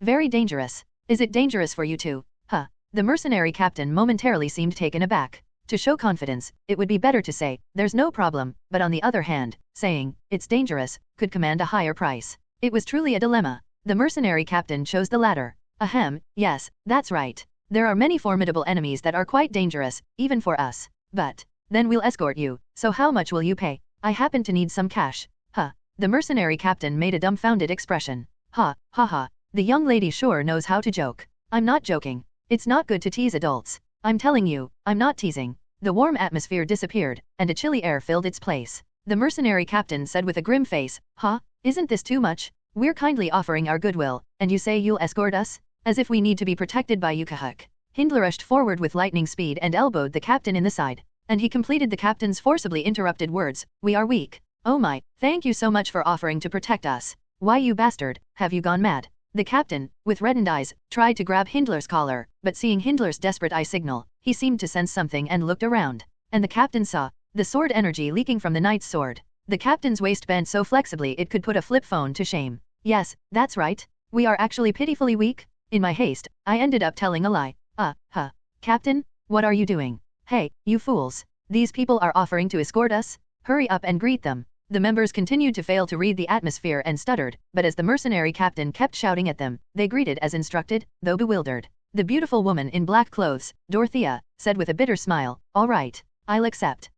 While we're at it, could you carry some luggage too? The Tin Knight wonders if they need money, couldn't they just defeat bandits?" To the Tin Knight's words, Dorothea answered simply, "Well, they say they're a mercenary group, not bandits. And even if they were bandits, isn't it a bit much to kill them just to take their money?" The Tin Knight wonders if bandits aren't like humanoid monsters. What is this human-adjacent madman saying? In fact, Dorothea had also noticed that this self-proclaimed mercenary group was quite suspicious, including the fact that they approached with quite impure intentions at first. Yet the reason Dorothea didn't crush them was simple. They didn't draw their swords, after all. If they had openly attempted robbery, Dorothea would have retaliated mercilessly too, but these people only attempted wordplay in a precarious area, without crossing the line. She decided to extract the price for their wordplay in the form of manual labor and compensation under the pretext of escort fees, so from Dorothea's perspective, there was no particular reason to kill them. Shit, that was close. Hindler, eavesdropping on the conversation from a slightly distant position, felt his hair stand on end. Although he could only hear Dorothea's lines from the two people's conversation, it was enough to guess what they were talking about.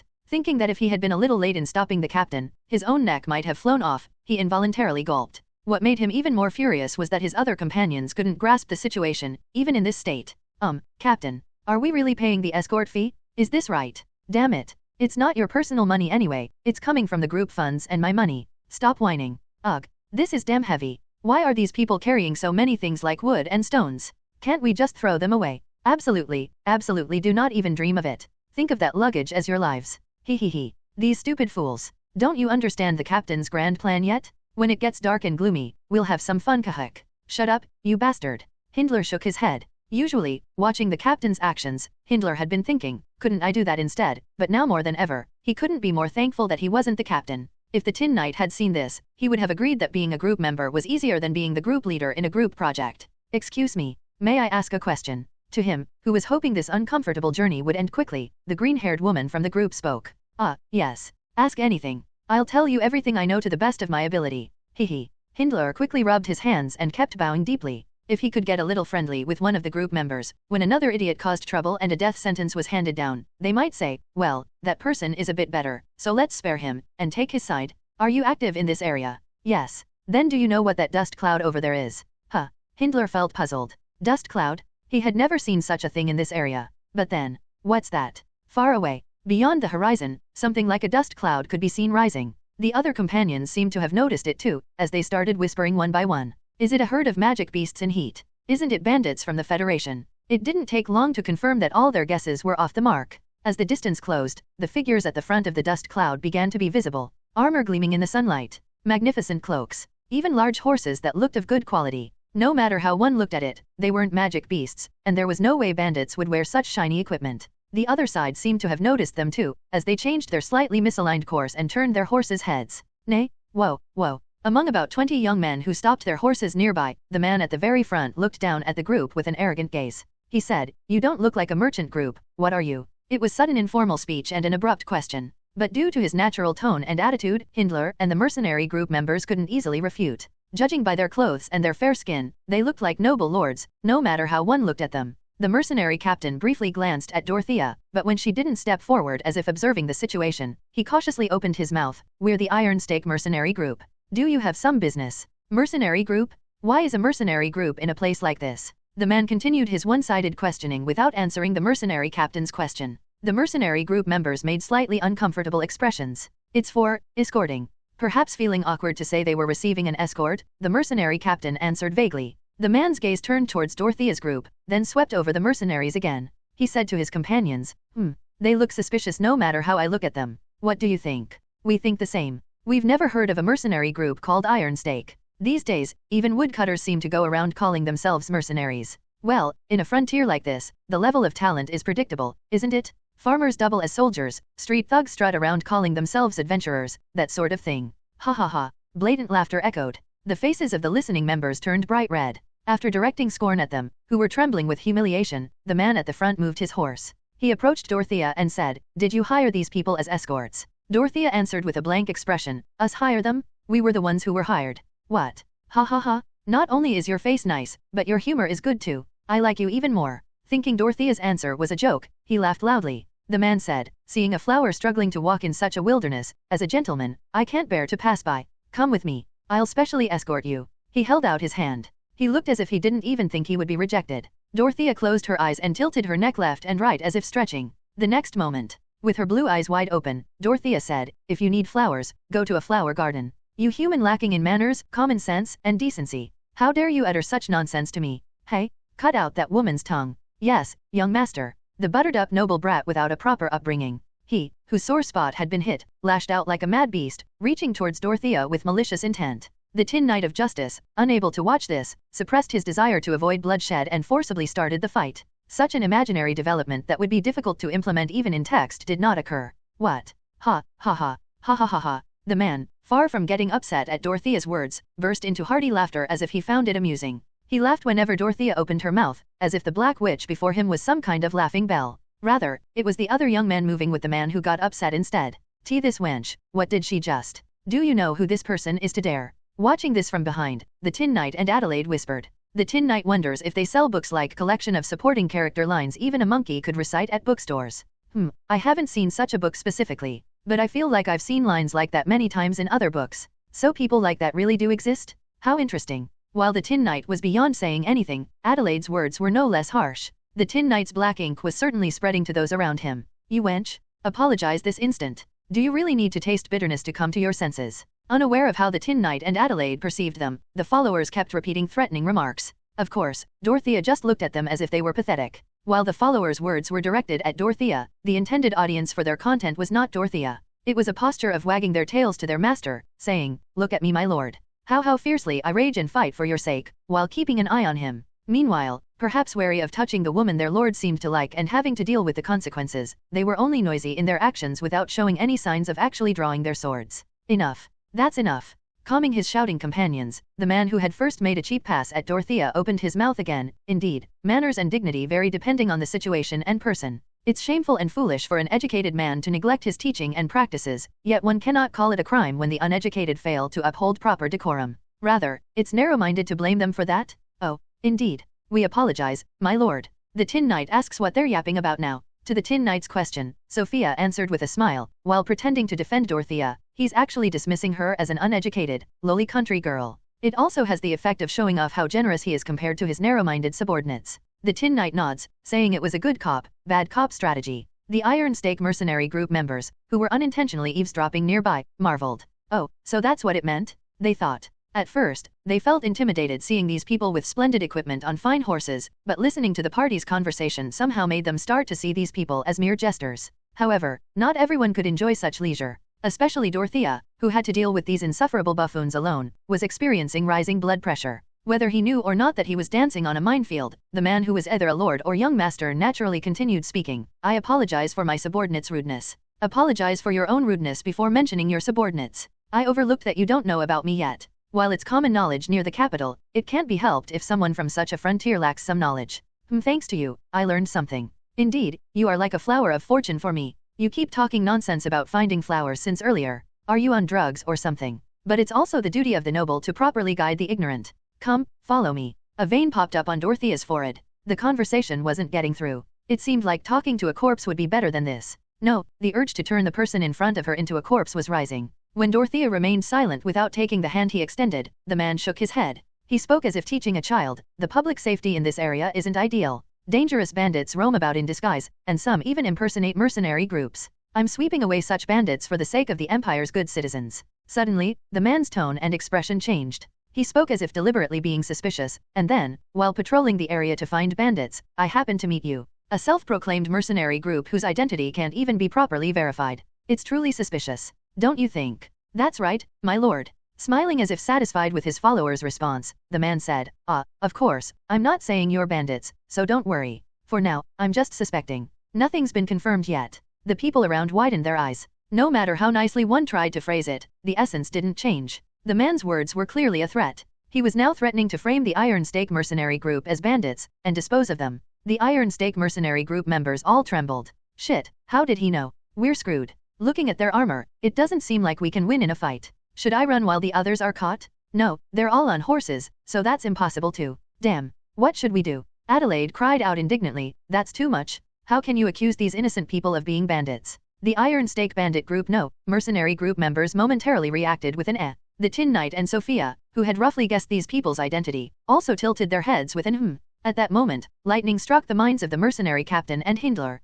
They quickly exchanged glances and immediately took action. I don't know who you are, but your words are going too far. We are a proper mercenary group operating based in Thurkis. The mercenary captain's words weren't lies. Although the proportion of their main job and side job was reversed, they were still a mercenary group. Hindler shouted next, these people and our Iron Stake mercenary group are bound by an escort-receiving relationship. Any further harassment towards us will not be forgiven by them. Thanks to skillfully omitting parts of the speech here and there, it sounded like they were stepping up to protect Dorothea if one only interpreted what was heard. While the rest of the members were somewhat inferior to the mercenary captain and Hindler, they still had at least minimal shame and face. There was no fool who would confess the truth saying, oh, we're actually bandits, just mercenaries in name, while a golden-haired beauty was sparkling her eyes next to them. They decided to willingly go along with this great flow. Ha, you sure know how to twist words to say you want to have a good laugh. Your basic attitude towards women is rotten. Mercenary A, who had been busy ogling the party's figures throughout the journey, suddenly seemed to have awakened to chivalry and rebuked. Damn, what? You're calling us bandits?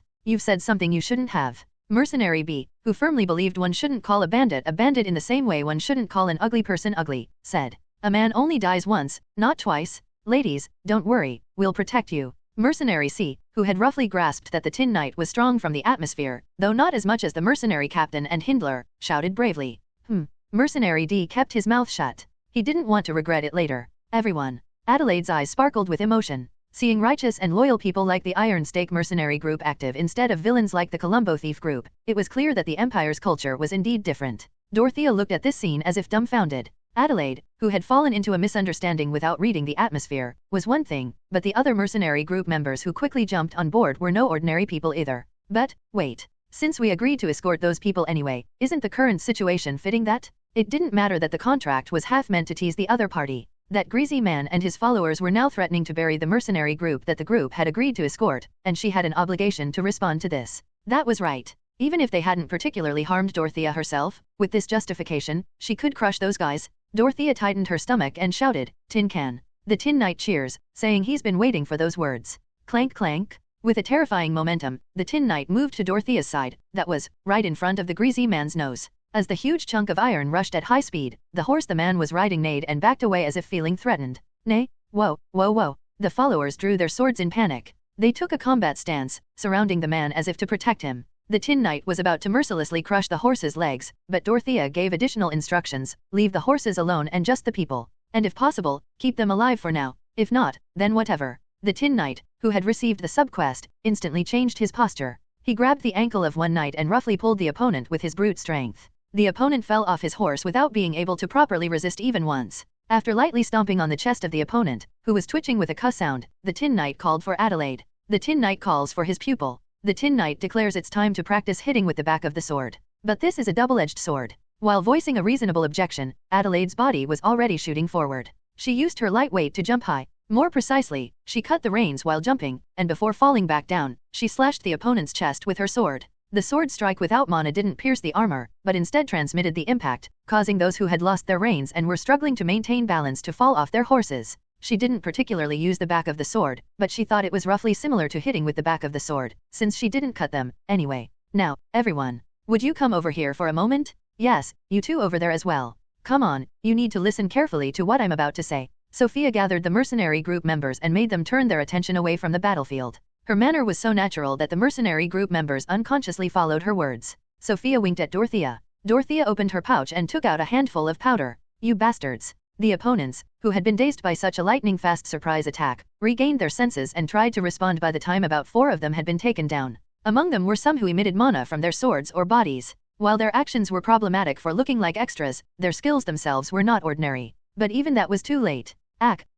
They contorted their faces, making choking sounds, without even being able to properly swing the swords they had drawn. The effect of the special paralysis poison from the garden was excellent. The green mist, as if possessing a will of its own, didn't harm the mercenary group or the horses, but only penetrated the mouths and noses of the men. Adelaide knocked them off their horses one by one as they became defenseless, and they trembled from the impact as they fell to the ground. Whether due to luck or good equipment, there were no cases of necks breaking and dying. This is black magic? There was an evil witch here. The man who seemed to be the leader among them had particularly high-grade equipment, as he alone remained fine while his companions were falling to the poison. He contorted his expression with anger and tried to say some long-winded speech. But he didn't know. The Tin Knight points out that your eyes must be not holes if you couldn't immediately guess she was a witch just by looking at that fashion. Shut up. Neither the Tin Knight nor the witch had even the slightest intention of listening to his long-winded speech anymore. When Dorothea pointed her staff forward, the black curse lump gathered at its tip shot out like a bullet and pierced into the man's stomach. The highest-grade metal armor caved in like a crater, showing how much mana she had poured into it.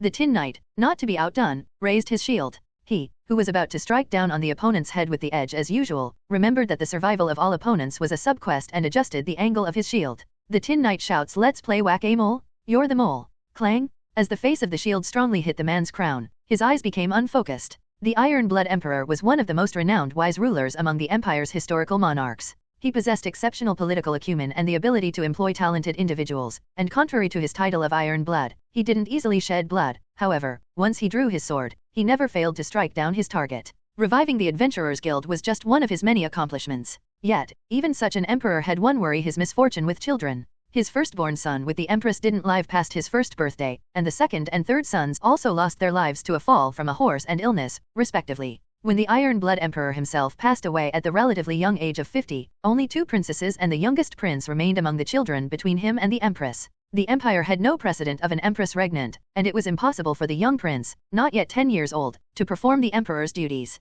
Naturally, the Empire's power was divided into 2 factions. Those who followed Duke Leonard, the guardian lord of the state, and those who followed the Empress. In this political climate, the influence of the Hadern Marquis family, which was the Empress' birth family, grew by the day. Likewise, the arrogance of Maximilian Aegir Hadern, the second son of the Marquis family and nephew of the Empress, also increased by the day. Maximilian thought, "I must protect His Highness, the Crown Prince and Her Majesty, the Empress." He was young and immature and divided the world into a simple dichotomy. To him, the Empress and young Crown Prince were good, while Duke Leonard and his faction who threatened them were evil. Maximilian doubted the loyalty of Duke Leonard's family. The reason was simple. Originally, it was naturally my father's role to sit in the position of guardian lord of the state and lead the empire. Duke Leonard stole that position through cowardly power. If they were truly loyal subjects, how could they plot such a scheme? It was meaningless to point out that with the Empress' presence already strengthening the Hadern family's influence, therefore, the chances of the position of guardian lord of the state, that was, the regent position, going to an in-law of the Empress were slim to none. Such a dismissal only came about from Maximilian surrounding himself with like-minded individuals, causing him to be in an echo chamber of flattery and agreement with his flawed thought process. Naturally, there were those who took his paranoia to greater extremes. When time passes and His Highness the Crown Prince comes of age, the empire will naturally return to its rightful owner and to themselves who assisted that owner. When that happens, Duke Leonard, who is currently in the position of guardian lord of the state, will also be pushed out. But will the ducal household, who is addicted to power, step down easily? What if they plot something or use a dagger before His Highness the Crown Prince comes of age? Wait a minute, come to think of it, it's a bit suspicious that the other princes died in succession. Could it be? Perhaps even His Majesty's untimely departure at such a young age? You scoundrel! Duke Leonard? How can you be so wicked and treacherous? I can never forgive you? To clarify, let it be said that these people weren't making such a fuss because they had obtained any decisive evidence. If anything, each other's statements were both testimony and evidence. If A muttered some baseless hearsay, B would pick it up and mutter it again, and if C chimed in agreement from the side, A, who first made the statement, would sincerely believe, I guess my words were really true. It looked truly idiotic from the outside, but this phenomenon was surprisingly common within isolated groups. Determined to thwart Duke Leonard's family's supposed schemes, Maximilian gathered friends who were deeply loyal and ready to dedicate themselves to the empire. Like Maximilian, they were idlers who had ambiguous positions within their families and wandered around without doing anything in particular. Their activities were diverse. Martial arts training, bonding with the people, hunting magic beasts and fierce animals, more bonding with the people, beating down the ruler, maintaining balance in the back alleys and turning it into a state of warring factions and then congratulating themselves on establishing justice, even more bonding with the people, and lastly, more bonding with the people. Any concern that they were bonding a little too often fell upon deaf ears. After all, heroes were supposed to be womanizers, at least according to their claims. Maximilian and his gang roamed about various parts of the empire, causing trouble, but no one could stop them. The title of being the Empress' nephew was that powerful. Even nobles with weak influence had to bow their waists, let alone commoners. Maximilian and his followers, with their noses high in the air, overlooked one fact. The Tin Knight wonders if he's just a mere marquis after all. The Tin Knight argues that you need to be at least royalty, a prince, a margrave who started a revenge plot after having their engagement broken off, or a duke's family to be somewhat recognized by others. There were madmen in the world who regarded worldly power as mere dirt under their nails. A mere marquis. Adelaide seemed shocked by the Tin Knight's word choice, sweating a little. Although she had been scolded by Dorothea about having flowers in her head or whatnot, she was still a noble lady in her own right. She couldn't claim to be well-versed in politics or strategies even as a white lie, but she at least had the minimum education and knowledge regarding decorum. Depending on the situation and circumstances, there might be some differences, but usually, a marquis was often a high-ranking noble that even a king couldn't dismiss lightly. Let alone someone who was a relative of the imperial family and the nephew of the current ruler. They were definitely not people who should be called mere anywhere. Not realizing how he was being evaluated, Buttermillion no, Maximilian shouted while restrained, "You evil witch. I will never forgive you." Dorothea replied, "You won't forgive me. That's right. No matter what happens." Huh? It's too late to beg for forgiveness now. Dorothea nodded her head greatly. Then she opened her mouth, then there's no helping it. Tin can proceed. The Tin Knight rejoices, saying he's always wanted to reenact an execution scene from historical dramas. Shing. As the clear sound of a sword being drawn from its scabbard rang out, the noble youth's Adam's apples moved greatly. Maximilian shouted in panic, "You fools, are you in your right minds? Do you know who I am and still dare to cut me down? You said you wouldn't forgive, no matter what. If we let you go, it'll only cause trouble later, so why should we let you live? My father no, Her Majesty won't forgive you. Silencing us here won't end this. So, that's the same, even if we let you live. No, revenge would come even faster." As the blade raised by the Tin Knight shone brilliantly in the light, Maximilian's face turned deathly pale. The witch's words were utterly sound, but to him, they were too unreasonable. He had grown up receiving the Empress' affection and was close to the Crown Prince. When he barked at someone, they were supposed to cower in fear or beg him to let them off somehow. That was the world Maximilian had lived in. That was the common sense he knew. But to these people, that obvious common sense didn't work at all. It was the other youths captured with him who gave Maximilian the correct answer. We won't seek revenge. We won't retaliate at all, so please, forgive us just this once. We only drew our swords because we were flustered by the sudden situation. We had no intention of being hostile. If you need compensation, say anything. If it's money, we'll give you plenty. So please, wait. What are you all saying? My lord, you must endure. If we die so pitifully here, who will protect His Highness the Crown Prince and support Her Majesty the Empress? That's right. It was a fight that originated from a misunderstanding in the first place, so we're just correcting that. Maximilian's eyes rolled quickly. The Tin Knight was dancing around the youths who were kneeling and tied up, swinging his sword here and there. He was clearly not in his right mind. It was creepily scary. In the face of the surrounding pressure that seemed to tell him to bow his head immediately, and the fear of death, Maximilian surrendered. Forgive us. The talk of revenge, I take it all back. So, please. Dorothea frowned, then sighed. She was about to cut her palm with a dagger, but after checking the number of people, she said to the Tin Knight, "Draw some blood from these guys. Just slightly on the skin so we can heal it without leaving traces." The Tin Knight says dealing 1 damage isn't difficult. The Tin Knight's sword flashed, and small wounds appeared on the youth's bodies. It was such a skillful technique that even those who were cut barely felt any pain. The blood they shed floated in the air without touching the ground, transforming into several contract documents. Facing dozens of eyes looking up at her, the witch declared, "Sign." Now, was taking away their memories enough? Since they were people with some power, I thought there might have been many other ways to use them. To Sophia's words, Dorothea shook her head. "It's fine. I hate getting tangled up in power struggles, and blood oaths aren't something that can be used so conveniently and frequently in the first place." As if afraid that Dorothea might change her mind, she explained while watching the youths hurriedly running away, "If it's a type of contract that forces specific actions, the contract ends at the point when that action is completed. But if it's a contract without a clear end, it continuously pressures the caster's capacity. Specifically, things like total mana or recovery rate decrease. Magic control also becomes trickier. To live while shouldering a bunch of guys like that, I can't do that." "I see. What? Do you have something to say?" "No, I just thought you had quite some luck in meeting people." "You're talking nonsense." After turning away from Sophia, Dorothea looked towards the mercenary group. "I should do something about those guys, too." She had hidden important parts like necromancy and the youth's identities. But the general flow, that was, the process of Maximilian's gang picking a fight with Dorothea and getting beaten and driven away, was witnessed by all the mercenaries, so if they went around running their mouths carelessly, it could become troublesome in the future.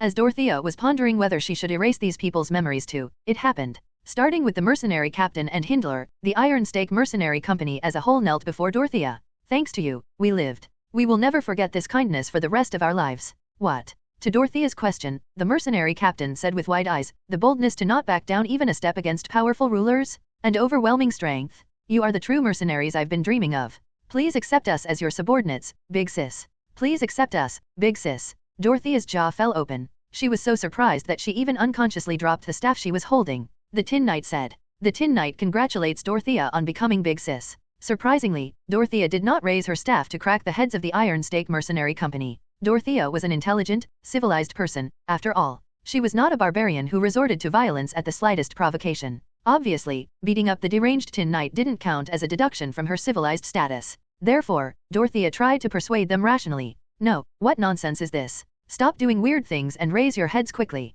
"No, Big Sis, we're serious." "Ah, I see. You're afraid of being silenced now, right? I have no such intention, so don't worry. Just a blood oath and..." Blood oath. Mixing blood in wine cups and sharing it. As expected of Big Sis, you know style. "Boys, go get some alcohol." Damn it. Dorothea despaired. These people, as if they were all on drugs, wouldn't listen to reason. The Tin Knight congratulates that finally her attire and position are in harmony. Sharing cups with comrades who fought together and reminiscing about bonds. That's nice. It's cool, which, according to the principle of majority rule, shouldn't Dorothea step back here? Ah, should we call her Big Sis from now on? Do you all really want to die? Even her party members, instead of helping, were just teasing from the side. Dorothea began to understand a little why her teacher avoided associating with people and only played with corpses. If she could have completely annihilated the displeasing ones here with curses and poison gas, and then led an army of corpses, Dorothea's blood pressure might have gone down a bit, but unfortunately, Dorothea wasn't that ruthless. While strong against malice, Dorothea was relatively weak against goodwill.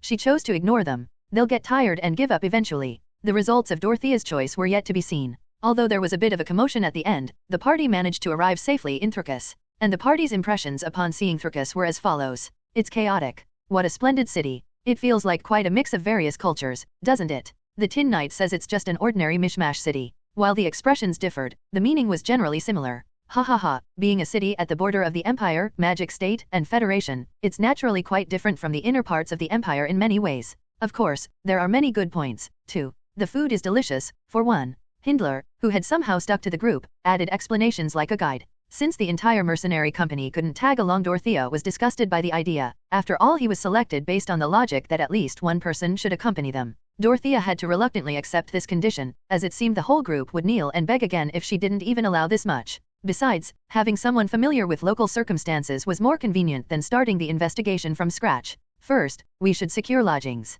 I'm fine with the lodgings used by the mercenary company, but they'd be too shabby for Big Sis and her companions to use. We usually sleep in the carriage, so even a cheap place would be fine. Oh no, please don't say that. While there might not be anyone trying to do anything by force with Sir Knight here, those places often have poor hygiene, and there are many who might try underhanded tricks if given the chance. If you're staying for a long period, it's better to choose a safe place for lodging even if it costs a bit more. Especially since there are 3 women in the group.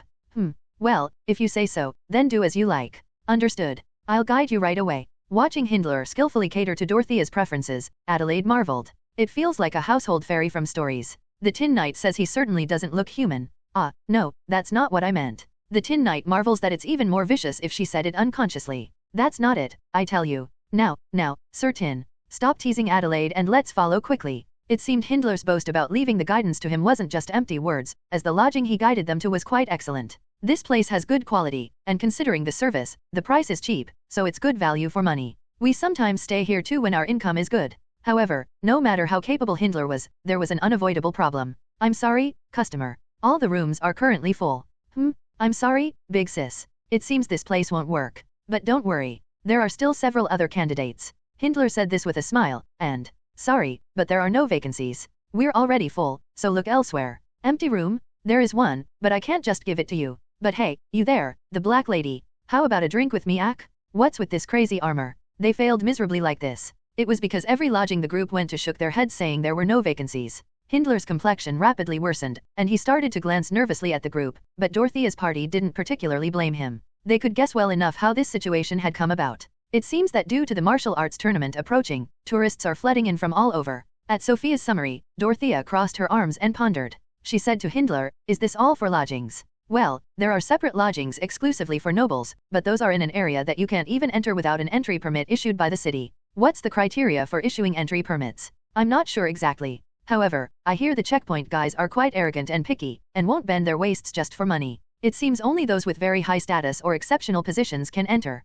At Hindler's words, the party's heads turned slowly. Receiving the gazes of the knight, witch, and scarecrow, the little lion was flustered. Huh? Me? Dorothea nodded her head. She said, "Here we have a person with an exceptional position and high status. Stop right there. Not just anyone can enter this area." As the group approached the entrance of the special district, a gatekeeper stepped forward to block them. Behind him, 8 soldiers were on standby in a semi-alert state. It was quite a strict guard for something that guarded the entrance all day, even if temporary. Then Sophia opened her mouth. "Of course, we know. We'd like to obtain an entry permit. Could you please state your identity and purpose of visit? I'm just a mere attendant. The one who needs the entry permit is the person I serve." Saying this, Sophia naturally guided the gatekeeper's gaze to Adelaide. Most of the soldiers looked puzzled at Adelaide's adventurer outfit, but the gatekeeper who stepped forward as a representative was different. He recognized Adelaide's golden hair and violet eyes and marveled. "Indeed, you're from the Leonard Ducal family. However," he added, "the appearance of the Lion Duke's bloodline is so famous that there are those who impersonate or imitate their looks.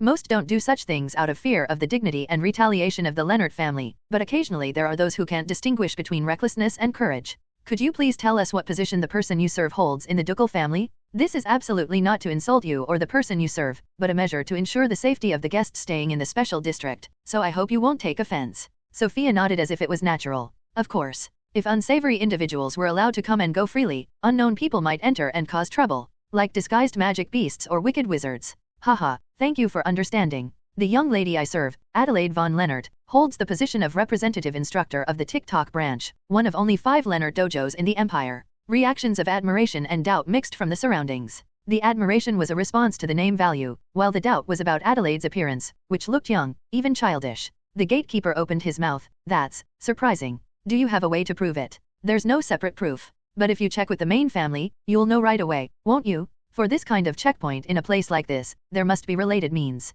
However, I hope you won't make us wait too long," Sophia said with a grin. The gatekeeper marveled. Although she called herself a mere attendant, undeniable cultivation seeped through Sophia's every word and action. To have such a person as a mere servant, the capacity of her master must also be considerable. "I've heard that for those who have reached a certain level, the correlation between appearance and age becomes meaningless. Could this be such a case?" The gatekeeper nodded. "All right. Please enter." "Oh my, is there no separate verification process?" "There's no way to find out that quickly. The special district is divided into a preliminary area and a main area, so please stay in the lodgings of the preliminary area for now, and after we finish the verification process, we'll issue an entry permit for the main area. This is also a measure to secure public order and safety, so please understand." "I see. What shall we do, young lady?" At Sophia's question, Adelaide didn't say anything. She just lightly closed and opened her eyes once. At this somehow dignified appearance, the gatekeepers marveled once again. "The young lady says she understands. She also says she commends your hard work. Ha ha ha, truly grateful words.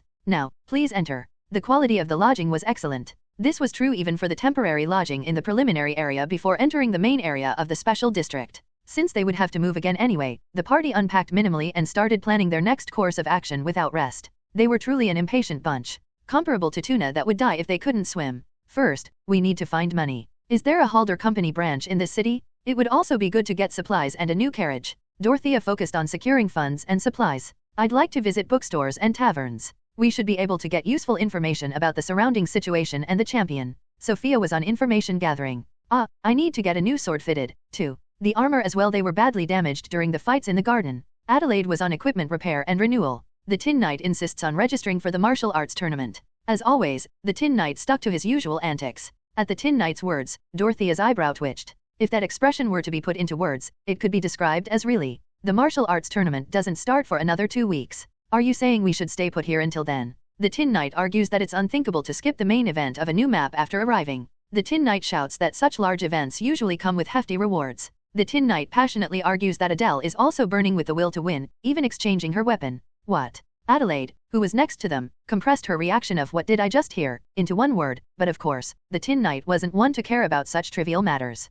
The Tin Knight says that a teacher and pupil facing off in a tournament is one of the classic scenarios. The Tin Knight boldly expresses his ambition to be Adele's trial, pushing his pupil to the extreme as the ultimate challenger. The more you talk, the more that pupil's face is turning blue in real time. The Tin Knight says, don't we have to snatch the belt from the champion, anyway? And how does that relate to participating in the martial arts tournament? Dorothea leaned back on the sofa, crossing her legs. Her arms were folded, supporting under her chest, and her chin was slightly raised. Unaware that the Tin Knight, Adelaide, and Sophia were simultaneously thinking, she looks like a female executive of an evil organization. The big sis of the Iron Stake Mercenary Company continued speaking. Let's say the champion possesses one of the kingdom's sacred treasures. If we beat that guy in the martial arts tournament, do you think he'll just hand over the belt saying, this sacred treasure has finally met its true owner? No, we'll have to negotiate with the champion personally to get the belt. Anyway, it has nothing to do with the tournament. The Tin Knight insists that in such cases, it usually develops into a "you want the belt? Then defeat me first" scenario. That's nonsense. Why would someone give a gift to someone who humiliated them?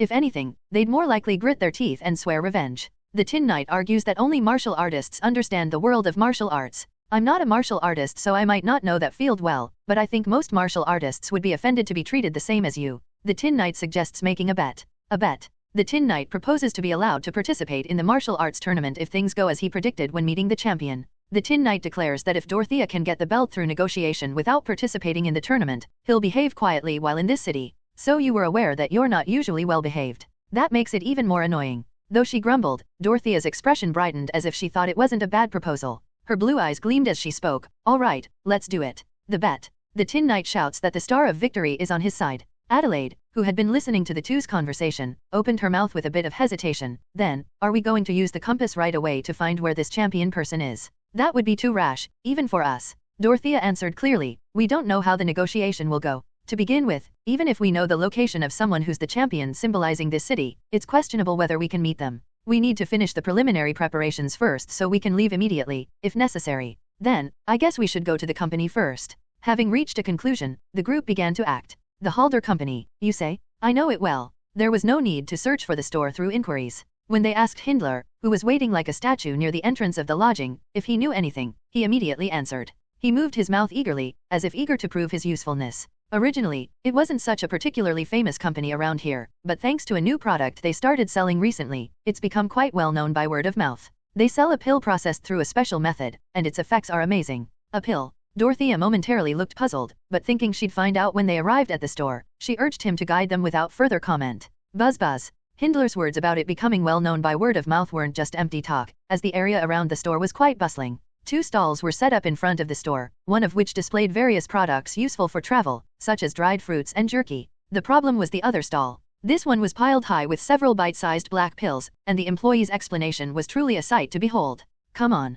Come on. Take a look at the Halder Company's special, the Witch's Elixir. Dorothea's body flinched violently at what she heard. The gazes of the Tin Knight, Adelaide, and Sophia briefly turned towards Dorothea, then back to the front. Just 1 pill and fatigue disappears from your body, 2 pills and your limp lower body stands straight, 3 pills and it even awakens hidden potential abilities in your body? This miraculous pill? Here is the mysterious pill made by a legendary witch using a special method. You'll lose out if you don't buy it now. Dorothea's lips trembled in rage. Some onlookers watching the employee's solicitation opened their mouths. Is that medicine really that effective? But a legendary witch? Who exactly are they talking about? To the onlooker's question, the employee skillfully answered, "Hehe, you ask if it's effective? Don't speak if you haven't tried it. And about the identity of the witch, I can hardly speak of it myself. That person wanted to hide their identity. However, it's someone you all probably know well. Ha ha ha. Is it the Witch of the West? The Halder Company's headquarters is in the southeast, so it must be the east or south. Come on, isn't the south the Empire's top mage? Would they have time to make something like this?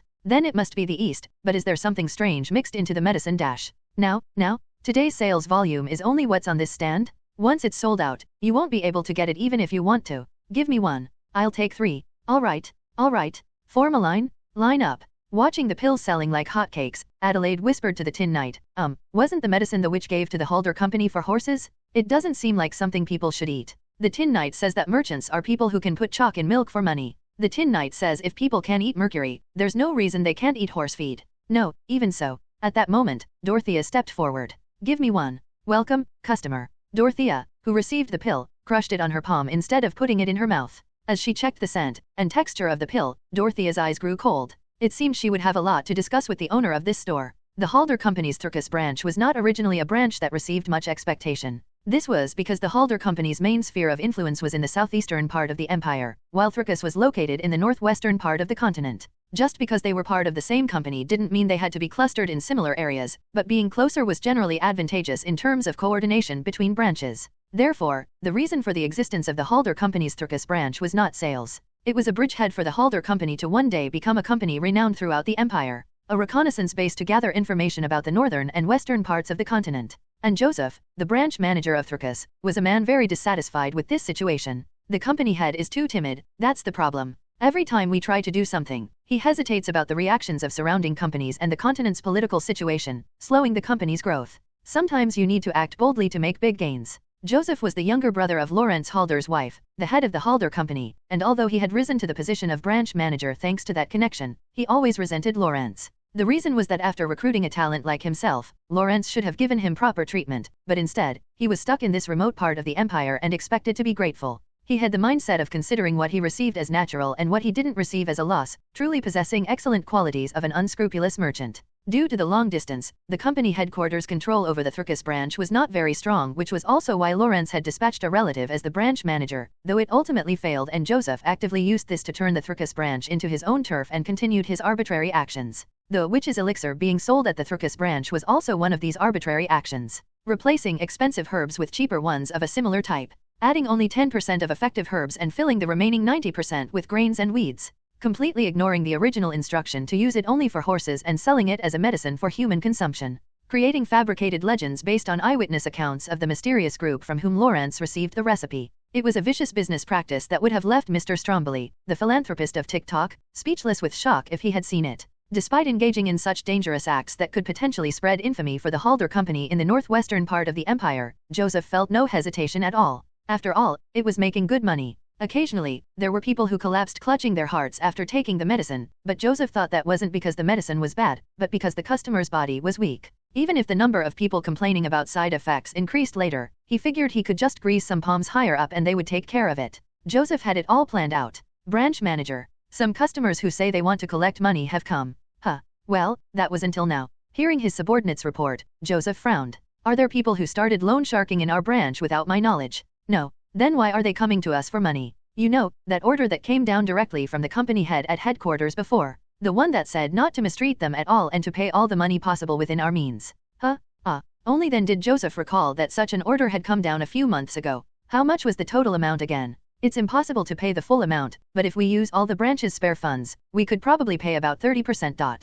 Fuck, are you crazy? You want to just give that away? The headquarters said they'd reimburse us with interest if we submit a cost claim, so it's not like we're losing money, but in the meantime, our warehouse will be empty. Besides, wasn't that deal done in the south? Why are they crawling all the way here to make a fuss? Forget it, just chase them away. Judging by their appearance, they seem to be exactly the people the company head mentioned. Is it okay? There's no particular proof or certificate anyway, so we can just say we didn't give it because it seemed suspicious. So wait, just a moment. Joseph's eyes flashed, and a sly smile formed on his lips. Those travelers and the company head, they're not in frequent contact, right? And the witch thing was just guessed from the surrounding circumstances, not an actual introduction. It seems so. What if, let's say, we gave money to that group and let's say we claim that amount from the headquarters. If we recover the money we handed over through appropriate methods, wouldn't our funds double? The headquarters wouldn't have any way to find out either. Branch manager. Moreover, didn't they say that witch knows a lot of useful knowledge? If we're making this much money with just one horse-only herb, if we could get other things, how much could our company grow? The subordinate briefly made a sour face, but soon a sly smile similar to Joseph's appeared on his face as well. I'll prepare to welcome the guests. Yes, please do so. Hello, everyone. As we wrap up this video, I want to share a quick note. I have a Patreon account. If you'd like to support me and enjoy on-demand audiobooks, you can become a Patreon member. Alternatively, you can check out my Google Drive link, which has 500+ novel audiobooks available through my Ko-fi or Patreon shop. I appreciate your support.